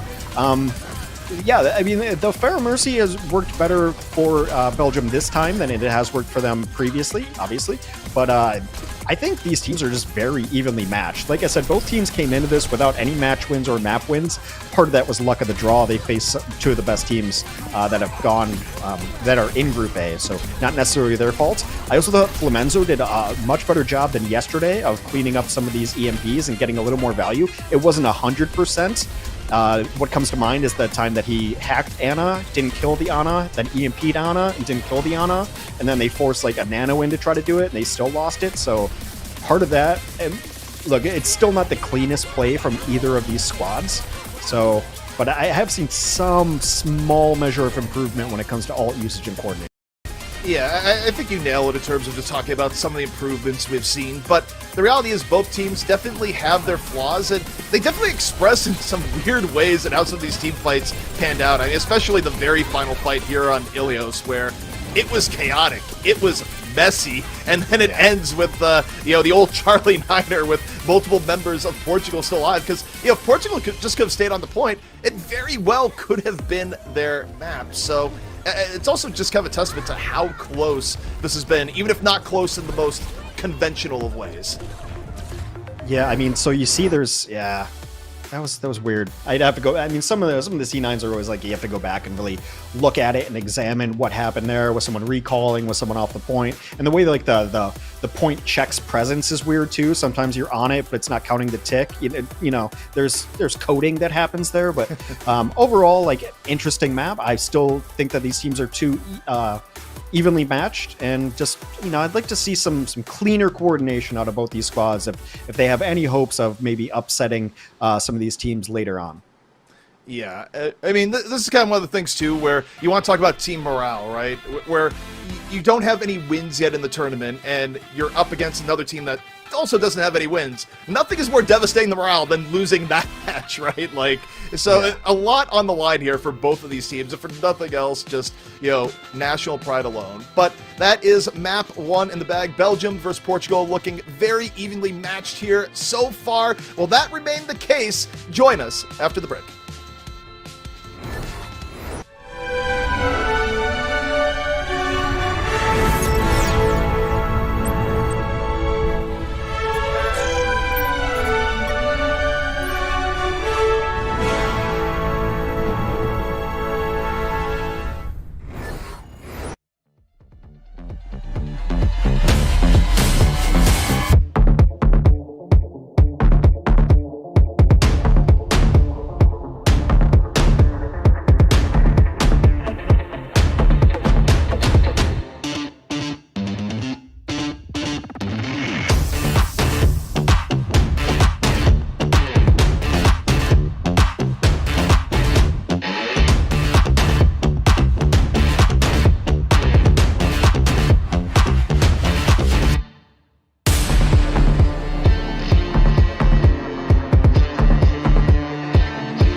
You know, you can win the fight sometimes, but staying on the fight, that can be elusive, Hex, as Portugal just found out in Map 1 versus Belgium. Both teams playing each other very, very closely in a series where both teams are looking to pick up their first win.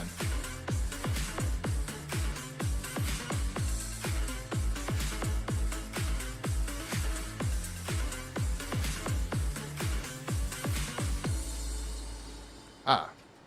Yeah, if you read lips, then what I said was, my apologies, I completely forgot.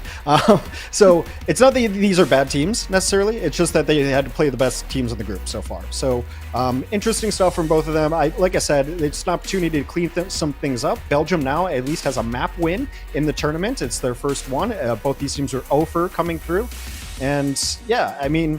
So what's interesting is Portugal gets the next map, and in their 2 previous losses, Portugal has gone to both Blizzworld and Numbani. Now, I don't know if you want to take Belgium to Numbani because they do seem like they prefer running a Sky version, like whether that be Echo or Pharah, and that can be better on Numbani than it is on Blizzworld. So we'll see. We'll see where Portugal wants to go for their chance to pick up their first map of the tournament. Blizzard World. And I feel like if you're Portugal, yeah, Blizzard World makes sense. I mean, yeah, you can run a Pharah here, but, oftentimes if teams are aerial inclined, they'll go Echo instead. And I feel like for Portugal, the best look coming out from Belgium was the Pharah, right? So you try and go to a map where maybe that's not the absolute best pick you could do, force Ken onto a different hero and see where it goes. Yeah, and I mean, I think it works out. I think that, for Portugal, they seem to really want to run like Sombra Tracer. It seems like that's their bread and butter, Sombra Tracer, and then also Ego on the Winston. Ego being a former flex DPS player, like I think Winston translates really well to people who are new-ish on tank. A lot of it is just about like initiation. Some of the higher level mechanics, obviously, of like bubble juggling and primal juggling can be more difficult to grasp. But as far as just like knowing when to go and who to go on, I think flex DPS can pick that up a little quicker. So I think that's the composition that they're going to prefer going forward, and this map is just better for it than Numbani. All right. Again, in the Blizzard World, we'll see what Portugal has in store for their map. Definitely think everything we just talked about will play a role, at least in terms of, not having a Pharah get the value that we saw back on Helios. Because you stop and think about it, Hex. The non-Pharah maps, or rather, the one non-Pharah round, singular, was one where Portugal just dominated. It wasn't close. It was 100-0 on the Ruin stage of Helios, so... Yeah. We see Portugal coming on. Yeah, as you're talking about. A lot of Tracers, Sombra, Dive, Inclination here, and, well, Belgium. We'll see what they're actually playing when they go out of the gates. Believe nothing of what you see right now. You mean we're not going to see Lifeweaver? Actually, you know what? We are going to see Lifeweaver. We're going to see it on offense. We're going to see Lifeweaver put the lift up, and Ken's going to take a shot from it. I mean, it's the opening gambit here. It's kind of like, Roadhog on Gibraltar. You try the hook right away kind of thing. This is the opening that happens all the time on Blizzard World now. It's the only reason you see Lifeweaver played at all. Yeah, well, you also see Lifeweaver get played if a team really disrespects the other team right now, where I think both South Korea and USA have played it, unironically, but it was also in matches Well, where I mean, it is not unironically. Flexing. It's not unironically at all. Yeah, actually, yeah. It was actually... Fair. Well, we're getting into it. We got Cassidy Tracer for Belgium. Okay, interesting. Some Cass. It seems like Ken and Logix have like a very similar hero pool, like when it comes to the ground heroes, at least. Because Cass is also one of Logix's best heroes. Well, spy check. Not only that, but just when in doubt, fan the hammer. What's the worst that could happen? As Ken, under very heavy pressure, nearly died after the Bionade came on in.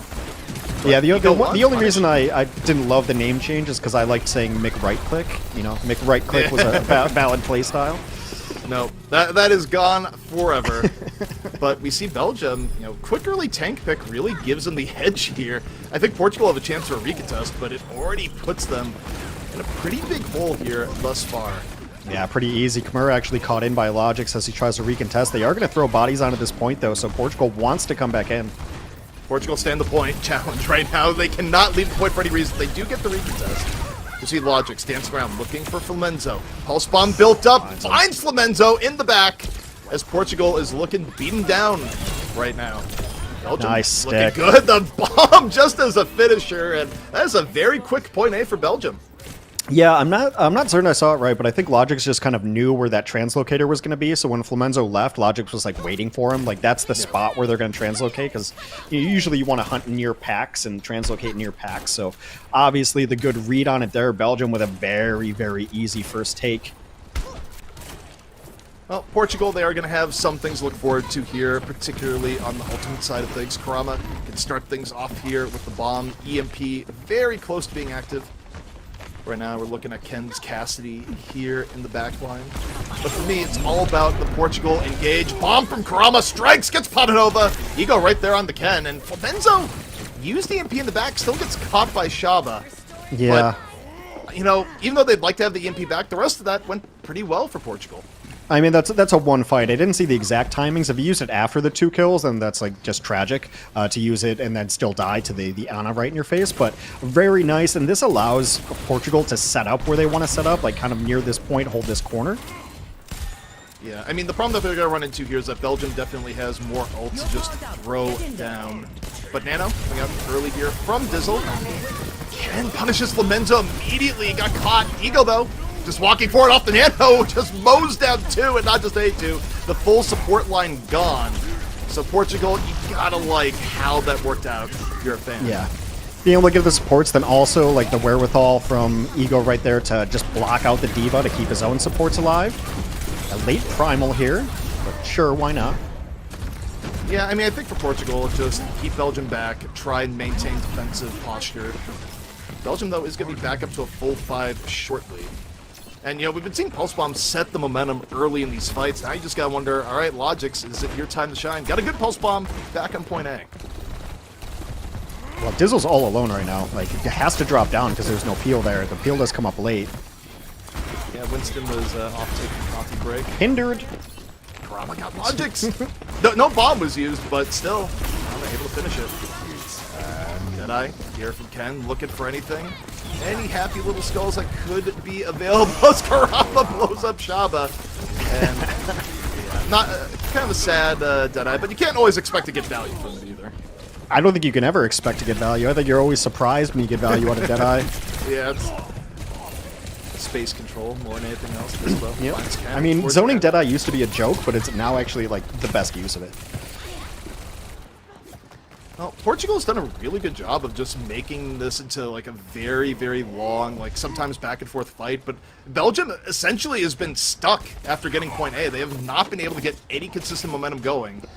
And next fight, I'm not sure is really going to change things. They're going to have to push through Kitsune.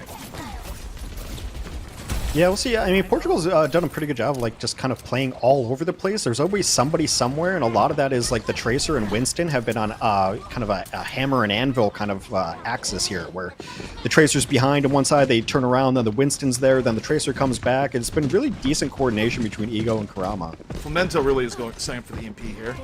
Belgium all together. EMP comes in, hits 3, and Patanova is instantly removed from the fight. A very clean follow-up of that EMP by Portugal. Yeah. A long wait to get to that EMP. It's been a while. It's been a rough couple of minutes for Flamenzo, but it does come to fruition there. And now we're going to be about like $110 left by the time that Belgium is able to push again. Get scouting information for Flamenzo. Yeah, not really a lot of time left for Belgium to get things going. It's been a sluggish. They're gonna both support ultimates though. They should win this next fight. Yeah, the issue for Belgium is that they're likely going to need 2. Bomb comes out. No elimination off that. Logic still has his in reserve. Menzo goes down. Belgium starting this off very clean. The Shaba gets caught. Kurama got to the back line. Ego 1 out. Ken looking for a little bit more, but Kurama still the threat in the back. The upside for Belgium, though, with Ego 1 down, they are going to get significant payload progress as Logix gets both supports. That's massive. Yeah, that's the one they needed because Belgium just ended up using both of their support ultimates. They had to nano the Brig just to keep Brig alive, and then Brig got the rally. So Belgium with a good fighting power there, but it was going to be a recontest if not for that pulse bomb. Now I think like maybe you dance around and hopefully, because the spawns are so close from Portugal that everyone's back alive. Yeah, I mean, if Portugal can stay on the point, there is a potential delay, but they lose Memento really early on. Deadeye comes out. Can Portugal keep this delayed? It's going to be hard. They need some pickup. They almost got Logix. You look towards Kurama right now. 95% close to Pulse Bomb. This could be a massive Pulse Bomb coming up if the rest of Portugal can delay. Kurama, Pulse Bomb ready to go. Looks for it. No, doesn't get anything. Ego 1 down. And Belgium going to get point B.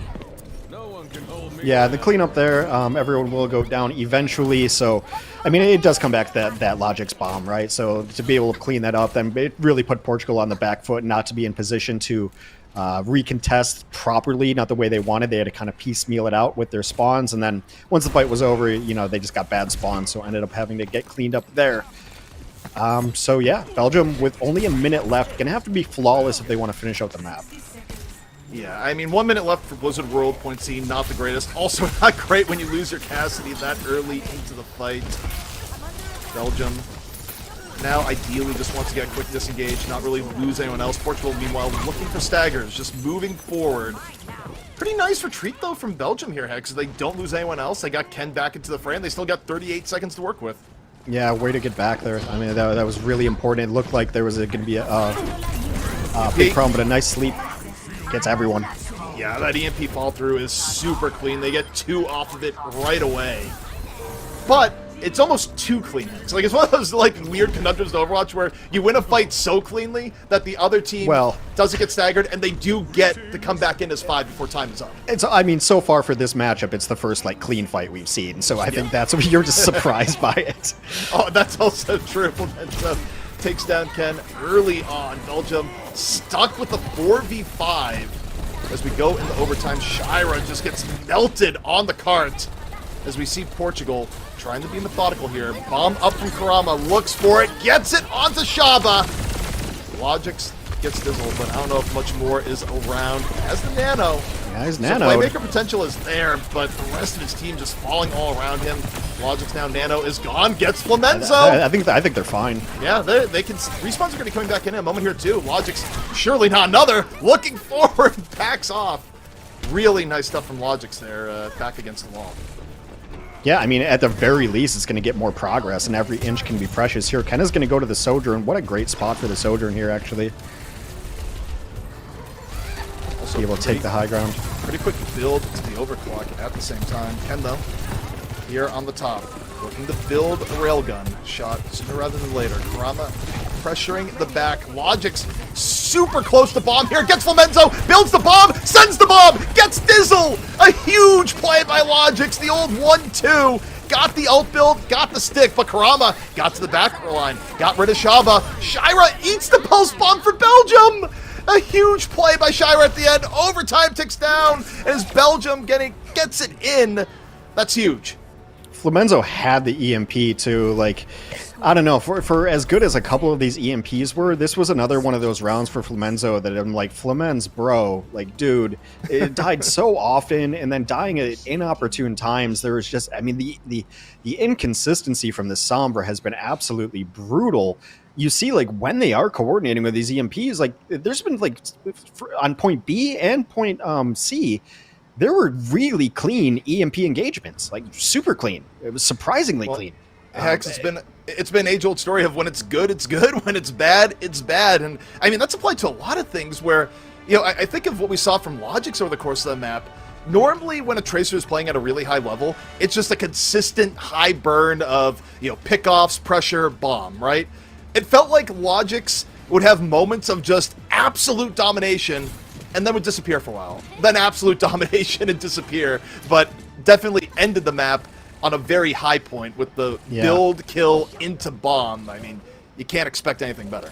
Yeah, I mean, I think if I'm Portugal, like, maybe I stop looking for big EMPs, and, like, it's got to almost be like a Moira play. Like, if you get EMP, dude, just fire it. Just tell us where you are and fire it. Like, trying to wait for these setups has cost Portugal a couple of fights because Flamenzo ends up getting caught out. I mean, give Belgium some credit. They're doing a good job spy checking. Like, especially Diva is, like, a great spy check tank.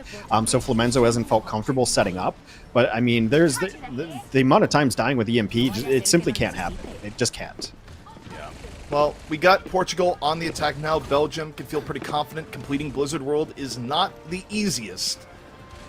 We just see the long Sombra setup here where, you know, people do check for Sombras back here. It's not as free as it used to be. Logix is checking, yeah. Logix is checking main pack room. Logix is also getting hacked and pressured here by both the Tracer and the Sombra, but saw the pressure coming and was able to get away. Karama, meanwhile, still looking for Logix right now. The 2-for-1 here in the back, still pressuring Logix. Meanwhile, we have pressure coming in from the front, Ego versus Shira, as both teams are about to consolidate right here on the point. Portugal looking to push the issue. Nice Bionade on both Ken and Shaba. Logix still finds Karama, and Belgium just holds fast. So, I mean, I'm going to say something that you wouldn't expect. I really like the Torb pick here, actually. Because, like, you know, the players from Portugal that have had the biggest impact have been, like, Karama, and then obviously it makes Flamenzo's job even that much more difficult, right? To try to get hacks going without taking too much damage. It also, like, kind of points out where the Sombra is. So it's just another layer of junk that Karama and Flamenzo have to deal with as they go through. So, like, I like it. Also, you can protect it with the Brig Shield. I mean, essentially, it adds another obstacle to the course that you have to worry about, right, Ken? Yeah. Gets hacked early on! Nice little rivet to the head of Flamenzo. That's always a risk, too. You know, you associate that more with Maine, but, you know, if the ice has some bite, so does the fire. As Ken just comes in from the back, making Torb look nice right now. Yeah.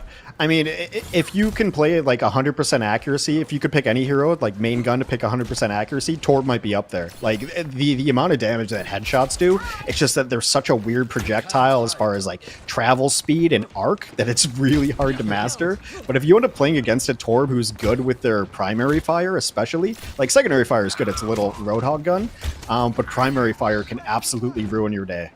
Yeah, I mean, it's one of those heroes that at times can be sneaky good. You just don't see as much of it as you'd expect. But Belgium, good to go in the next fight. Let's say that bomb from Karama takes down Shaba and can immediately get a Molten Core, make an even bigger obstacle course here. The floor is lava.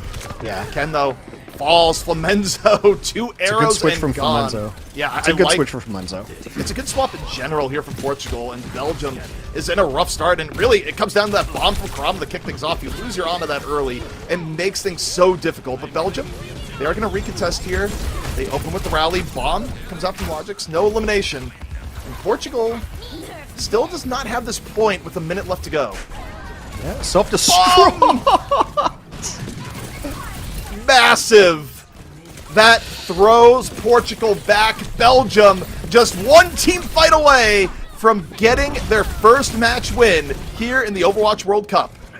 Yeah, I mean, wow. I guess it landed kind of on the top of the hut there. Throws people off. I thought it was almost like too high, you know? I didn't think it was going to get much there, but really... Legs. Yeah, well, yeah, Ken switched to the legs after his last death on Torb. Mostly to get back to the fight. I think there's probably a hero that they'd prefer, but I'm always down to see Soldier. Flamenzo's gonna have Dragon momentarily. You could definitely, you need to stay alive so you can clear off top with Dragon. Right now, I look towards the Nano. Belgium has it in reserve. Shaba, where's it gonna go on? Logix is already down as Karama gets the stick. The Nano went off on the Ken beforehand, but this is gonna be so tough for Belgium to hold on to. Padanova is down. Everything going right for Portugal when it needs to. 3 seconds left to go. They get point A, and they get to live for an attempt on point B. Yeah, I mean, the Hanzo is so good on this map, especially point A is really good, the Dragon can be good, but also to just check a Tracer, like, Tracer does not feel good to play against a Hanzo, especially with Storm Arrow, like, it gets brutal. Picture in picture of the same thing, so let's check it out twice. Actually, we get back to the cart. We call that the wins can, by the way. You go back far enough in time. It's the official wins can. That's all you gotta know. Yeah. But, Flamenzo, here, the little bit of poking on the top. Portugal looking to keep the momentum. They get Logix down early. That's a big start.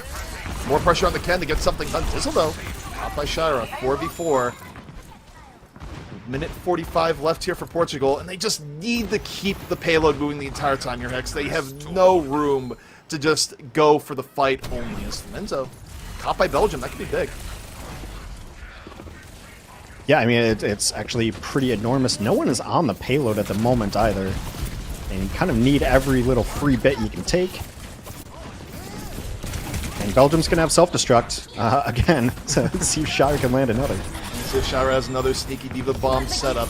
Both teams 5v5. Kitsune opening up here for Portugal as they look to stay alive. Padanova getting pressured really heavily. Belgium in general not healthy at all right now, but they are able to disengage, get a little bit more health in them. Ken under pressure goes down.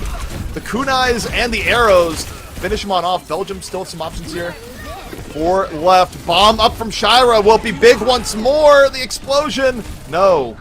Doesn't get anything from it. Dragging out from Flamenzo as Logix takes him down. Belgium looking to fight on back here. Logix moving on in. Gets Dizzle at the end of Padanova. Now looking for the Lucio. Gets the melee. And Belgium hanging on. Portugal going to have one fight left. Yeah, one fight going to have to completely reset. Only 30 seconds left. They are going to be able to come in with Annihilation if they want to play around the payload. So Annihilation and Beat. Obviously, they have a pretty strong ultimate advantage here as Belgium blew everything that they had. Ken is going to be ambitious, maybe hide away and hope for a Deadeye kill. I mean, Deadeye could get value here. Ramatra's not the best at deflecting it. Yeah, I mean, it's not the worst option. Deadeye comes up. What's it gonna be? Looking and looking. Does anyone get popped here? At the very least, they have to stay back. Deadeye fades. Portugal looking to keep the series alive. Moves forward. They open with the beat. Yeah. Early beat coming on out. Rolling forward. Belgium, though, still pretty healthy. Logic's close to a pulse bomb again. It could be the game winner. 98%. Karama, pulse bomb comes out first. Gets popped into the Logic's. Do you have a response? Pulse bomb out from Logic's. No elimination off that.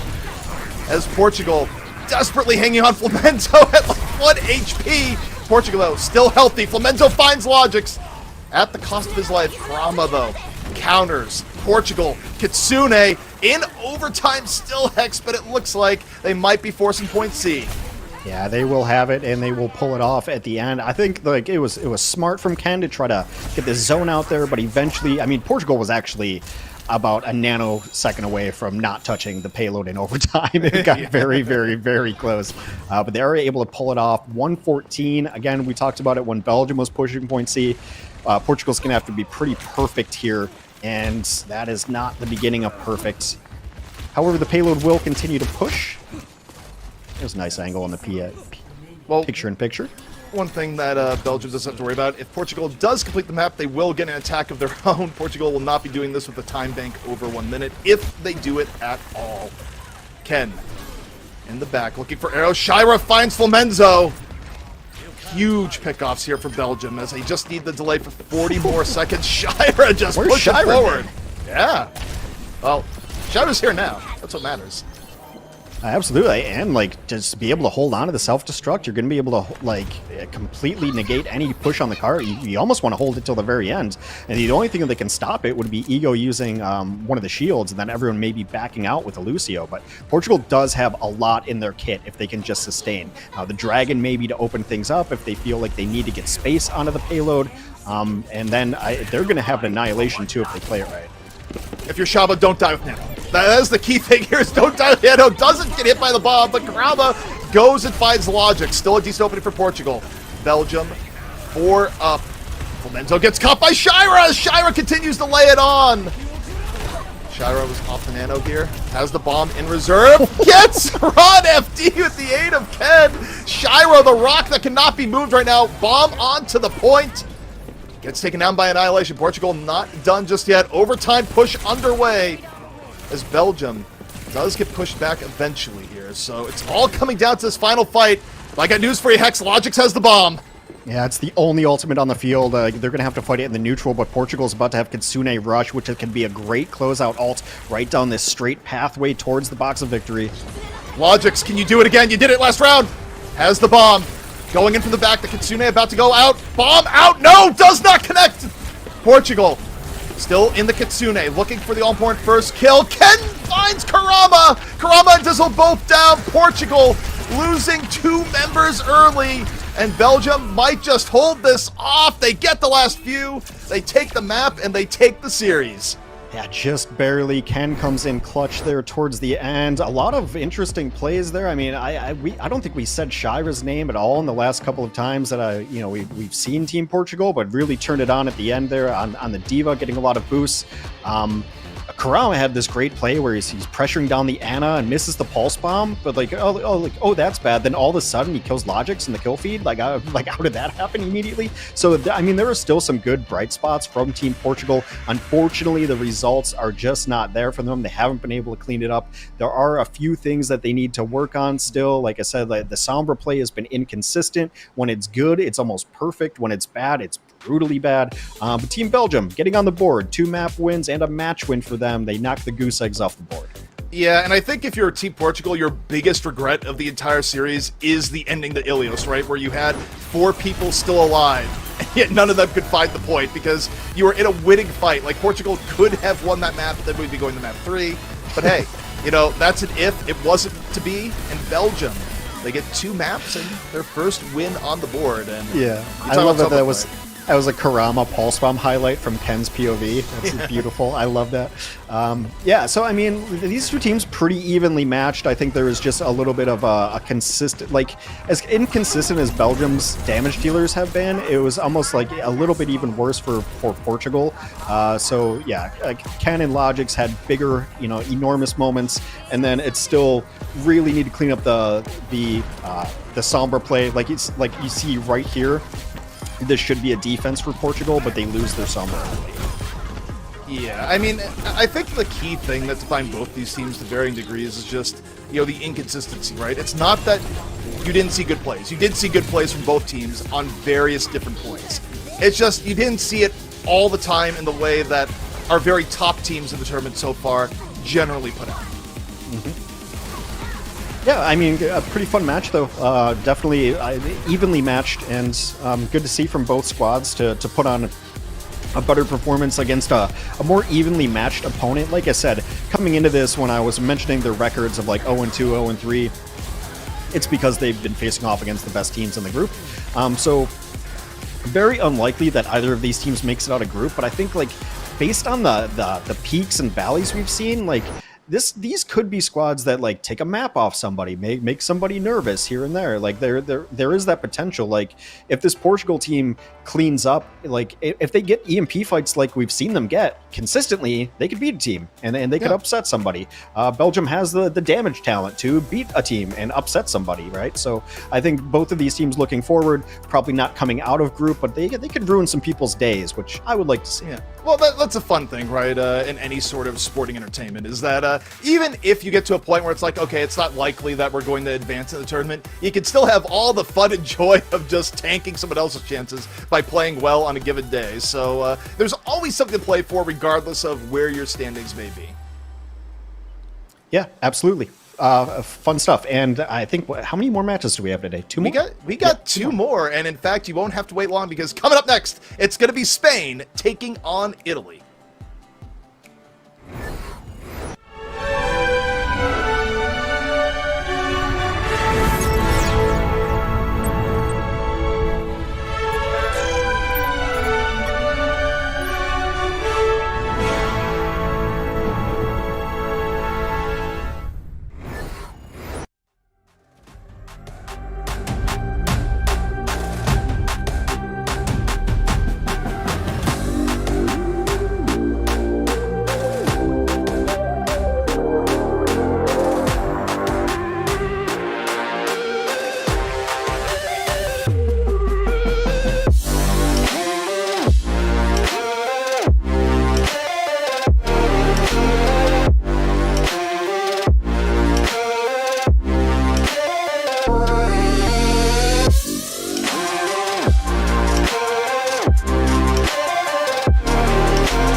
Welcome back to the 2023 Overwatch World Cup Online Qualifiers. I'm your host, Jim Basco, and of course I'm joined by ZP and Hex. Post a tumultuous match between Belgium and Portugal. ZP, walk us through the recap of what just happened there.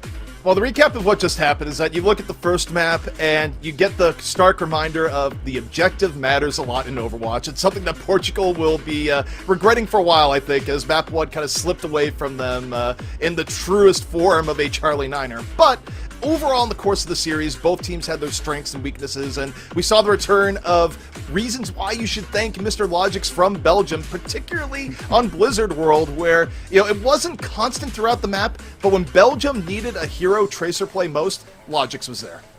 Brings a tear to my eye. When the world needed a hero, Logix was there. Thank you, Mr. Logix, indeed. All right, let's take a look at the schedule real quick and take a look ahead at the matches that we've got still for you today in Day 4. It's the end of the first week, and we've got Spain versus Italy still to come, rounded out by Denmark versus France. Of course, one of these matches is not like the other in my books here. Hex, you want to talk to us about why that may be? Well, I mean, Denmark-France is going to be like the marquee matchup of the day, right? So it's the one we're looking forward to. Both these teams are expected to come out of the group, and yeah, so stick around. Make sure you set an alarm, tune in for that one. We've got plenty to say about that. France so far undefeated. Denmark beat Great Britain earlier, so that is the one to really set up the top of Group A. Going forward into Spain and Italy, I'm actually really looking forward to what Spain can do, because like Spain is undefeated so far. Spain is 2-0. They recently beat Belgium. And yeah, maybe that was an upset, maybe it wasn't, but like what I like about Spain and watching the previous matches is they look really coordinated, even in the small stuff like that, the hacks into pulse bombs. Like there's just a lot of small things that they do, and they look really coordinated. They show some personality on that squad with Helv, kind of typing a little bit, kind of doing a little tactical crouching here and there. So yeah, it could be a good matchup. I would expect Spain, based on what I've seen, to be able to pull it off. Italy hasn't won a map so far, but they had to play France and Netherlands. Like, I think it's really important to give context when we talk about these teams not winning a match or a map. It's like, who have you played? So they have a couple players who will run interesting things, like Andrew will run interesting tanks. So it could be a good matchup, but it's a matchup that I expect Spain to win and continue to be undefeated in groups, actually, at 3-0. Yeah, we're going to have to see how this one shakes out. As we mentioned before, this is a 2-week-long event, and if we are at the end of week 1 here with just 2 matches ahead of us. That being said, we'll be back next week, Thursday, Friday, Saturday, and Sunday to find out the top 3 of Group A, the top 2 of Group B. Those 5 will be moving on to the main event. So with a lot at stake here, Hex, CP, I leave y'all to it, and I'll see you guys on the other side. Alrighty, well, now we head on in here, Hex, and yeah, I mean, going in here, this on paper feels like Spain's match to lose. Spain has come out way more impressive than expected, and, if there was a dark horse in this group, probably would be Spain. Also, while it's on my mind, and it always throws me, anytime you say Andrew, when talking about the player, like, I just think back to like deep conversations we've had over the years. If you're making a really like big point, off broadcast, you'll usually with like Andrew. Like, it's kind of one of those things where it's like, I'm gonna use the formal name here. So every time you say Andrew, it's like, wait, what's going on? Yeah.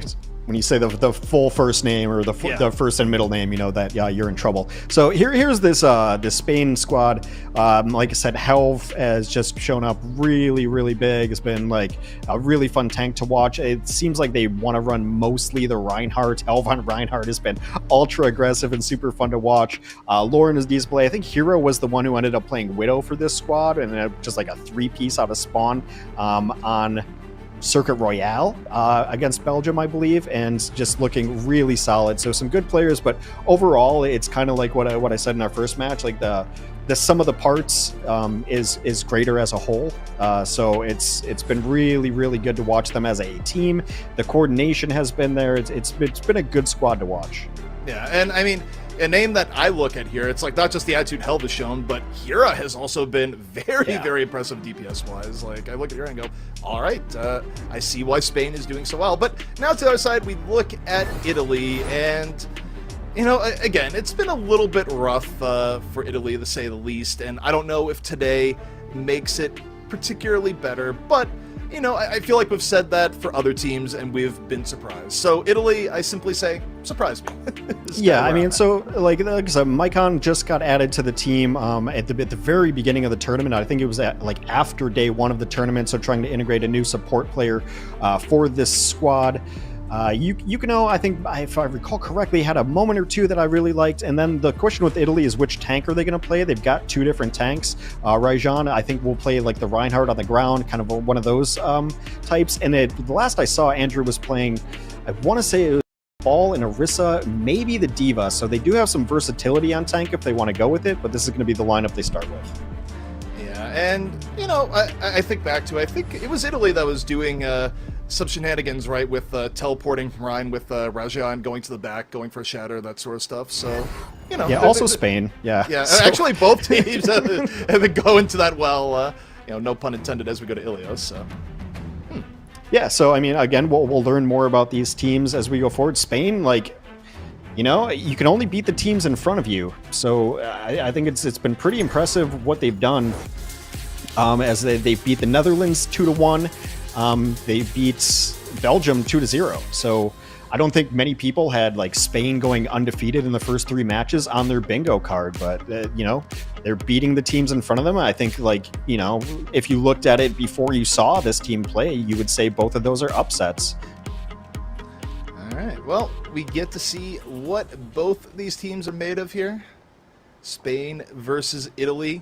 And if you're on the Spain hype train right now, you're looking at this, and the biggest benchmark of a team being good is your ability to unrelentingly crush a weaker team. Like, that is one of the key things we've seen in Overwatch, and honestly in most games, right, is that, you know, if you struggle against a weaker team, you may not have the consistency you need against a top-level team.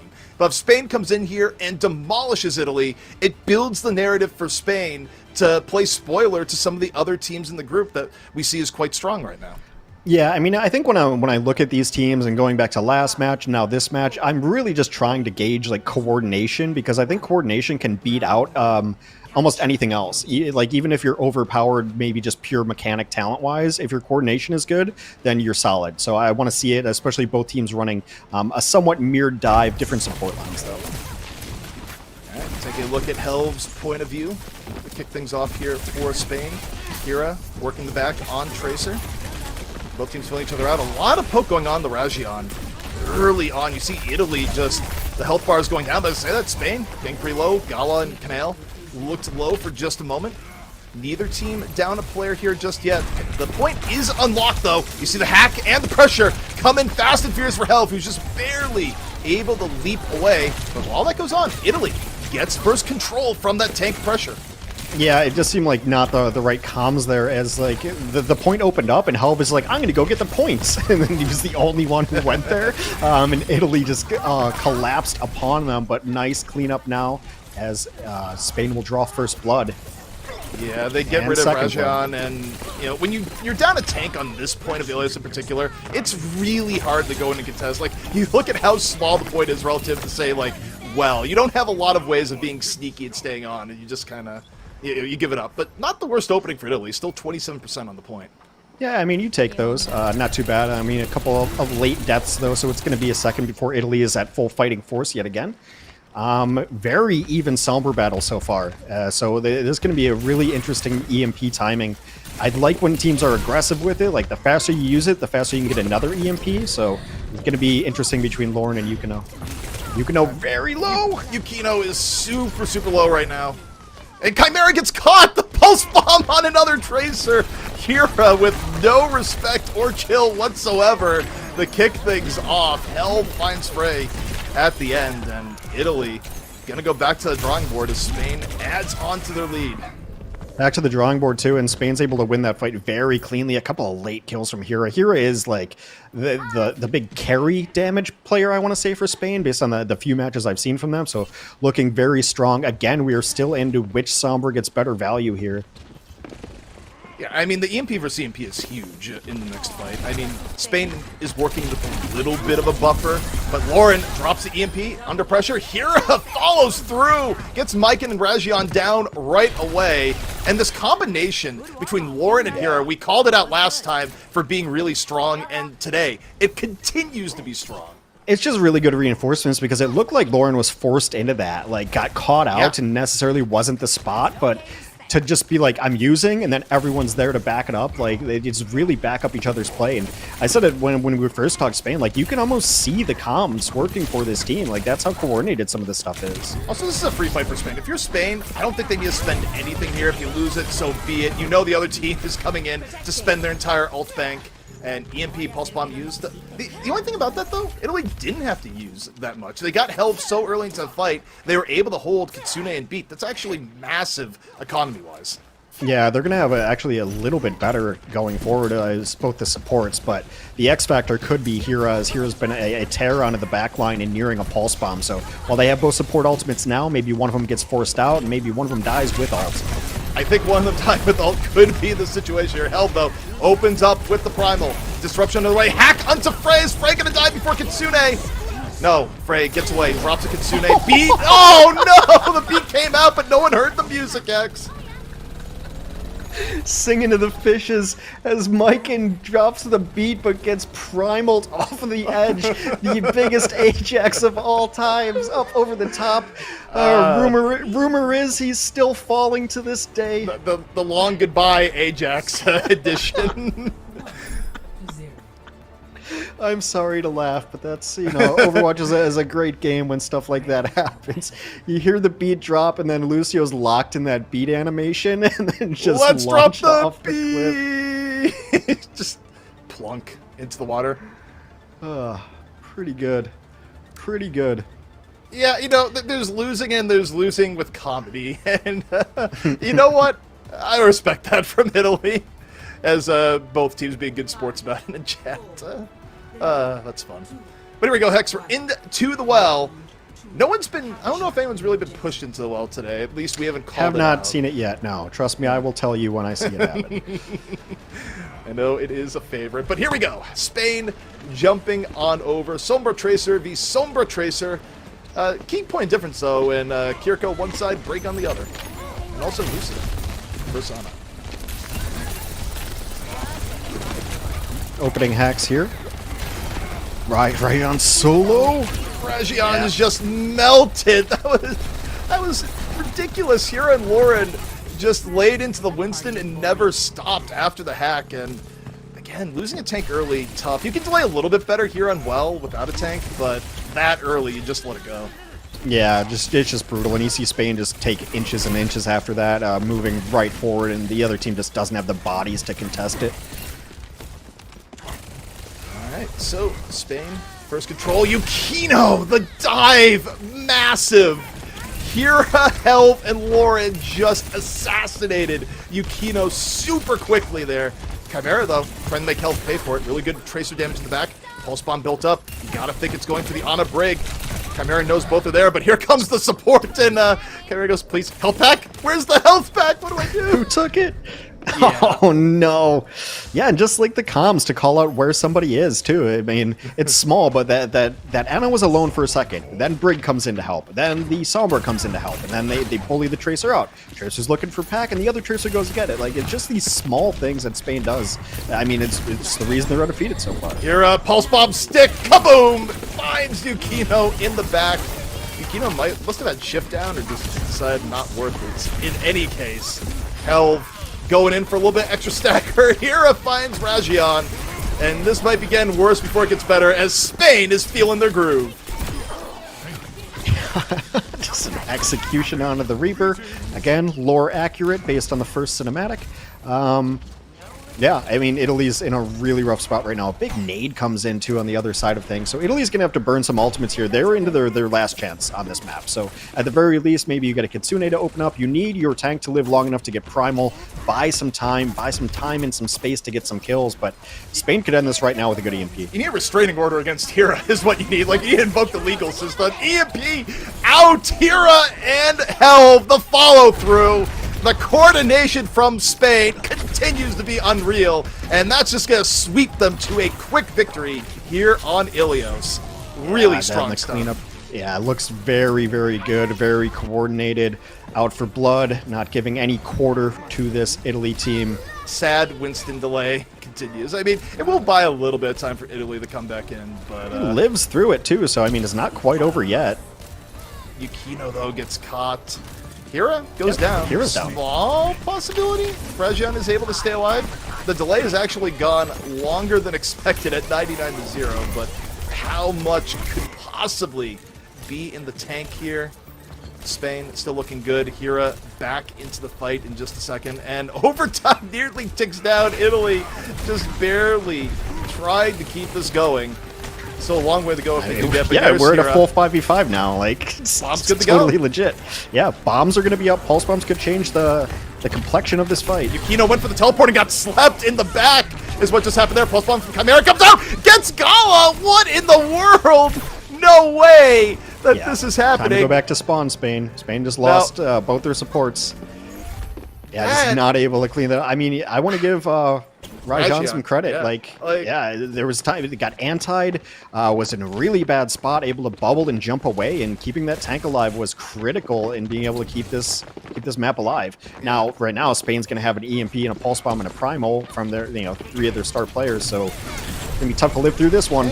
Pulse bomb on the Rajian, follow through is there. Helv has already taken down Myken, and Helv finishes off Yukino. So yeah, the follow through from Spain, super well coordinated. That is an entertaining primal and then some.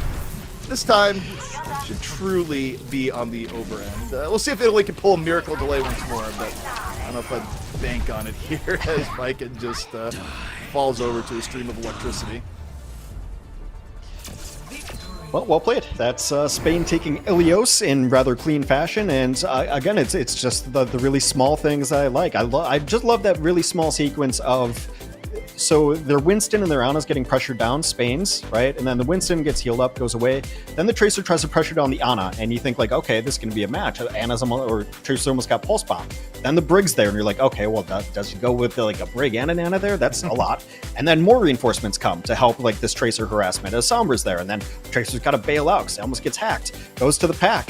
And then the Tracer for Spain goes and hunts him down. Like, I mentioned this before, but sometimes it feels like you see the comms from Spain, you see the coordination, and it's just really fun to watch. And I mean, like we talked about Lauren and Hira and Helv, obviously they're the ones in the kill feed doing well, but like, I'm a broken record again, but if you aren't saying the support's name, good job supports, right? They're doing just fine.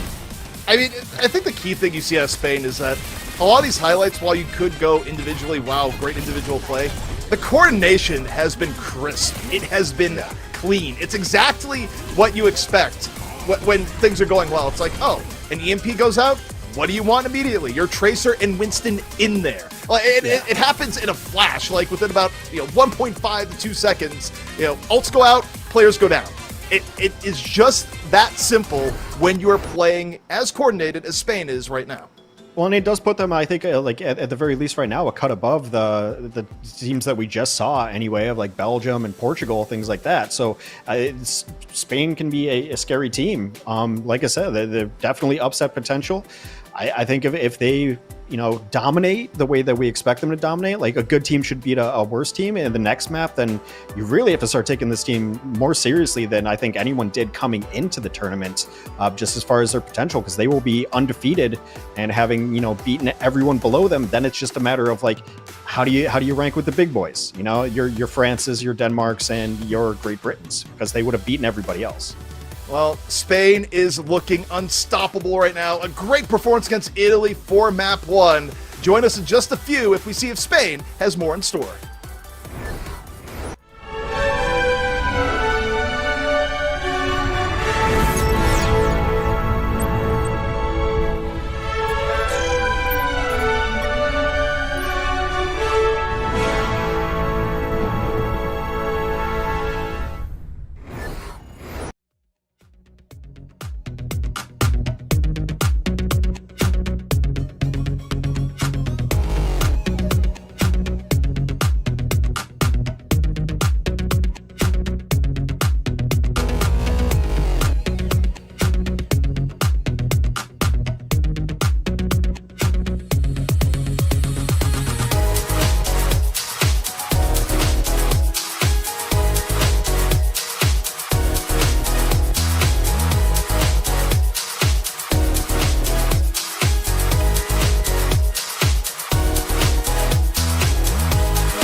Spain continuing to be one of the most entertaining and scary teams in the Overwatch World Cup. The coordination on their dive is exquisite, and thus far, Hex, Italy has not had an answer. No, they haven't, and I don't think it's necessarily Italy's fault. I think we just maybe underrated Spain for the most part. Like I really cannot speak highly enough about this team. Maybe it's just because some of the lower end teams just have not been able to coordinate, and that's it. That's bottom line. So it's something that like it can end up being very dangerous, as you said. I think going forward. I mean, maybe it's a result of schedule, right? Because they would have faced all the teams that are not like Denmark, France, and Great Britain. But going into like, now they have the confidence, right? So the schedule like works out for Spain that you're able to get 3 in a row. Now you're starting to feel like, oh, we could beat anybody. And now the teams that you have to play and those big 3 I mentioned in the group, like now they're a little bit worried. Like they kind of have to be scary. So there's always a thing in sports of like a team that gets hot at the right time, or a team that's like, they may not be the best team, but they're scary. I don't want to play them. I am afraid of playing them in the playoffs and when things are on the line. So I can't speak highly enough about this Spain team. Italy, I'm hoping that they can, put something together and pick a map. Their map choices previously when they lost, I have Havana and Gibraltar. When they lost to France, they went to Gibraltar. That did not work out well for them, if I recall correctly, but they're going to give it another shot. Yeah, we're going back to Gibraltar again. And again, I'm happy for that. I will take all the Gibraltar I can get because, again, you look at the Overwatch League over the past few years, really has not been a map that's been in the rotation all that often. So happy to see a little bit more Gib. Will that help them against Spain? Probably not for what we've seen. I feel like if any team can benefit from well-coordinated dives, it would be Spain on Gibraltar, because it is a map where you actually do have to make everything, very timing precise to get a defense off the high ground, right? Like, it's a map where even being a second off can be a big difference, and Spain has been bang on for most of their engages. Yeah, I mean, we have seen it, though. It can be difficult even with, like, a Winston, that if the other team is set up properly on a high ground, especially, like, the high ground that directly overlooks first point, that it is a little bit tough to run up there and do it. So, to get your Tracer up there, it can be tough. Get your Sombra up there can be a little bit tough, too. So, maybe Italy has a specific plan, a specific comp that they want to run here. I'm looking forward to seeing it. It is a fun and interesting map, I think, as far as like momentum goes and stuff like that. And yeah, this doesn't surprise me that Italy wants to run an Ashe here. Yukino probably very good at the long range hit scan, or the Widow is their favorite hero. Getting an Ashe here makes a lot of sense, so I like it. I also like if Spain stays on this from Gala, I like that a lot, to go with this kind of dive, to be able to get your support up with the dive. So the Winston goes in, and then you teleport to the Winston, and you're right there with them. Yeah, and as I look at this here, the Pharah is an interesting choice here from Spain. I don't think we're going to see it. You don't think it's going to... Yeah, because you look at the supports. There's no Mercy. That's the tell. Well, I mean, we've seen, like, Pharah and Echo without, like, a Mercy, but, yeah, I just didn't expect it there. Probably a Tracer from Hera. Oh, early Bionade. But that's one of those Bionades where it hits a spawn door, but there's never going to be the fall. Yeah, but you take the percentage, I guess. Take your 8%. Yeah. Call it a day. Oh, it's still worth doing, for sure. Quick hack here.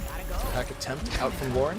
It's kind of gutsy for Lauren to decloak right there, like right below all the damage of Italy. Look, Hera and Lauren want the blood of tanks. That's all you have to know. Or in this case, tank singular, the blood of Rajion is perhaps what is being quested for. Tracer v Tracer here in the underpass. Hera, if he is recall, says, the Tracer dual bores me. He's going to shoot Winston again on the payload. Now look at the other Tracer. A little bit of back and forth going in on the top.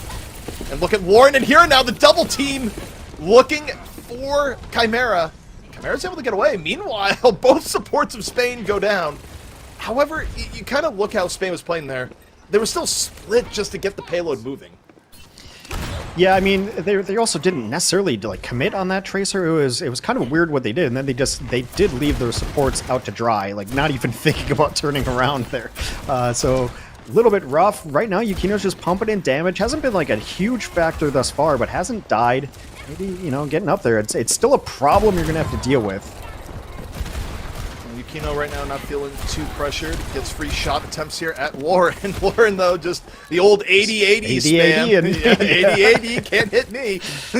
What's going on there? Yukino, though, running with a dynamite. Nano, meanwhile, on the health, takes down Mike and gets slapped. Sleep. it'll at least mitigate some of this here. Still not the worst opening for Spain. Kala goes down, but not before Hira gets Frey. Both supports down for Italy, and this is where Hira can really feast. Yeah, again, the back line for Spain does go down too, but it is all for naught. I don't know what happened to Ken. Maybe primaled off, or Canale, maybe primaled off the map. Well, this is a rough situation. Rajion to be in, just getting up on the point. Held. Primal up. Here we go. I think Slapping Italy's around. going to hold this. Chimera Pulse Bomb connects! Yeah, because Italy was able to use the rally and get everybody up and healthy on that, and then obviously like the cherry on top is the pulse bomb there. So very nice. Spain, you know, they do have this EMP, but who are you going to target? Because everyone's going to be kind of separate. Are you just going to try to pull off onto the Ashe? The Ana's also up top too, but this is going to be the test of coordination. Also, the spy check brig up top is a nice addition. Just swing the mace around, see if you find a Sombra in the invisible waters, but you're gonna see Lauren head out for a moment, but EMP definitely. They're just waiting to set this up. I think they're going to set it up to dive up top. They've been biding their time. There it is. Exactly what they do, and Maiken is eliminated! EMP goes off, 2 instant eliminations. That is the coordination we are seeing out of Spain right now. You love to see it. I think Helv was already mid-leap before the EMP even went out. It's great. Yeah, and like Helv was up top with Canale, like just kind of poking, and they were just charging Nano. They were just waiting, right? If you're Italy, you kind of had this sense of impending doom of like, why aren't they going in? Why aren't they going in? It's a little too quiet. And then all of a sudden, I mean, you can see it a mile away. EMP comes in on both, and then Nano Winston with the stomp, and just as clean as can be. I mean, it's one of those things, Hex, where if you're a horror movie, it'd be the point where the music just stops. And that's never good for any of the protagonists in that moment. It's like, uh-oh, like, someone's going to break down a door. Yeah. Got Tracer pushing the cart on the bottom there, so the most mobile hero able to reinforce at a moment's notice. But Helv is going to take the top of the shuttle. It's so important. That's pretty gutsy going in, but with Primal, you can take those risks. Here we got Chimera back on the payload. The old Tracer 1v1. Meanwhile, Helv taken down. Got the Primal, got bursted. Payload, though, right now, gets decently far. Bomb from Hira connects, gets Maiken. And Hira just continues to be a force of nature for Spain, even down their tank. Chimera can go blow for blow here. Goes for the pulse bomb on the floor. No, doesn't quite get it as Hira finds another in Yukino. Yeah, Winston's up top. He's clearing up top. All high ground has been kind of mitigated already by Spain jumping in. There is going to be a rally, though, for Maiken, so should be able to hold on at this point. But the question is, like, when they hold on to this point, can they regain the high ground? The high ground is so important. Yes. Taking the shuttle is so important. If Rajion doesn't die here, they're good. They got Helv. Like, Helv, I think, overextended a little bit. And once you lose your tank, it's hard to stay up here. Rajion, though, half HP, needs to get out. Not quite in the moment where, you know, the next dive would be an instant primal. Lauren, though, it's going to be about EMP here again here, Hex, I feel like. I wonder if you wait long enough for it to charge up passively, or you just, like, get a little bit of damage, then EMP right off of it. The translocare is set up, so Lauren is On top of shuttle. Go back up. Oh, Helv is slept! Good sleep to kick things off. Nail down. Lauren, though, comes in from the back, gets Chimera. Spain's already gotten 2. No EMP invested. Might not even be needed. And where is Hira? But back on the payload, just melting, tag teaming with Lauren. And you see the Primal coming off here from Rajion. Has to come out to delay. But Spain likes the moment they have here, because even if Italy gets back in, the EMP's got shut down. Bomb from Lauren, or Hira out, gets Rajion. And do they use the EMP here, Hex? They'd like to save it. Yeah. Well, I mean, I guess, you know, might as well. Make sure you get it, I suppose, because losing it right here is brutal. It's one of the worst spots in the game to lose the point, like akin to King's Row B. It's the worst point in the game to, like, lose right there, so might as well pump it in. Lauren was holding it for a really long time. I mean, I didn't even notice the Yukino switch onto Cass, like, because it hasn't really done anything, but, like, that is the ultimate compliment as a Tracer. You make them switch to Cass. It used to be much harder, like a much harder counter, of course, when there was the flashbang, Tracer Eraser kind of thing. But even now, I mean, I think it's to deal with both Hira and Lauren, because it's also not getting a super value out of Ashe either. So Yukino have been very quiet this game. Sleep on the Helve. Helve, though, isn't bursted down, is able to get the Primal out before dying. Rajion, meanwhile, into the backline, under pressure. Gonna have to try and leap away. Helve nearly got bursted down, Primal or no. Both teams at full strength here thus far. Rally's faded for Spain. Hero, though, close to another bomb. And if you've been watching, you know how impactful that can be. 98% bomb ready. Where's it gonna go? Throws it. Oh, they was just trying to style the other Tracer. I respect the attempt, but good lord, as a pause. Looking for a pause. I'm not certain why, but we'll probably find out momentarily as Spain continues to push here. They've only got 50 seconds left. Oh, Helve disconnected. Yeah, that's kind of a important part in Overwatch 2 to have your tank on your team. So, yeah, minor disconnection error. Helve will be coming back. And, yeah, the Spain team looks really good. I mean, you know, you put them in a really tough spots. Like, so this is Italy's map pick, right? And they wanted to run Ashe. And they almost got, like, no value out of Ashe. I can't remember, like, even a Bob getting out or doing anything. Not a big dynamite. Like, almost nothing going off of that. And then the switch to the cast. And the cast, like, Flashbang was better, but, like, the new nade is pretty good. Like, the hindrance and whatnot. Yeah. But still, I didn't even notice that they'd switched until, like, I saw a Cowboy on them. Until I saw a Deadeye. So it's kind of like the... I mean, I guess it's something I used to like call like a Velociraptor comp, but that's when you used to have like a couple Tracers. But it's like you're looking at the Tracer, then all of a sudden you get killed by the Sombra that you didn't even see coming, right? So it's always like this one side and another, and having a single cast try to deal with it is almost impossible. So, I mean, I feel for Yukino right now because the way Lauren and Hero are playing, it just feels like overwhelming at all points in time. I mean, Hero's feeling so good where if you were to go back and look at that last pulse bomb attempt, it looked like, oh, you pulse bomb nothing. But like a second after the pulse bomb went out, you saw Chimera go where the pulse bomb was. So Hero's like 1 second off from getting the Tracer v Tracer pulse bomb. That read is actually unreal, even though it didn't work. But here we go. Spain, dive on in. It's Rajion immediately, but Hira dives and the Deadeye connects, so that's a good exchange for Italy, where, by the way, I think Helve did get his ult reset there. Yeah, he was back down to 2%, so yeah, Helve in a little bit of trouble. Helve decides it's time to Rhine, and this is a point that you can actually definitely Rhine on here, but it's probably just to get back to the point, charging quick enough that Canale's going to switch as well to be able to teleport to it. Yeah, I mean, overtime is in progress here, so Spain gonna try and do everything possible to keep this going. Nail going down, though. That's huge from Chimera. Yukino finished off Helve, and yeah, it's gonna get held here, but still pretty good attack from Spain, but a nice rally from Italy at the end, and something that easily could have just run away from them. Yeah, they did a nice job. They got some Deadeye value as well towards the end. So, I mean, as long as you stop, like, you give yourself a chance to stay in this. And, you know, given the composition that Spain wants to run, it's not like an ideal composition to play on a defense of Gibraltar, right? Like Sombra, Tracer, Dive. I think they'll probably force it. It's like Spain has what they want to play, and, like, they're just going to perfect it. Sombra, Tracer, Winston is not terrible enough on any map to really go away from it, and you know, so Spain's got their cards, and I think they're probably going to stick with it. If I recall back to the other matches we've done of Spain, I guess they ran something different on Circuit Royale, right? They ran a Reinhardt and a couple of different things, so they do have other things in their pocket.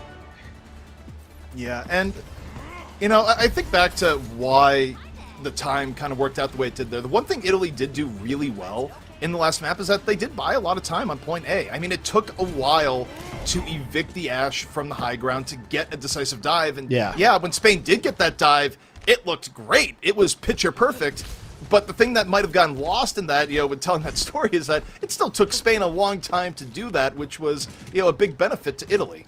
Yeah, I mean, they were able to spot the Sombra, I think, at least once, and then spotting the Sombra makes them reset up. So once that Sombra hits the low ground, the translocator has to come out, and then it's a long walk up those stairs again, and then waiting for the perfect timing. So, yeah, absolutely. I mean, it's a decent defense by Italy, and they give themselves a puncher's chance. You finish up this map, and we go to map 3. All right, Widow, bold choice here from Italy. You know, Widow on first point has not been the most successful on the average here in Gibraltar in this tournament, but all it takes is landing a few shots to change that calculus quickly as Spain. See Helve get pretty low. Quick recall coming out here from Hira.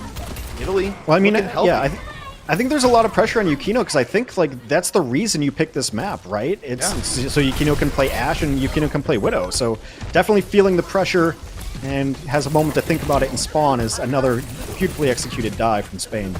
Yeah, but the same note, Italy was able to go over and get the dive onto the support, and that's actually a little bit of a better trade for Italy. It's like how when you're really excited and you say nice, noise. Yeah, it is going. The old syllables blending together. But it happens. It's been you know, three days full of matches. You can't expect the mouth to work 100% of the time. It's true, but Italy, they've gotten this payload here in record speed. Nice bondade on both Hera and Health. The bomb, though, ready for Hera. Is Spain about to explode once again? Health, woken up for a snap, very close to dying, not close to Primal. Bomb from Chimera gets Canale. Both supports down for Spain, and Italy looking strong on their map choice here thus far. I like the switch from Yukino. Like, the Widow's not working out for you, and the Reaper can do such havoc on the dive that Spain wants to pull off, right? It's good for offense. It's also one of those weird, like, it doesn't feel like a vertical hero, but you can definitely take shuttle. You can definitely take easy high ground with the Reaper. So really like the play. I love the forward push here from Italy. Hell got slept early on. I'd have been greedy there. I'd have tried to primal them off this cliff. Well, that's why you're not playing in this tournament. That's right exactly why.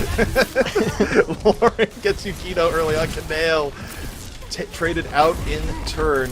Not the worst trade here from Italy. They decide to invest a rally here. They want to keep the momentum going. They don't want to give Spain any room to recover here if possible. Spain getting poked down a bit. Gala getting really, really low. And Gala down! Rajion gets the finish at the very end. Lauren, though, says enough's enough. Drops the EMP. Great sleep. The fall through's going to be there between Hera and Canale. And you see Health also using Primal. I mean, Spain invested a lot here, and Italy's still not gone from the point. No, and they're going to be able to push off the Sombra, so they're going to have some time here. It's still only 3 on the point. Oh, a huge purple comes down to anti-heal. Yukino down. Rajion does live, but there's not enough damage to keep this push up.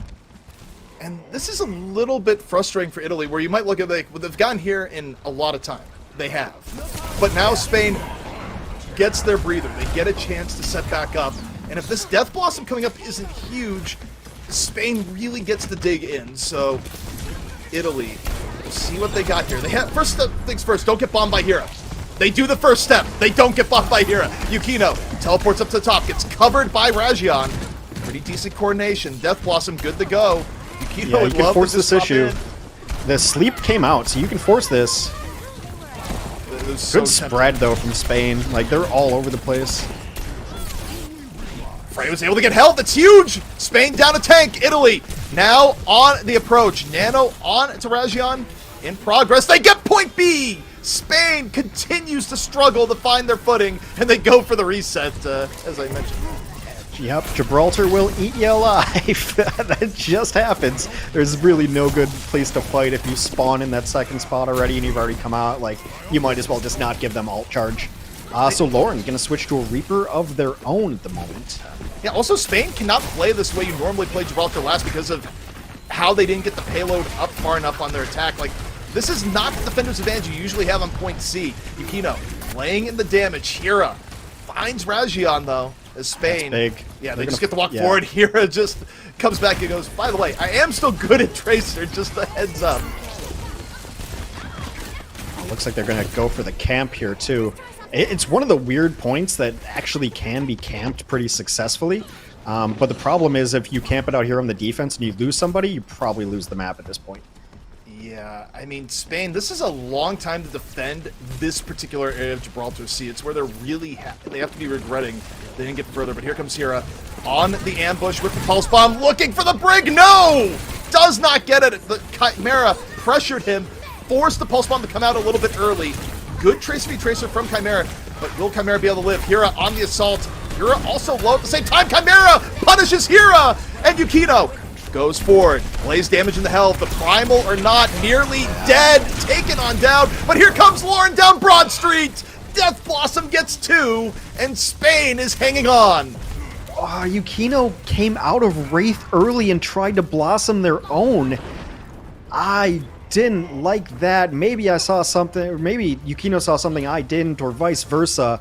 But there was a nano Death Blossom, and it was not even close to finishing. Yeah, and Yukino came out of their own Wraith form to try to Blossom. I don't know. I'd have to look back at it, but for the moment, it looks like a very strange decision. Also, as soon as they see Italy coming on Reaper, Spain goes back to the Sombra. They know they were only playing Reaper versus Reaper. So a very quick swap coming out here from Spain. Yukino under pressure from Hira, and Helv finishes the deal. Tracer poke and the Winston slam. Are they going to get Rajion too? They do. They can add on a little bit of extra stagger. Going for the Pilot Diva. And Hex, Italy had so much time to start things off here. Now down to a minute 40. Spain has rallied and more. And Yukino went back to the Reaper. This hero chess is going on. Well, I mean, that was a pretty unceremonious Ashe life. It's just pretty tough to run Ashe against a team that's got their Winston and Tracer on such the same wavelength. And now, like, because of that, like, Italy is nothing to work with. This might just have to be a junk rush where you go in and hopefully build ults and force Spain to use ults. Well, ideally, they get the nano up here, right? Rajion getting low. If Frey can get the nano, it'd be great for Italy. Meanwhile, for Spain, they got the EMP. Lauren's waiting. Goes for the quick hack. Waiting and waiting here on the EMP. Finally drops it. Hits 3. Is Chimera going to live? Maybe. Help, meanwhile, gets slept and punished. 4v4 after the EMP. Not the worst result here for Italy. Bionade, though, comes out. This pressure going to be there on Yukino and Rajion. The healing is there. The rally is out. Italy would like to put this away here and now. Helv, though, has built up the Primal. It's going to be good delay, and it'll give Hira time for the bomb. Nice purple there, and the Death Blossom will get 1. Effectively gets 2 towards Both the end, but supports Hira's down, still... yeah. Hira's around. Hira gets Yukino. Has the bomb, gets the stick! Hira coming in with Helv to keep Spain above water. 20 seconds left to go. And Italy, they get one more attempt. Spain has nearly weathered the storm. Yeah, the win condition of the nano was burned by Italy, and they were able to get supports, but not able to clean it up. Couple switches coming from Spain late as they didn't have anything on the board anyway. It's going to be a Junker Queen and a Reaper just gets the sustain onto the payload. Hira to the back line, just one clip Frey. Takes Frey out and not to dinner. As you see Italy just hanging on, trying to stay in the fight. Rajion takes down Hira, has dealt with the raid boss. Helv, though, nano boosted Junker Queen. Yukino doesn't care, finds Gala in the back. Both teams trading to and fro. Helv, though, very tanky on the point. The May has come out for Italy. Italy has more bodies on the point. Helv is just staying alive. They don't have it just yet. Helv down. Hira back in, finds Yukino. Surely they don't delay in this situation, but Hira has done the impossible before, but this may be next level if somehow they're able to stay on the payload. Italy desperately just trying to push it the last 0.43 meters. Hira goes down, and is that going to be it? Is it going to be map 3? It is. Well played from Italy. I want to give Yukino a little bit of credit for at least recognizing what wasn't working a couple of times. Like I said early in that map, like I feel like there's a lot of pressure on Yukino because I think like that's the map pick because Yukino's like, I can play Widow, I can play Ashe. Those heroes got almost nothing done for Italy, but the switch to the Reaper worked out really well. It put a lot of pressure into Helv, and not only is Reaper a great like Winston counter, but it does kind of mess with Tracer and Sombra because one errant like shotgun blast to the dome and that's it. Like you can't get close to the team, you can't harass the way you want to. So really good for Yukino to switch. Yeah, I mean some of these executions from Spain were just brilliant, but you got to give Italy a ton of credit for the stick-to-itiveness of their play and the swaps at the end. Really well played, and you know, I'm just overall happy for Italy. They got a map on the board. I don't like seeing anybody with a 0 in that column, so good for them. And you know, that's I believe that might be Spain. No, it's Spain's second map loss, but I mean, this could go either way now because it seems like, you know, it can get a little wonky when we go to our third map. Yeah, I mean, anything can happen in map 3, but Italy showing surprising strength. And again, Hex, I'm just going to go back to their defense here in point A. You think about the difference in both teams' attacks. Yeah. This point A defense from Italy was good, and yeah, while Spain broke it with style, it still took them a really long time.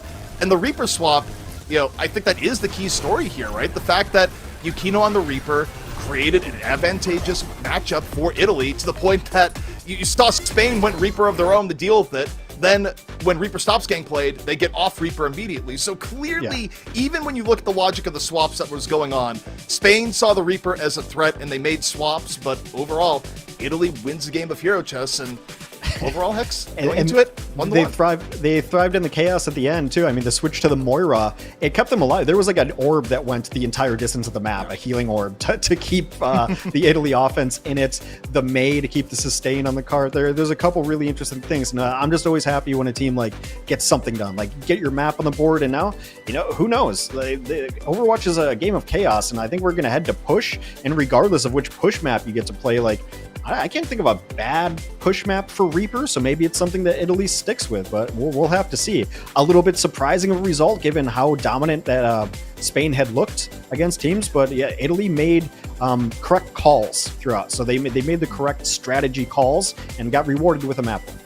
Well, it is 1-1, Spain versus Italy. When we come back, the thrilling conclusion.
Italy showing tremendous resilience against a well-coordinated Spain team on Watchpoint Gibraltar, bringing us to yet another Map 3 here today, Hex, where anything can happen.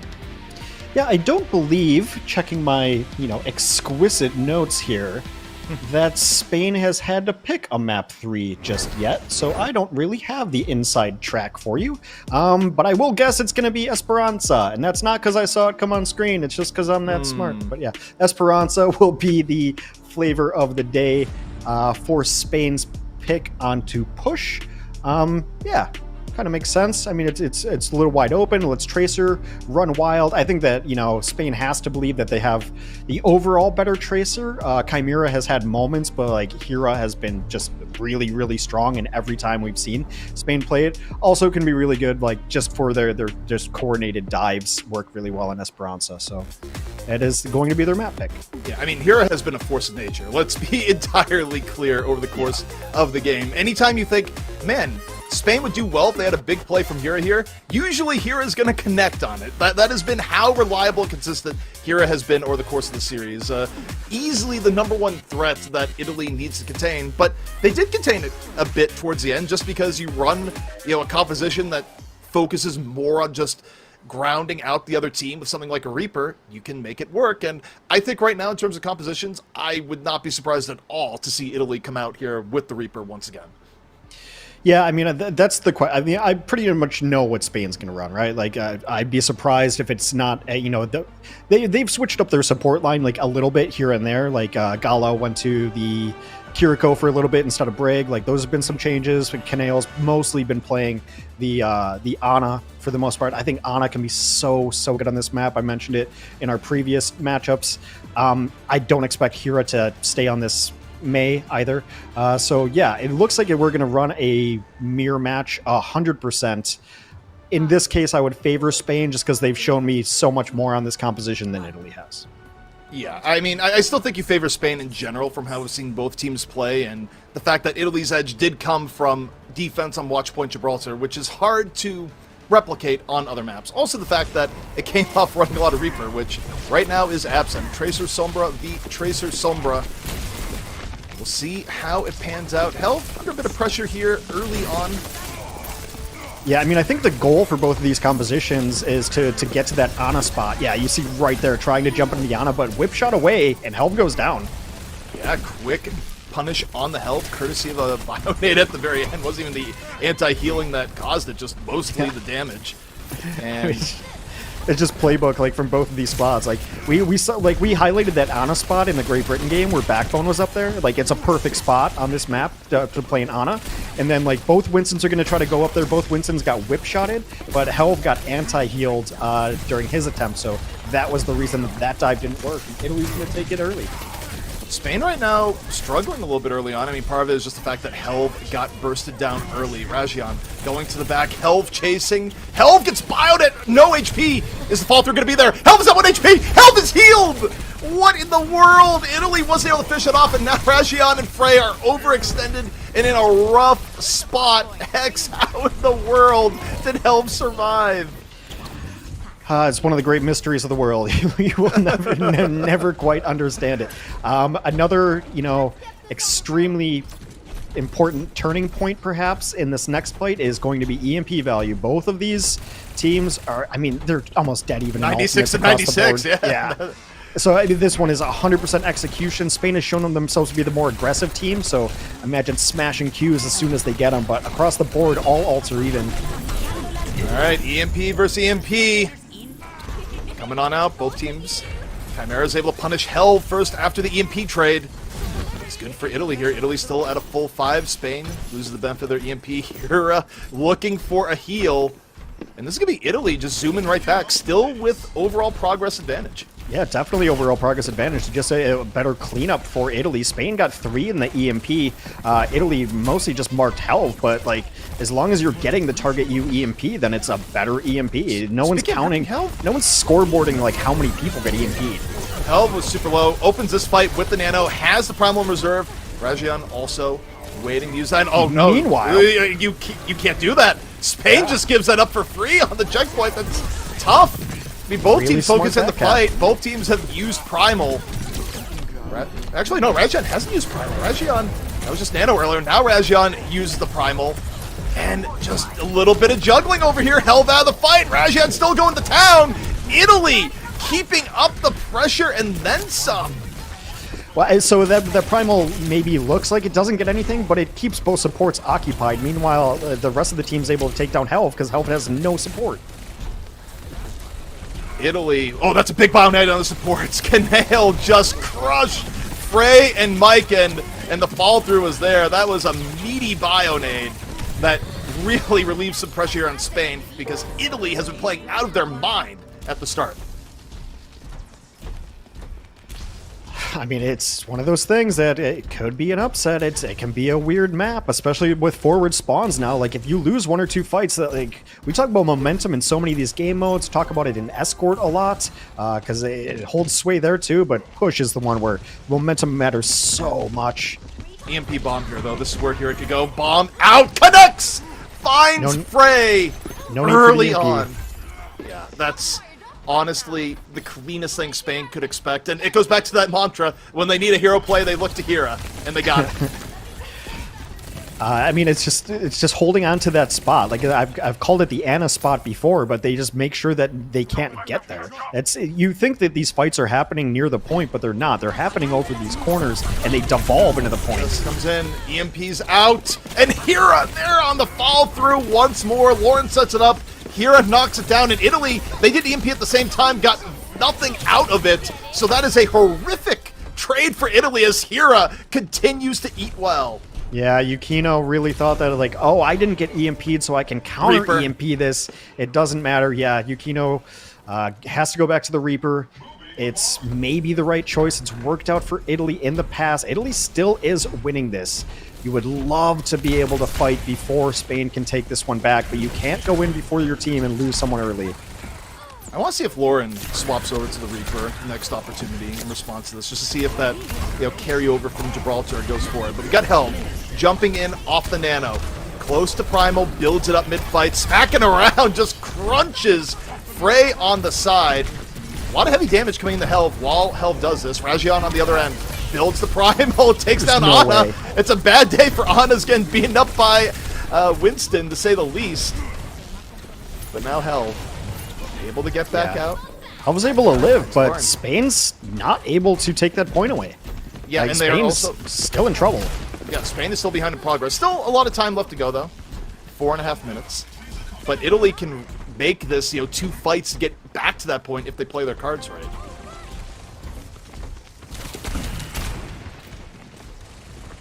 Here we go. Italy.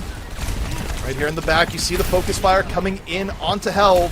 Rajion, though, on the other end, dies to Hera as Helv, okay, gets shot out of the sky. Both teams down to Winston, so tankless fight here. Yukino gets Canale before dying, but Lauren goes wild into the back. Just in case. Also, Hex, are you still there? Yeah, no, sorry. I'm just trying to process some things. Yeah, this is you're back. Yeah, Lauren is going to have this EMP for the next fight. It's going to be really, really important. But, I mean, Italy can play this defensively right now. They don't have to play the offense. Push is such a weird dynamic where there's times where you don't necessarily want to fight, especially if you're winning. So make Spain be the aggressors. Take this push if you can, but it's not the end-all, be-all. So not over-committing to this fight is going to be really important for Italy. All right, Spain, meanwhile, if they are able to win this fight, they should take the progress lead here and push it. All-important fight for Spain. We're looking at Lauren here on the setup, going over to the high ground. Chimera gets the post bomb before Spain can complete the setup. Massive for Italy in keeping the tempo in their favor. Huge there. Yukino has done a really good job of pushing Health back. I mean, even the primals here, Health just never feels safe. Yeah, you just push them back enough, no need to follow, no need to be super aggressive, and this will be a forward spawns taken again for Italy. He said plenty of time a little bit ago. Not really true anymore. It's starting to go away. Yukino, though. That's big, though. Melted down by Lauren. It is big, especially at 55 HP. Bionade went on to Spain. They're able to withstand Hera. Pulse Bomb set up. Rajion takes down Gala. I think you might see the Pulse Bomb come out in this fight. Hera would have liked to have saved it. Possible. But right now, Spain is just fighting to stay with the momentum here, not get pushed back further. They can't really be too conservative. Early hack on the Razion, but not long enough to get the Primal out. Or Primal suppressed as Razion goes to the back. Slapping around here on the Primal. Got nailed. Really nice play by Razion. And all of this is draining the clock away from Spain. Yeah, there's only 2 minutes left. I mean, the one thing here for Italy is that they had to push forward to try to help out Razion. And so they've given up like the really high ground. So good trades, though.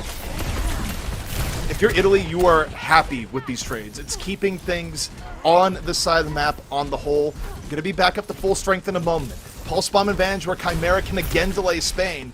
And I mean, on that note, for Spain, #1 objective here, don't get hit by a Pulse Bomb by Chimera. You can't afford it anymore. Hell takes the initiative, gets the Nano, goes up and over, looking for the supports. A Reaper gonna be greeting him on the high ground as Gala falls on the other end. Razion had a way more effective dive, and again, Spain is just getting bled out. There's just brilliant peel there, too. I mean, we haven't said it enough, but, like, Maiken has hit pretty much every whip shot to deny the jump-ins from Helv, and then Helv is going to try to get back up there, but the antis and then the Reaper is pushing him back. We're under a minute. Spain has to win, like, 3 fights in a row cleanly, and I don't see it happening so far based on how this map has gone. As he comes out, heroes are in the fall through. Again, the Lauren-Hira combination, but they need to do that multiple times in a row. They're not going to have multiple EMPs. Yukino, meanwhile, just staying alive here, being such a menace on the Reaper. Even in a fight where they're going to lose, you look at the time drawn off again. You got to like where Italy is, especially when you look at the ult bank. Yeah, we'll see if they spawn, too, and they get forwards. It might just happen, but yeah, the ult bank is really strong. I mean, you might as well call it 5 check marks unless Yukino or Razion make huge mistakes. Hira's going to have to be a hero. You need this pulse bomb to find pay dirt here. Well, here we go. Both teams setting up once more. Helv had the jump back for a moment. Nano ready and waiting here for Frey. Bionade's already been used. Pulse bomb comes up from here. It does not connect. And the Nano goes onto the Reaper. All faith into Yukino on the Reaper, walking forward. They get Kanale in the back. Chimera strikes once more in overtime. That's it. Wow. Italy takes the map. They take the match. And what a rally from Italy, given how this started back on control. Yeah, 2 things. One, when your team tells you, hey, switch Reaper to deal with Winston, just point to this match as like good evidence of why that works like 100% of the time. 2, like, you know, France, Great Britain, Denmark have to be thrilled with Italy right now. Spain getting a loss down there is really tough. But I mean, all credit to them. It's just the one switch, and that switch was everything. It made everything work so well. I also think like they denied the dive like on the map so well to hold the really important high ground corner. You put both your supports up there, and then the whip shots come through. This back cap was really big. Like, we talked about Hira so much, but Chimera, not the biggest plays in the world towards the end ahead of 2K, but also just really smart of taking progress, pushing progress at the chance. So really smart adjustment. Yukino, who, you know, a couple moments, especially on Gibraltar, questioning why are they playing what they're playing, but the Reaper switch would redefine the entire match. Yeah, I mean, that's exactly my point that I was going to get to, is that it might not be the flashiest way to play the game, but when you look at how both teams are playing and who was winning, the key difference between both teams, especially on the final map, was the Reaper swap. Once Reaper came onto the field for Italy, Spain just sputtered out. Helv had a massively difficult time dealing with it. The pressure in terms of the tanks v supports just completely tilted the other way, and all the hero plays in the world from Hira were not enough to turn that deficit. I also really like the way Yukino played the Reaper in a lot of situations. It wasn't this all-out aggression, super forward flanks going to the back line. It really helped his supports like catch the dive. If you notice, like if they missed a whip shot or if they missed an anti-heal, it was fine because Yukino was still right there pumping damage into Helv and making Helv uncomfortable. So you try to dive the support line, which is going to be a Brigand and Anna on this map most of the time. the whip shot comes in, maybe you go back up, but there was a Reaper there, and you can't say the same for the Spain composition, because there was you notice at the Spain backline they got dove more often. Caneo was getting rocked by the Reaper like pretty often, or by the Winston pretty often, so it really was as simple as that one hero switch, and Spain was unable to adjust to it. Well, Italy shocking the tournament, definitely making things interesting. But you know what? We got more interest, more intrigue left in the day. Our marquee match of the day, the very hotly anticipated match of Denmark versus France. It's coming at you in just a few minutes.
We just watched Italy take it to 3 versus Spain in their first victory in the Overwatch World Cup 2023 online qualifiers for the EMEC region. And now we've got the match we've been waiting for all day long. It's Denmark versus France, the top of Group A. France currently 3-0.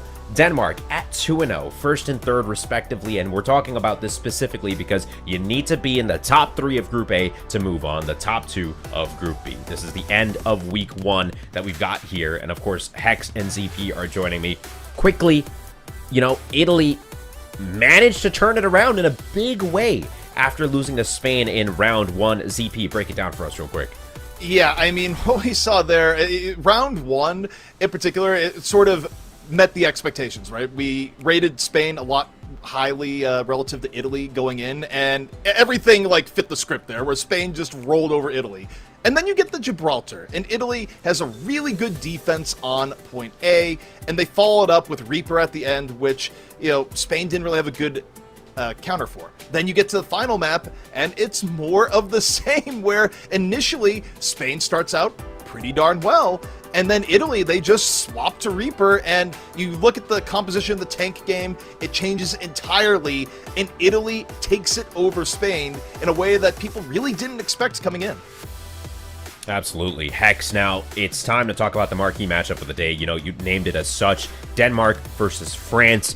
Why are we so excited for this match? Explain it for anyone who may just be joining us right now. Well, I mean, I think we expected, like, you know, France to get out of groups and Great Britain. I mean, I think it loses a little bit of steam because I expected, like, maybe Spain could be this upset of being one of the 3 teams to get out. But I mean, in the driver's seat is France at 3-0. But the question with France is, like, how good are they? Have they really been tested? They beat, like, Netherlands, Portugal, Italy. Like, are these teams that are really testing France so far, given, like, how I've seen France play against these teams? No, not really. Denmark is 2-0. They've beaten Belgium. Not the greatest test, but they beat Great Britain, right? So like they rightfully deserve to be in the top 3. I think it's safe to say, like, whoever wins this match is in the driver's seat moving forward. Like, especially if Denmark beats France, it's like you've beaten the 2 best teams. Like, you should have no problem going forward. So it's going to be really interesting. It sets up Denmark to maybe win the group, especially having gone head-to-head and beaten the other 2 teams that you expect out of group. Storylines are abounding in this group. Let's take a quick look at the schedule so we can recap what's happened today. We are in the final match of the day. Of course, we started with Saudi Arabia 2-0 over Turkey, Finland 2-0 over Norway, Poland in a close match 2-1 versus Iceland, Great Britain a victory over the Netherlands, Belgium over Portugal, Italy we just saw bring it all the way back versus Spain, and to wrap out day 4 and to wrap out week 1 at large, Denmark versus France. We will be back next week with a second week of matches that'll really settle the score here, but to make up, I guess, make a statement here, Denmark versus France. Hex brought out some great points. Has Denmark been having an easier time? Will France live up to the expectations? Hex and ZP, I leave it to y'all, and I'll catch you guys on the other side.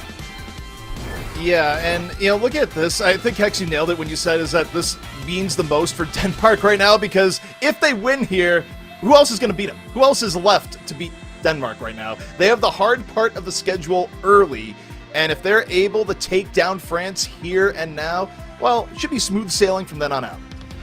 You would expect, as long as they don't, like, sleep on anyone, you know, like, you can overlook a team and be overconfident thinking that you're going to get out of groups. But yeah, I mean, it'd be hugely important. France has beaten everyone on their schedule, so you can't really, like, begrudge they're 3-0. Like, yeah, they're 3-0. They beat everyone they could. Like, and also France has beaten everyone, like, decisively. They've beaten the Portugals and the Italys, like, quickly and pretty easily.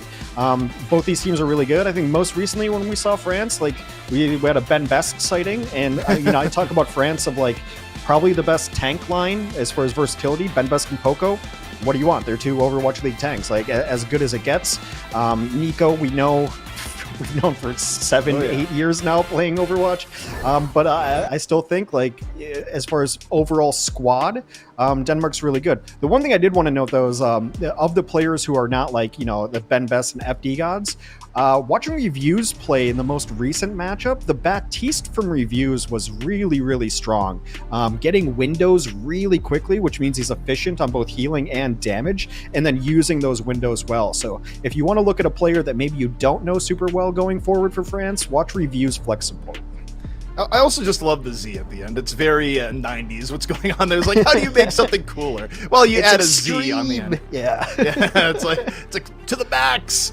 And, yeah, and, I mean, and yeah, to the point as well, like, maybe you don't know who Pac is, but Pac's Hanzo also crushes. Like, there's a lot of, you know, there's always going to be focus on these teams of, like, the players that you know, but the World Cup is also a great opportunity to like, see new players and see how well they're jiving with their team.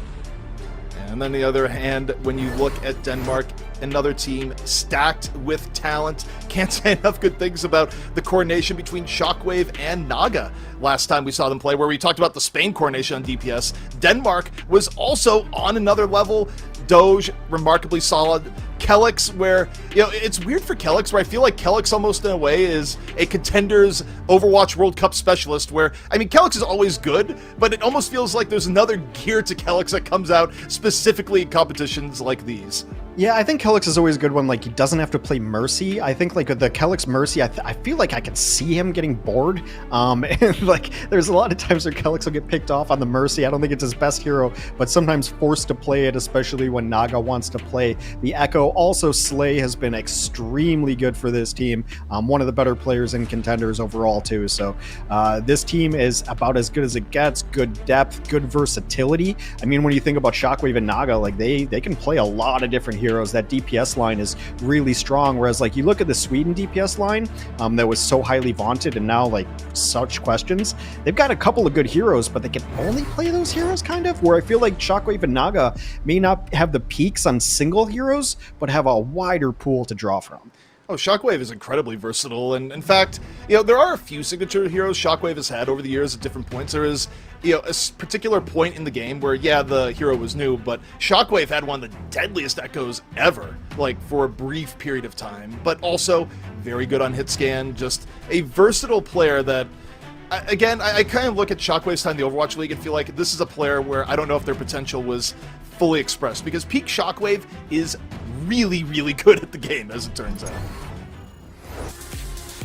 Yeah, I mean, I'm just really excited to see how this one plays out. It should be some high-level, clean Overwatch. We're going to kick it off on Nepal, and I mean, you know, I just need to see what stage we go to first. I wouldn't be surprised to see really any composition from any of these teams. It really depends what stage we're going to. The Naga May could be really good, depending on where we go. We see maybe Ryan, on this map. France. Yeah, it's not as good as Village. Given the fact that you're running Ben Best here, I feel like otherwise you'd run Poco. But yeah, you see the run there. It's like, if Ben Best is playing, I feel like that does tip France's hand a bit in terms of what they want to play, just from the onset. So the tank matchup should be interesting, because Ramatra should, like, generally be getting the better of the Rhine, but I was watching Ben Best play Rhine against Ramatra in the most recent matchups, and actually kind of crushed it. So, like, you know, when you're that good, it's definitely possible. Again, watch reviews. Baptiste here as well can be very good, but different DPS lines, and France just wants to play point. I mean, with a Reinhardt, it makes sense. France wants to play point, and Denmark wants to go fishing, courtesy of Hanzo, as Naga's just like, you know, I think I know where those turrets are. I'm going to take those out right away. Pretty nice icicle pressure coming in from Naga at the same time. Meanwhile, I'm just interested in Shockwave. Where is Shockwave looking for those arrows right now? Because otherwise, France does have an advantage on the point. Denmark, you know, they are reliant on the Hanzo getting value. Doge goes in. Immortality Field forced out early. Not a bad start here from France, but Shockwave! He was going fishing, and that time he found FD God. Hold him on up, sets up Denmark, but gets punished by Nico in turn. Not quite the 5v4 Denmark was hoping for after that. Helix, though, on to Nico, and Denmark starts grinding it down a little bit here. Hex in a very scrappy fight. Yeah, but France is going to get these trades, and they've been in control of the point the whole time. Dropping that shield there is actually just like, here you go, Pack, have some charge. Gets to beam down these walls, and this Symmetra play is really difficult to deal with. Denmark is going to be able to come back in, but they have to wait for Doge. The Blizzard might be able to clear some things up for him, but France in full control. Compositional win here for the point. Yeah, I mean, I think France's composition is way more consistent. Denmark is pretty much entirely reliant on Shockwave landing a pickoff, whereas France, they just need to play well and coordinate around the point. Also, the shatter could be big for Ben Best. You see the Symmetra shield going on down. Ben Best playing here on the corner, tries to charge away into a wall and ends up getting caught. No shatter for Ben Best. The wall from Naga just shuts down any hope of escape. It's funny again. Like, the May comes in, throws down the Blizzard, and Ben was like, "Well, I'm out of here." And May's like, "I've already thought of that. I have already thought of where you want to go, and you cannot go there." A little bit of a comical exchange there as Denmark takes the point back, and really only cost them like the Blizzard and maybe the window, but windows were exchanged, so not too shabby. France can be able to fight quickly with the teleporter back up. Yeah, I mean, the upside for France is a shadow, whereas for Denmark, I mean, they're happy to be on the defense. It gives Shockwave more time to maybe pick up reviews, maybe pick up FD God. Best, though, this is not a Reinhardt. Any chill left in his system going forward. Oh, the revenge! Can't quite finish it, though. The Ice Block comes out after. Meanwhile, France is playing without a tank on the point. And this has worked out pretty well for Denmark here as Best kind of getting run around a bit here in the back. Yeah, Pack will come and get his back as Naga does troll out Best.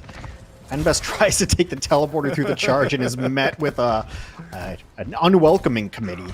But yeah, Naga and Best having a fun little micro battle here. Yeah, it's like we're looking at all that. It's like, but wait, what about a tank on the point? And Denmark's like, yeah, one of those doesn't exist right now for you, France. Well, but as close as it can be so far, Denmark is now in control of the point, and they will just happily invite someone in. I mean, it can be really hard to block a Shatter with a Ramatra shield, but it is possible. Nico down early. Nico just getting socked in the mouth. 2 already down for France, and France is rich, but they don't want to spend anything right now. The climate is not ripe for investment when you lose 2 people that early, and that's going to bring us to final fight here in just a moment. Yeah, final fights, and I mean, you can set up a wall to like get a good initiation, like wall up and then teleport behind it to keep yourself alive. And then I think this all comes down to like, can you get Shatter? It's up to like Naga and Doge to be able to block some Shatter value, because against a Ram, it should be kind of free. Here we go, Shatter from Best. No, it's blocked off! Naga got the wall up in time. The Blizzard from Nico tries to slow it down. FD God invests the beat. Denmark beat for beat. Nico, though, takes down the counterpart. Both phase down. Both Blizzards used. Get to the point. 99%.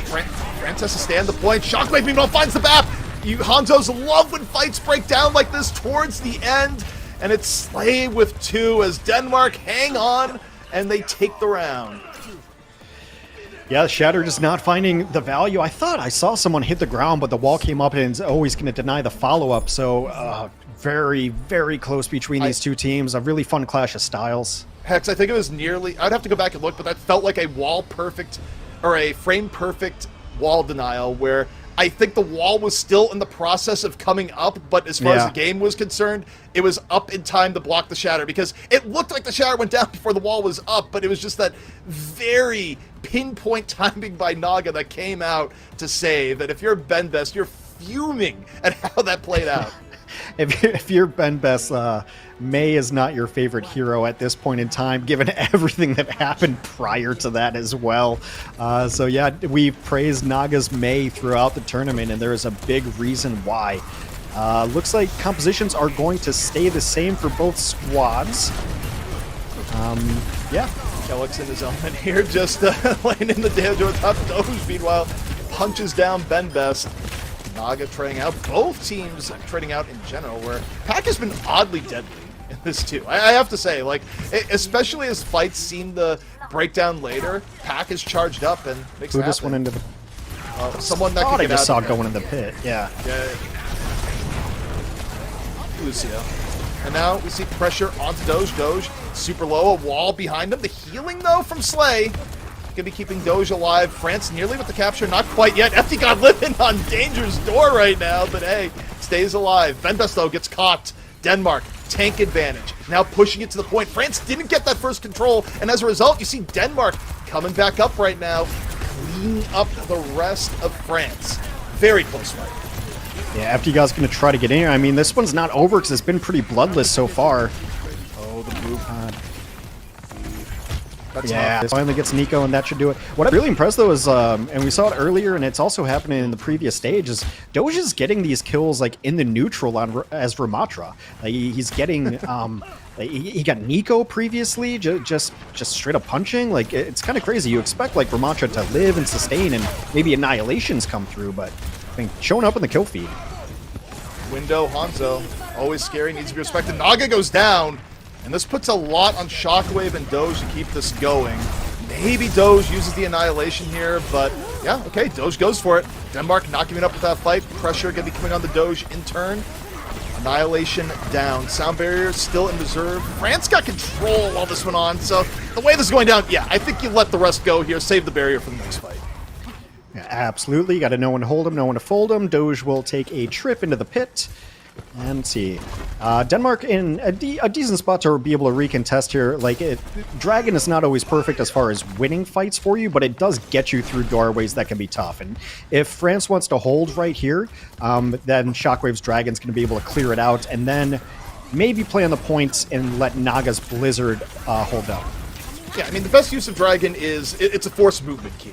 However, Denmark is able to get in through the first area here relatively for free. No Dragon needed to use. Wall comes down, and oh, they're trying to go for the isolation on the back. They're looking for Shockwave on the other end, but the counter dive from Denmark is way more devastating as Doge. You just continue to see the bicep flex in the kill feed. Baited. Just baited by that Hanzo. Like, it And looked, Hanzo still didn't die, by the way. yeah, it looked really bad. Like, Shockwave, I was like a little worried. I'm like, you're out kind of in no man's land, and France hard commits onto Shockwave, and a really good response by the rest of Denmark to get over there and completely punish that. Meanwhile, Kelix weighing the drop the beat, pushing all thoughts of Ajax out of his mind, as every Lucio does before you hit the button. Both Lucios going on. Doge low and down. This time, not going to get away. And that's such an uncontested tank kill that, you know, Denmark, what do you want to do here? You've already used window. You're down your tank. France can basically walk onto the point. I think he hopes Shockwave gets a pick, but okay, you're down Kelix. Now it's time to go. I mean, it was dueling windows early on, and as I mentioned in our preview, like, Reviews has been quietly a very, very strong map, and gets another kill towards the end. France is going to go for this and stagger out. Reviews shows up in the kill feed again, taking down his counterpart. Reviews with another kill. Like, I would love to see more Reviews POV, or maybe, you know, replay viewer, Blizzard, please, watching some of this Baptiste, and just because I feel like the damage aim has to be so high. I cursed him. That's 100% on The me. scouting arrow that also is bloodthirsty. No BAP for France. France is going to have to empty the ult bank to make this even. They start with the Blizzard to buy time. Nico hoping for help. FD God uses the beats, and yeah, I mean, France is burning everything here, but they're just getting burned by Annihilation in turn. Doge walks forward. Shockwave might be gone, but there is no stopping Doge on the follow-through. 67% to 99. France paid a lot for whatever delay they got there. Yeah, less than ideal from France, and now we are like we're nearing final fight, and you know, coincidence would have it, it's probably going to come down to a shatter again. All right, well, Nico's out of the fight, so the shatter is going to have to be big. Goes for it. This time knocks down two. One of them, Naga. Doge. Low HP. Is Doge going to get out alive? Doge just holding up the arms for dear life. Stays alive. Shockwave, though, under pressure. Caught by Reviews. The damage BAP himself. Denmark, though, they've recaptured the point. It's 99 to 99. Doge under pressure for both ends. Pack beaming on one side, and Doge is going to fall as Nico comes in for the fall through off the beam. France desperately wanting to force round 3 here and now. Denmark getting poked down. Kelix gone. Slay out. And France rallies when they need it most. That is round 3 in the cards. I don't even know who in Denmark can get back in touch, and the answer is no one. Yeah, just Reviews goes up top, gets another 2-piece. You know, I'm always happy to be proven right. It doesn't happen very often, but I mean, it's been such a clutch part of this team for France. You know, it's not always the names that you know. It's sometimes the players that you learn about during World Cup that are really the difference changers. But man, this has lived up to everything. Just given this stage, though, I think we're gonna see mirrors, mostly because, you know, Village is where Mei does the best work, right? So it's Naga versus Nico, Ben Best versus Doge, and getting the Sims on the point too. It's gonna be just a laser light show on the point. I will say, you know, there's an old adage, both in Overwatch and just sports in general, when you have to try and just mirror and copy what the other team is doing, usually the team that does this the most is going to win. France, I feel like, has an edge from the beginning because this is what they've run the entire time, whereas Denmark are the ones that have to flex a bit here.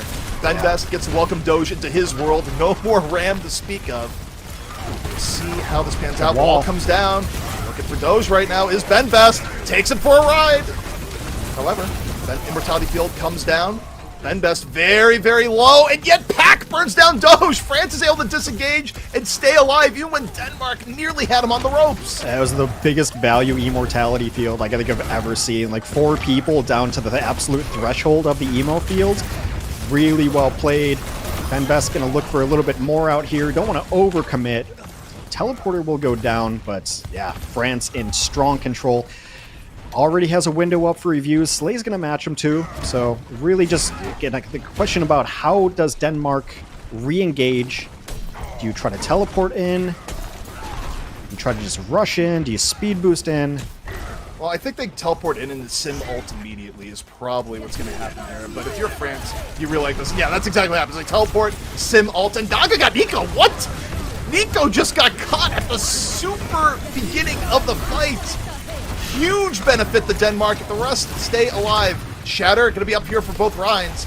Ben Best versus Doge, the old Rhine versus Rhine battle. What's it going to be?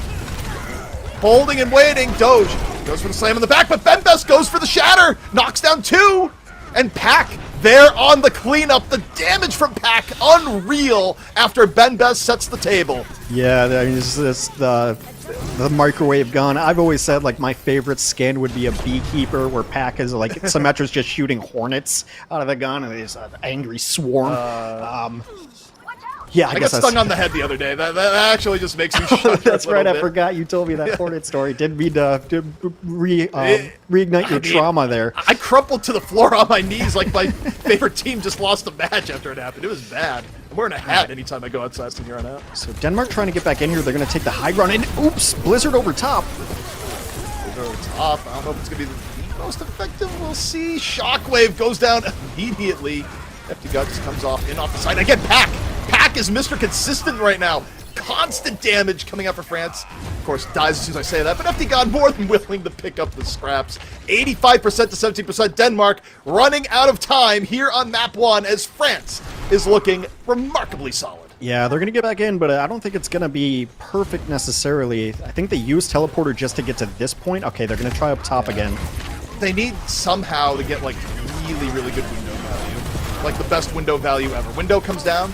Blizzard still being built as we see the wall out from Pack, and the wall just gives France a huge edge in the fight as Pack continues beaming it down. Yeah, a nice beat there too, and then they go to the back line and take out Slay. That's like all of the healing, and most importantly, the immortality field, the utility of that. France with Ben Best on the ground, winning the Rhine games on Village when it has to go down to Rhine, when they have to mirror each other. I think you're right. Like France just has the heads up in that, you know. And you're right. It does go like every sport of like, do we play a 3-point shooting game? That's not really our style, and you try to mirror it, and you're just not as good at it. So it kind of comes down to the stage there too, because that is just the best comp to play on that stage. Period. It just is. I think it's undisputed that that's the best comp there. Well, that's why Denmark ran to it, right? Like, Denmark had a preference for other compositions on the other 2 rounds, but you get to the Village stage, it kind of forces your hand. It's like, uh-oh, we have to play the composition that France has been running the entire map so far.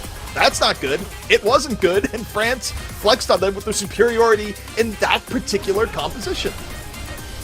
Yeah, I mean, this is living up to the hype. I mean, I'm just really happy we talked about reviews and Pack before we got into this, because they both played really well, like almost flawless games for the most part. Like Shockwave Symmetra, I don't think we said his name once in the Village phase. It was just Pack beaming people down, and Pack like just playing it to the edge. There were so many times we're on Pack's POV and it's like 10 HP. Somehow I was able to play it. The immortality fields from reviews were getting so much value.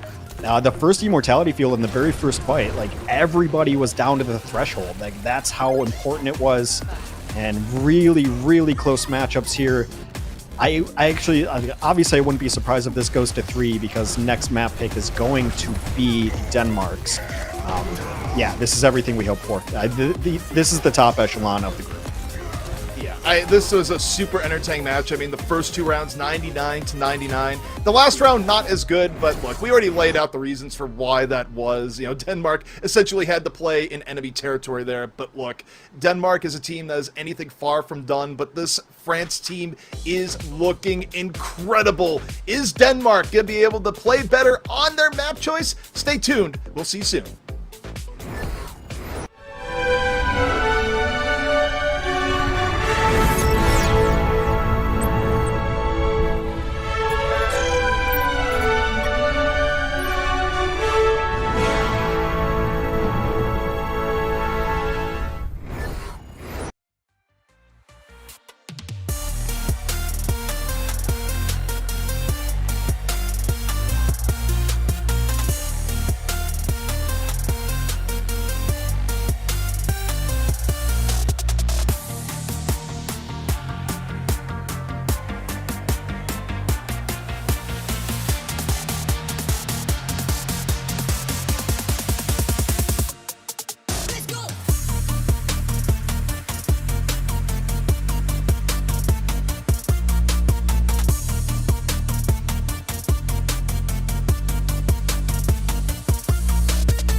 Denmark and France giving us a show on map number 1, back-to-back 99-99, with France exerting a little bit more dominance as we went to the village because, frankly, it played to their team comp. It's the best comp on that. Like, it's just how you win it. So pretty much Denmark needed to win before we went to village. They kind of got the RNG that village was going to be last, right? But just didn't work out for them. Pax Symmetra was superior in that case. I thought Review's BAP was a little bit superior too, just the value out of the immortality fields. So now Denmark gets to pick a map, but they've never lost the first map before, so I don't know what map they're going to go to next. It wouldn't. So this is actually a guess, and I don't know yet, but it wouldn't surprise me to see. Okay, I was going to say Numbani because I think that that Denmark probably is the better Echo players, and Echo has been really strong on Numbani lately. But Blizzard World, we've seen people run Echo in Blizzard World too. Wouldn't shock me. Also a good Hanzo map, so an interesting pick from Denmark. We'll kind of see what compositions are run out. Also, I'm kind of curious to see if there's any substitutions on either side, as both these teams have solid depth. Yeah, I mean, when you say substitutions, let me translate that for you. You want to see if Ben Best is getting subbed out for Poco. That's the actual substitution you care about here, specifically. Yeah. Is what you're looking at. I think in the previous matches, though, like, once they run one or the other, I don't think they've subbed out mid-match before. I could be wrong, but I think, like, if Poco's in, they're running with Poco, and if Ben Best is in, they're running with Ben Best.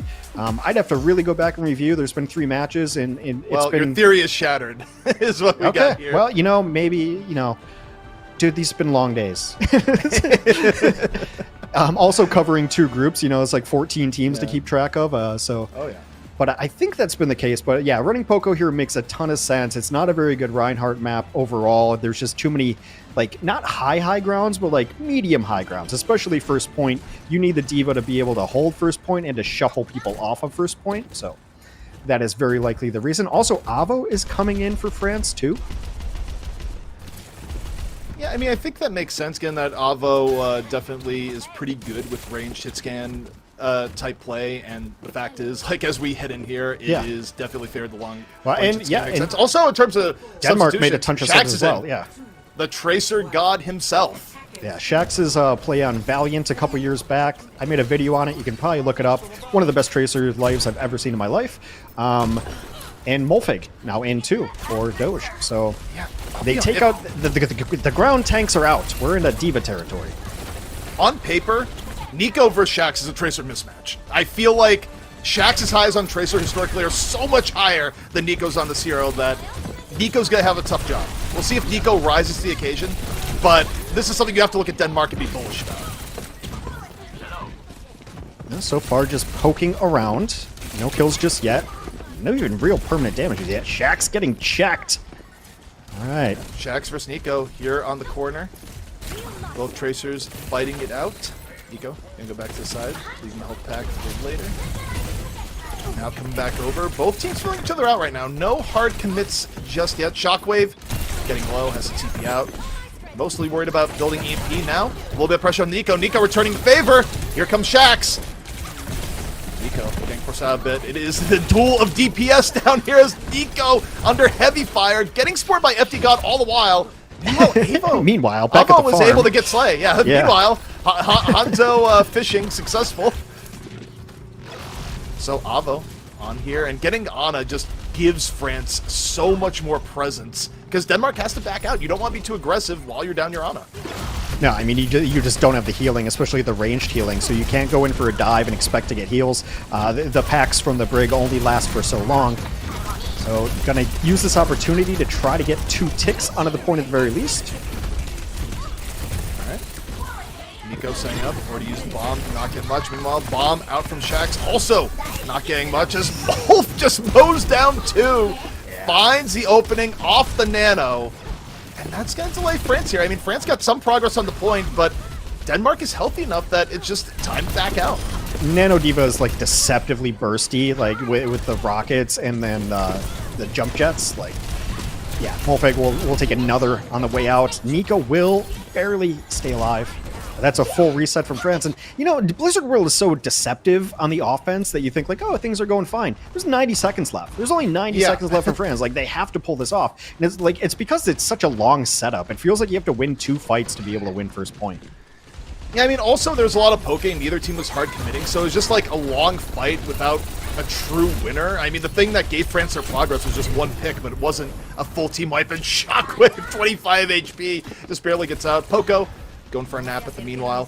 This EMP, though, could be the difference maker as Denmark sets up. There's still going to be 2 fights, even if this is quick in all likelihood. But for now, all intrigue on Shockwave. Going for the hack on the health pack. Waiting and waiting. It's a long setup here, Hex, as both teams feel each other out. But you know that EMP's a-coming. The question is when. There it goes. The Bionade right after. Avo and Poco in a little bit of trouble. FD God got super low, but stays alive. Not for long, though. Shax fishes off. Bomb from Shax on the Nico, establishing dominance with 40 seconds remaining. Yeah, Shax got FD God during the rally. They would have loved to keep that alive, unable to do so. Denmark does empty the bank here on their defense, so use pretty much everything. The self-destruct, the rally, it all came out. They will have a nano here, but France, a nano of their own very likely from Poco. Like, yeah, France will have more ultimates, but they're not necessarily better. It's pretty much just going to be nano versus nano. All right. Avo here, Deadeye, good to go.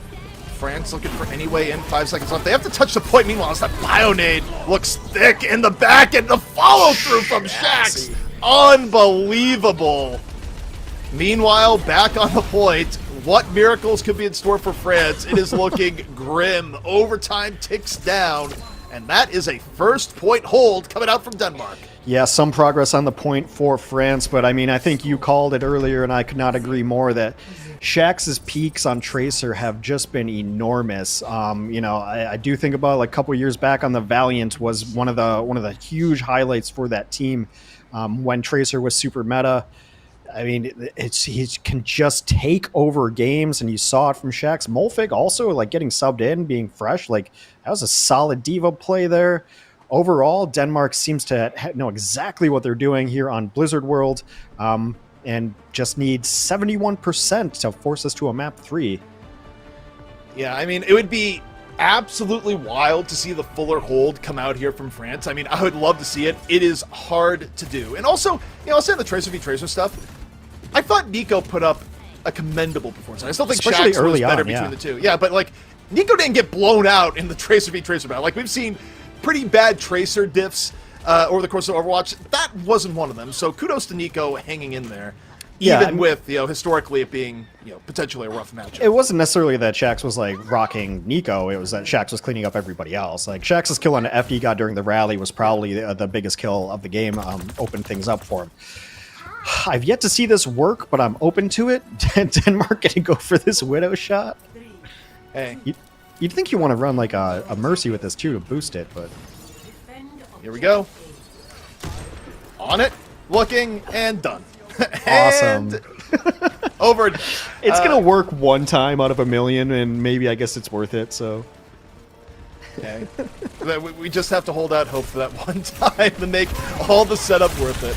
But we got the May Sombra, kind of a interesting setup. It kind of makes sense, though, for Denmark here, Hex, where, remember, they only need point A, and they don't even need all of it. So you can run something that's a little bit slower and, you know, hope to just get that one consistent fight. It's a rush sustain, so they're going to rotate around and just try to, like, bully onto this high ground rather than, like, dive onto it or launch logs from a distance. You see also the Sombra setting up on behind, so, like, when they do get a hack, they might boost into this. Going to wait out this anti-nade, though. Yeah, the fall-through's not going to be there. Also, the fact that they get EMP eventually, I feel like Denmark is just set up for the long game here. Not to say that they couldn't win this first fight outright with Poco in real trouble, loses the back, isn't able to get out in time. However, already 50% to repack. Poco deadly in the Pilot Diva. However, with no tank in play, Avo goes down, FD God gets caught, and Denmark says, yeah, the long game is all good, but have you heard about winning first fights? It's a really nice setup. You can tell it's a set play. The big rotation to the right side and then the waiting it out. They got antied a couple times. It didn't really matter. They waited out, then they speed into the top and speeding in with a May and a Ramatra. Just able to take over the top. They catch Poco out and with no tank there. And then it's just easy cleanup for the Sombra. So just a beautiful set play. You see exactly why they chose that map. Defensive difference, but also like the offensive set play perfectly there. Two different compositions on offense and defense, and Denmark played it perfectly. Like that was a great map from them. Yeah, I mean, I mentioned it mid-cast, and obviously they didn't need a longer fight, but you stop and think about how the ult play would have played out in that. I don't think that would have gone a whole lot better for France, because they would have had to survive an EMP Blizzard fight at some point, and I don't know, like holding on to 70% the entire time, it was going to be tough, and it didn't even get to that point. Yeah, I mean, it was just perfectly set up. I think they might have gotten the hack onto Poco there before they rushed in. I mean, because the Sombra was behind and just harassing, getting hacked. So really good setup. Obviously, Shax on the defensive Tracer was really, really strong here. But it does really seem, you know, sometimes when the team gets to pick a map, I think they just pick it like willy-nilly and they're like, whatever, it's good for our comp. But this seemed like a very strategic choice of, we know what our offense is going to look like at the very least, and the defense looked very solid. And as expected, we will go to a map 3, you know, for the top spot in this group, really.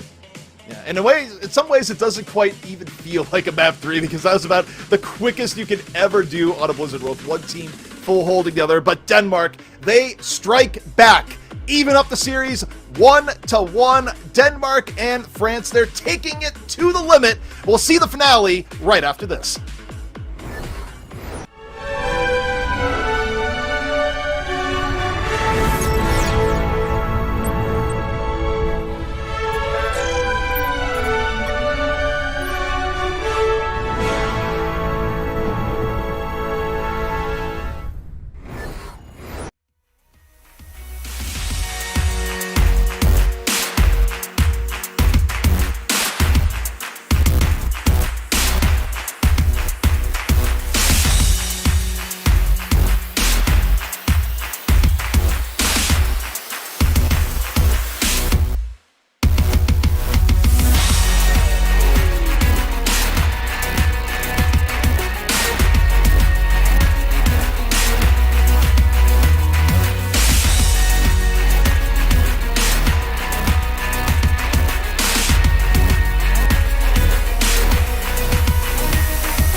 Denmark versus France, bringing us to 3 maps as expected. Second map, blink and you might have missed it. Denmark putting up a thrilling defense that France did not have the answer to. And Hex, I'm going to bring it back one more time, is that with France's propensity to run a decent amount of Tracer, if you're Denmark, do you leave Shax in?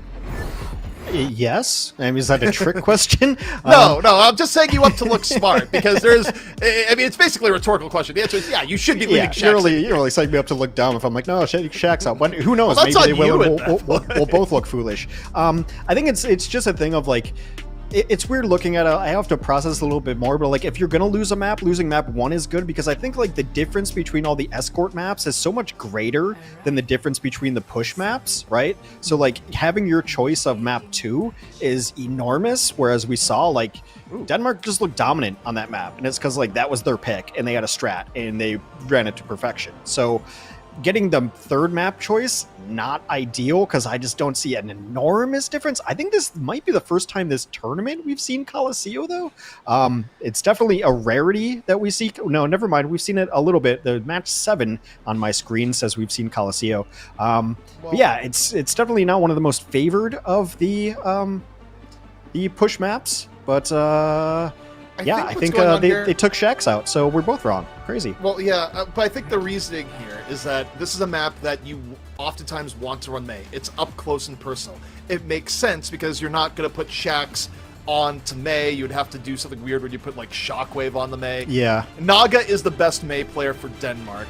And the fact that we go to this map in particular that has so many good spots for Mei makes sense. Right. Meanwhile, you look at what France is running. They brought Ben Best back in. Again, up close and personal map where Mei is good. That means Ryan is good. So yeah, these swaps make sense. Let me eat all my words and be like, yeah, this actually does totally make sense for France because it is the most closed in of all of the push maps. Like you think Esperanza is wide open. This is the exact opposite, especially this hallway. And that was the double.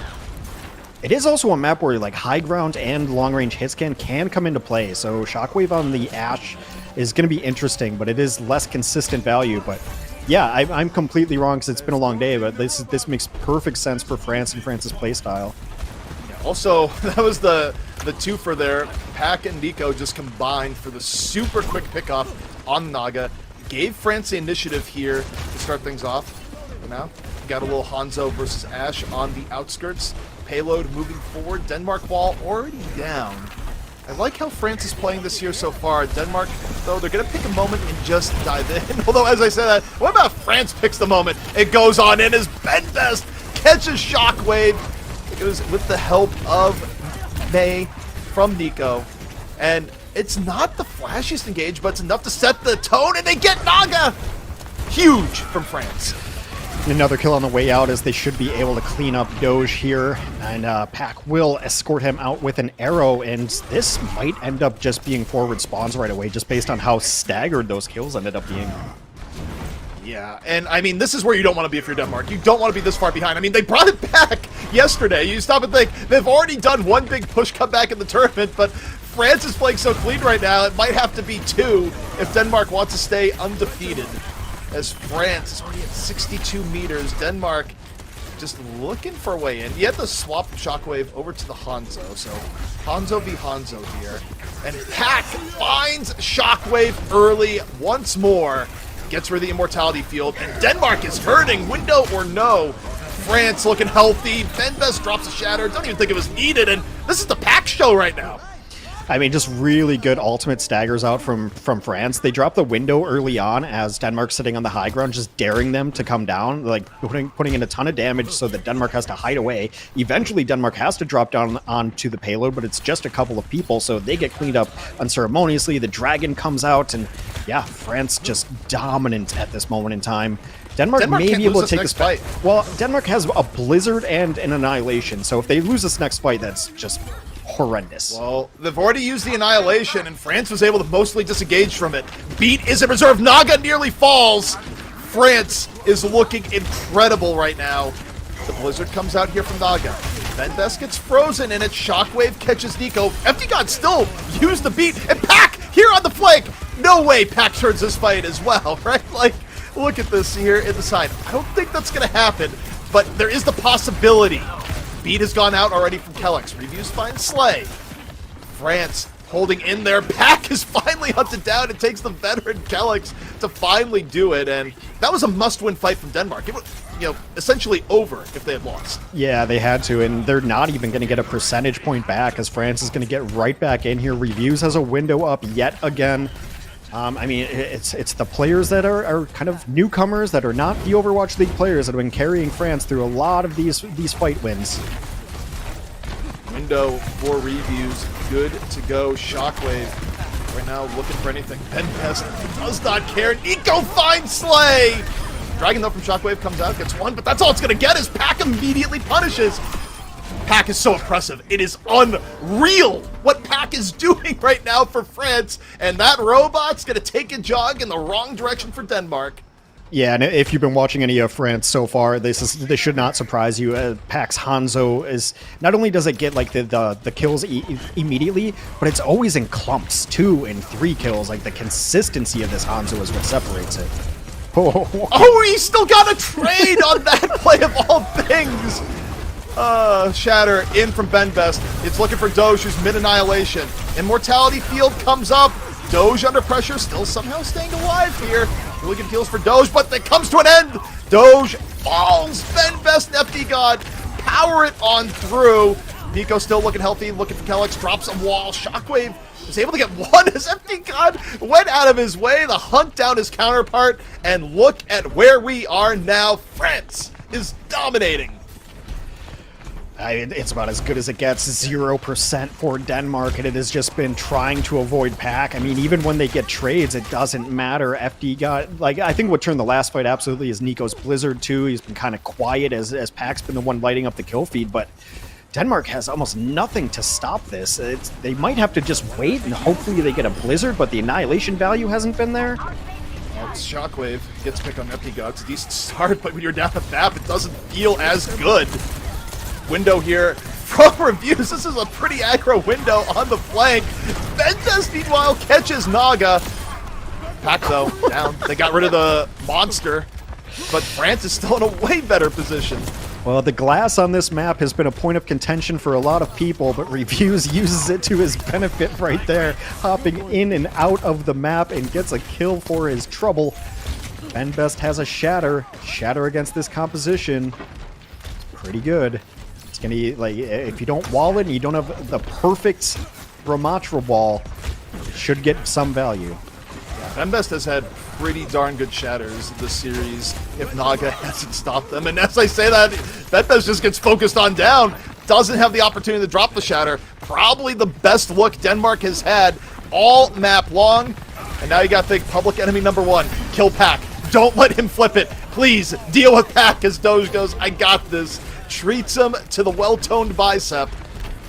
And we got Denmark back in it. Their first points on the board here, Hex, with only 3.5 minutes left to go and a long way to go. Yeah, first progress on the board for Denmark. As you mentioned, 3.5 minutes, but it has been all France so far. Still holding on to Shatter, still going to have a Blizzard coming in next, and really it's just been a giant difference between the Hanzos, and Shockwave's not a bad Hanzo. Speaking of, gets the ults. FD God Shatter wall comes out right in front of Benbest there. Naga again dropping walls in front of Ben. France still a winnable fight if they drop the beat, but they lose Nico. Now it's not quite as simple. Packed up by Shockwave.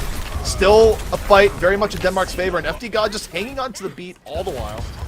Kind of makes sense in this situation. They needed Nico to stay alive there. Blizzard would have been really good as they had already forced out support ultimates from Denmark. So now finally some good progress going on. Doge has not gotten any value out of this annihilation. You're going to have to change that. Wall comes up. Yeah, wall comes out early, and Denmark, they have a lot to go through here. I mean, France can slow play this and play the drain time off the clock and win. Like, Denmark has to be perfect beyond just winning fights. Like, the ult economy also has to be magnificent, and they can't have anyone get picked off by Pack. No, not at all. And you see this from France. They know they don't have to push forward. They don't have to be the aggressor. They're just chilling right now. It's completely okay. It's like, we'll do this all day. Like, but here we go. Initiation. Doge on the way in. Opens with Annihilation. France withstanding a lot of it. FD God still hanging on to the beat. Blizzard comes out from Nico. Gives his life for it. Shockwave finds reviews. Pack, though, still a threat. Has found one, and it's Pack again. Keeping France in the fight with 3. A minute 42 left to go, and Denmark is in trouble. And you take those trades too early on. Nico gave his life trying to get the Blizzard off to mitigate some of Doge's annihilation. Doge does get Nico in turn for it, but France has the perfect composition to just kind of play that defensively, right? You just wait, you have to run into a hail of arrows, you have to run into a Mei and a Rhine, not ideal, so taking the lead early on in Coliseum is so important, especially for this composition, and France is going to be fine to just chill, and we're nearing just a minute left on the clock, CP. Well, the key is don't chill too much as Naga comes in here at the Blizzard. The one thing Denmark needs to be big into the next fight. Pack, under pressure. Low HP, poked on back. And speaking of Blizzard, it's caught Ben Best. He didn't bring the jacket. Denmark, exactly what they needed here. The exact appropriate amount of investment. Just the Blizzard. A clean team fight with 45 seconds. Could Denmark do the comeback on push 2 days in a row? They've given themselves the best shot. Yeah, it's going to be tough. I mean, it always is tough to come back on push, right? But this one is looking like 2, at least, maybe 3 perfect fights, whereas France is just banking ultimates. I want to see if Reviews can be the clutch god again on the Baptiste. The window is ready. You can't lose Ben Best here, though. He's a little bit caught out. The Dragon's going to free him up. Dueling Dragons, Ben Best low after the shatter. Very, very low. Stays alive. Immortality field down. Kelix drops the beat. Any follow-through to be found here. They get the checkpoint, but that's not what matters. They need a team fight win. Ben Best going for the charge, looking for Kelix. Booped away. Ben Best under a lot of heavy pressure here. Can Denmark complete it? Can they get rid of Ben Best here and now? Ben Best staying alive as Pack finds Doge. Ben Best stays alive for long enough. Kelix and Shockwave trading off, and the robot is not kept in progress. France, they take the map. They take the series. Yeah, I mean, they got it to the checkpoint, right? But then the robot retreats as they're not touching it, so he's backing up, and France puts pressure, so the robot's actually under the car wash archway, and they don't necessarily realize it, can't get there. An anticlimactic end, but yeah, just smart map picks from both of these teams. I imagine, like, this was the Overwatch that we expected. A beautiful map pick from Denmark to on Blizzard World was the fastest map that we saw all series. And then, you know, I learned something new about push today. Just like, it makes sense thinking about it that this is the map for a push team to play on because of these tight hallways, because Mei can be so good here. And really, I mean, you know, as wrong as I was about some things today, I was right that it is the players on France that you're meeting maybe now for the first time in the World Cup in Reviews and Pack, who I thought played just out of their minds today. Reviews, especially the Baptiste in map 1, which France won, and then Pack today just shows you the power of the Hanzo. It's not just the 1 kill, it's the 2 kills, it's the 3 kill that we see right now. Yeah, I mean, you cannot understate the importance of Pack early on in this map to give France the lead that they were able to sit on for the rest of the match. And again, that's just the nature of push.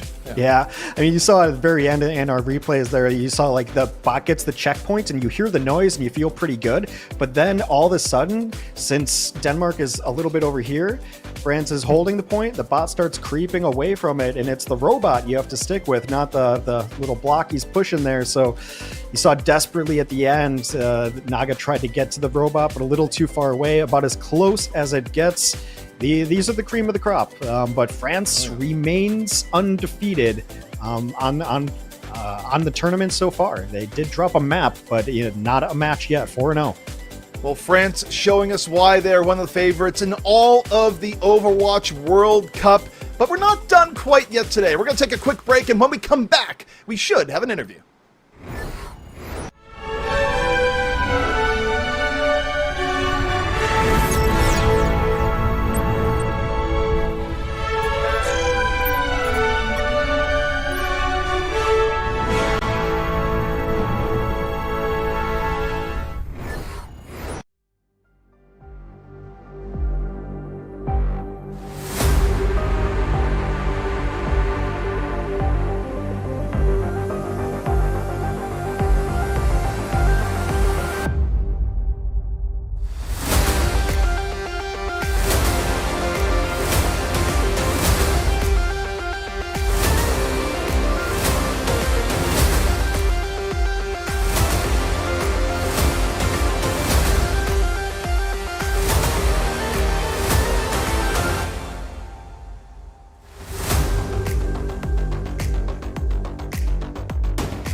The final day of week 1 of the Overwatch World Cup 2023 online qualifiers for the EMEC region is over. I'm Jim Basco, that's CP, and that's Hex. Let's take a look at the schedule, and we can talk about some of the matches there. Let's recap what just happened in our last one. We just had Denmark go down to France.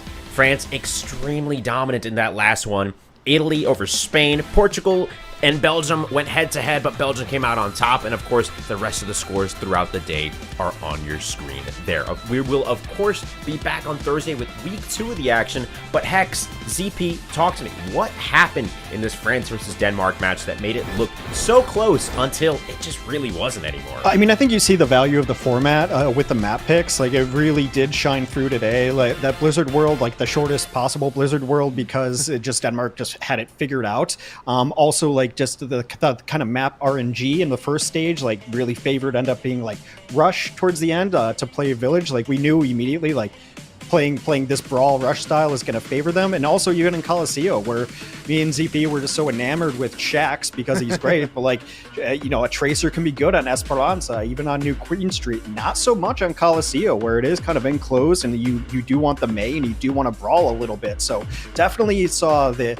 interesting part of the format and like how map picks, especially at these high ends when teams are that evenly matched, are really going to come into play. Yeah, and I just want to say on top of all that throughout the day, bad day for 2 Overwatch. Good day, though, for great Overwatch. Today has been awesome, and Denmark and France get them to put on the show to close things out. Yeah, really fantastic. This was a stacked day of matches, and like I said, it's a 2-week event, right? So this is the end of week 1. We'll be back Thursday, Friday, Saturday, and Sunday with 4 more days of straight matches, and that will be determining who moves on to the main event. The top 3 from Group A, the top 2 from Group B. So congratulations to France, man. Currently in the standings, they are 4-0 so far and have lost only 1 map in that entire time. So they are dominating Group A at the moment, followed by the United Kingdom. Denmark drops down within the rankings and should still be around that 3rd place as well, if not tied with Spain. That's what the top 4 looks like on Group A. And if you're looking at Group B, you've got Saudi Arabia and Finland in the top 2 spots looking to make it out, with Norway in a close 3rd. So stacked for sure across both sides. ZP, you know, from the day overall, what was your favorite moment, favorite match? I think favorite moment just has to be what we saw in Spain versus Italy, because it was just completely off the script, right? And it's also one of those very rare times in Overwatch that you actually saw a team that got pummeled ruthlessly in the first map, a team that was not favored at all, come back and win the series. I'll tell you, I've casted a lot of Overwatch in the last 7, almost 8 years. You don't see that very often. That was a rarity, and it was really fun to watch. Yeah, Hex, and the same for you, man. What was your favorite moment of the day? I mean, I do like this tournament because you do see like you know, players that you don't necessarily know, and you get to like get familiar with, and so like when we start the tournament, we know like the players that we know, right? So we know your Ben Best, so we know Nico, we know the players on France that we know. But you know, as I mentioned going into it, like watching some of the tape coming into today for France, like if you don't know Pack yet, now you do. If you don't know Reviews yet, now you do. Like they are critical parts of their team, and dare I say, like they were probably the best parts of their team today, like really enabling everything. So it's really cool to find new players that maybe aren't household names, but this is a tournament that creates household names. Yeah, and that's the reality of it, right? If you don't know their names, now you do. Pack, formerly, I want to say, has made an appearance on Shoes Money Crew, right? If I'm remembering correctly, and that's where we first were introduced to the talent.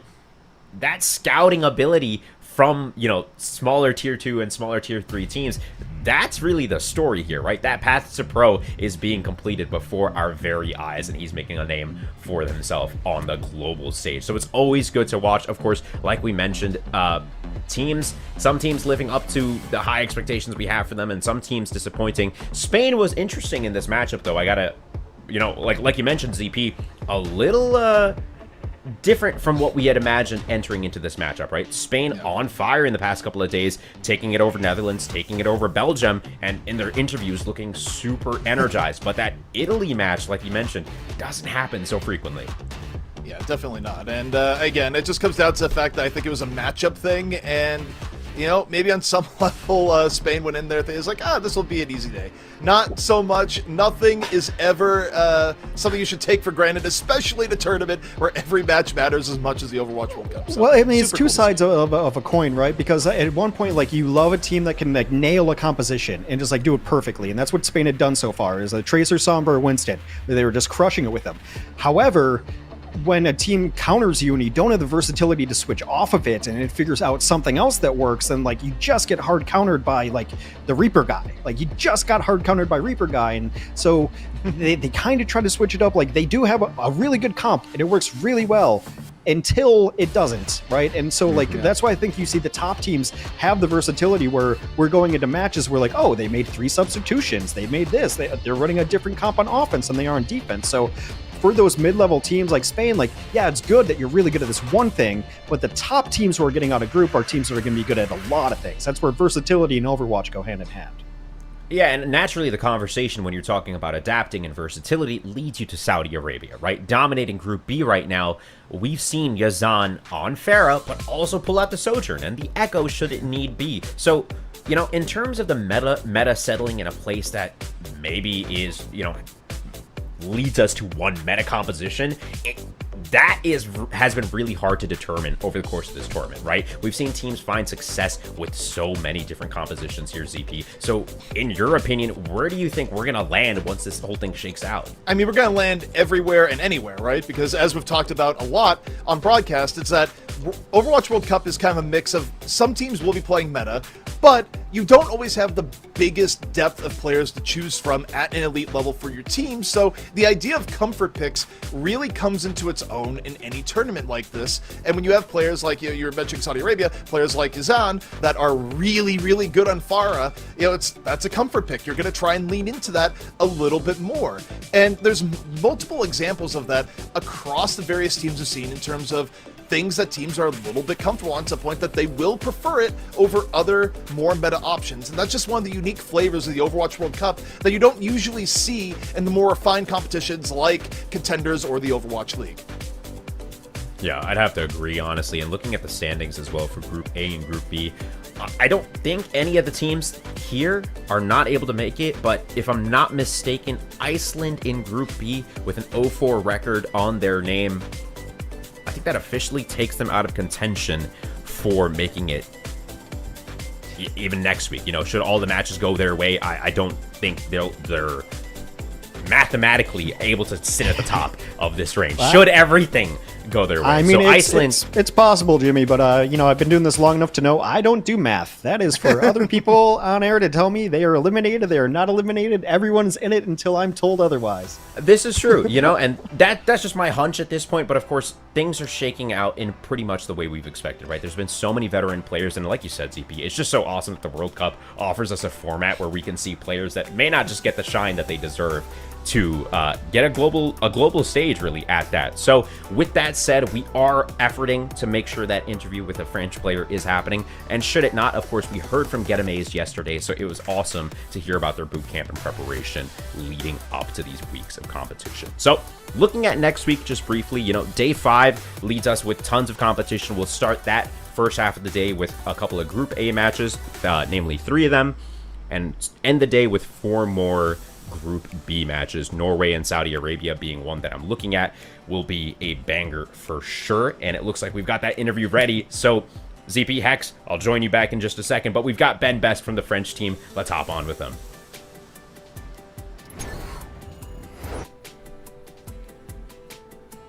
He'll be there, I'm sure. He'll be there. There he is. Yeah, welcome back, Ben. How you doing, man? Hello. Sorry, we have some trouble. All good. How are you feeling after that match? That was a close one, you know what I mean? 2-1 in that match against Denmark. They are a strong opponent. Talk to me about it.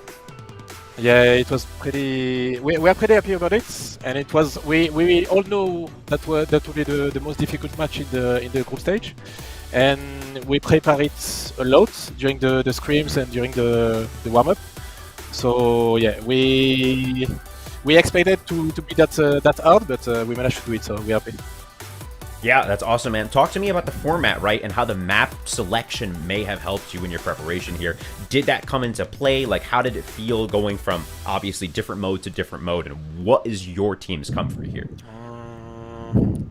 I think format is okay for us. Like, the only thing was hard was we played Nepal, I think, 3 times this group, and I think enemy teams can prepare a lot against us. So it was pretty hard for that, but I like the format. The BO2 is really tough, and you can't be surprised by any team. So you need to adapt a lot the composition. So yeah. Yeah, obviously coming up, you're facing off against Belgium, you're facing off against Spain, and you're facing off against Great Britain. So out of the 3, for your team specifically, how are you feeling coming into those matches, and who are you expecting to give you the best fight? I think Great Britain for sure. Like that's the best team. That's the best team who we didn't play against. So it will be the most difficult match. I think Spain is kinda difficult as well. I think we don't have to underestimate them. So we have to prepare it well as well, because we know they play dive, Sombra Tracer, so it can be tough against our composition. But we need to prepare, and we have time for it, and we will be ready the day.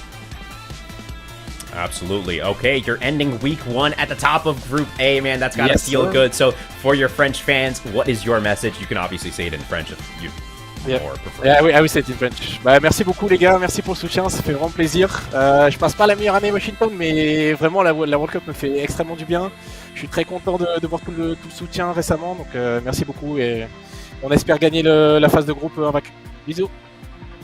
Awesome. Thank you so much, Ben. Obviously, best of luck in the next week, and we'll hopefully hop on with you then as well. Thank you. Bye.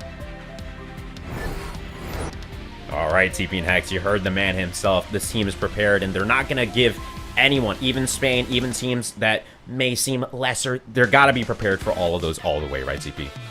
Yeah, I mean, complacency is a killer in this tournament in particular. It's just not a tournament that gives you a lot of room for errors. So France definitely coming in with the right mindset. Although I have to say, I love the classic player moment where you just cut to interview. It's like, and here's Ben Best, his chair. You know, that's what we're interviewing now. But, Gamer chair. I love it. Yeah, it's always a good time. Hex, I mean, honestly, this French squad has looked so good. Their competition coming up, do you agree that Great Britain is the biggest threat that they face in this next week? Well, I mean, absolutely. And I think that it is the right mindset, too, of, like, making sure that you take all your games seriously, because, like, losing is infectious, just like winning can be. So, like, dropping maps against teams that you necessarily should not drop maps against can be bad. But obviously, their greatest test is going to be Great Britain. I think, you know, there's been a couple small upsets here and there in both groups, but at the end of week 1, I think everyone's about where we expected them to be, minus Sweden. Kind of still stunned about that one. Yeah. But yeah, I mean, the top 3 in A, and then I think, you know, watching Group B play out the way it has been, it's kind of all held chalk. So yeah, France versus Great Britain is going to be the one to watch for. Should be a good one. But I mean, this France team, like I mentioned, I just love the versatility. It's just a deep roster too, and just being able to have Ben Best and Poco, like there's no map that you're going to be able to like take France to that they're ill-equipped to play on. Right, what a stacked tank lineup. But that about does it for week 1 of the Overwatch World Cup EMEC Online Qualifiers. We will be back on Thursday with week 2, going Thursday, Friday, Saturday, and Sunday. 7 games a day, 14 teams. 5 teams will move on to the main event. With that said, Hex, CP, it's been an absolute pleasure. And to all of you in the audience, thank you so much for watching. That about does it for us. We'll see y'all next week. Thank you so much, and we'll see you next time.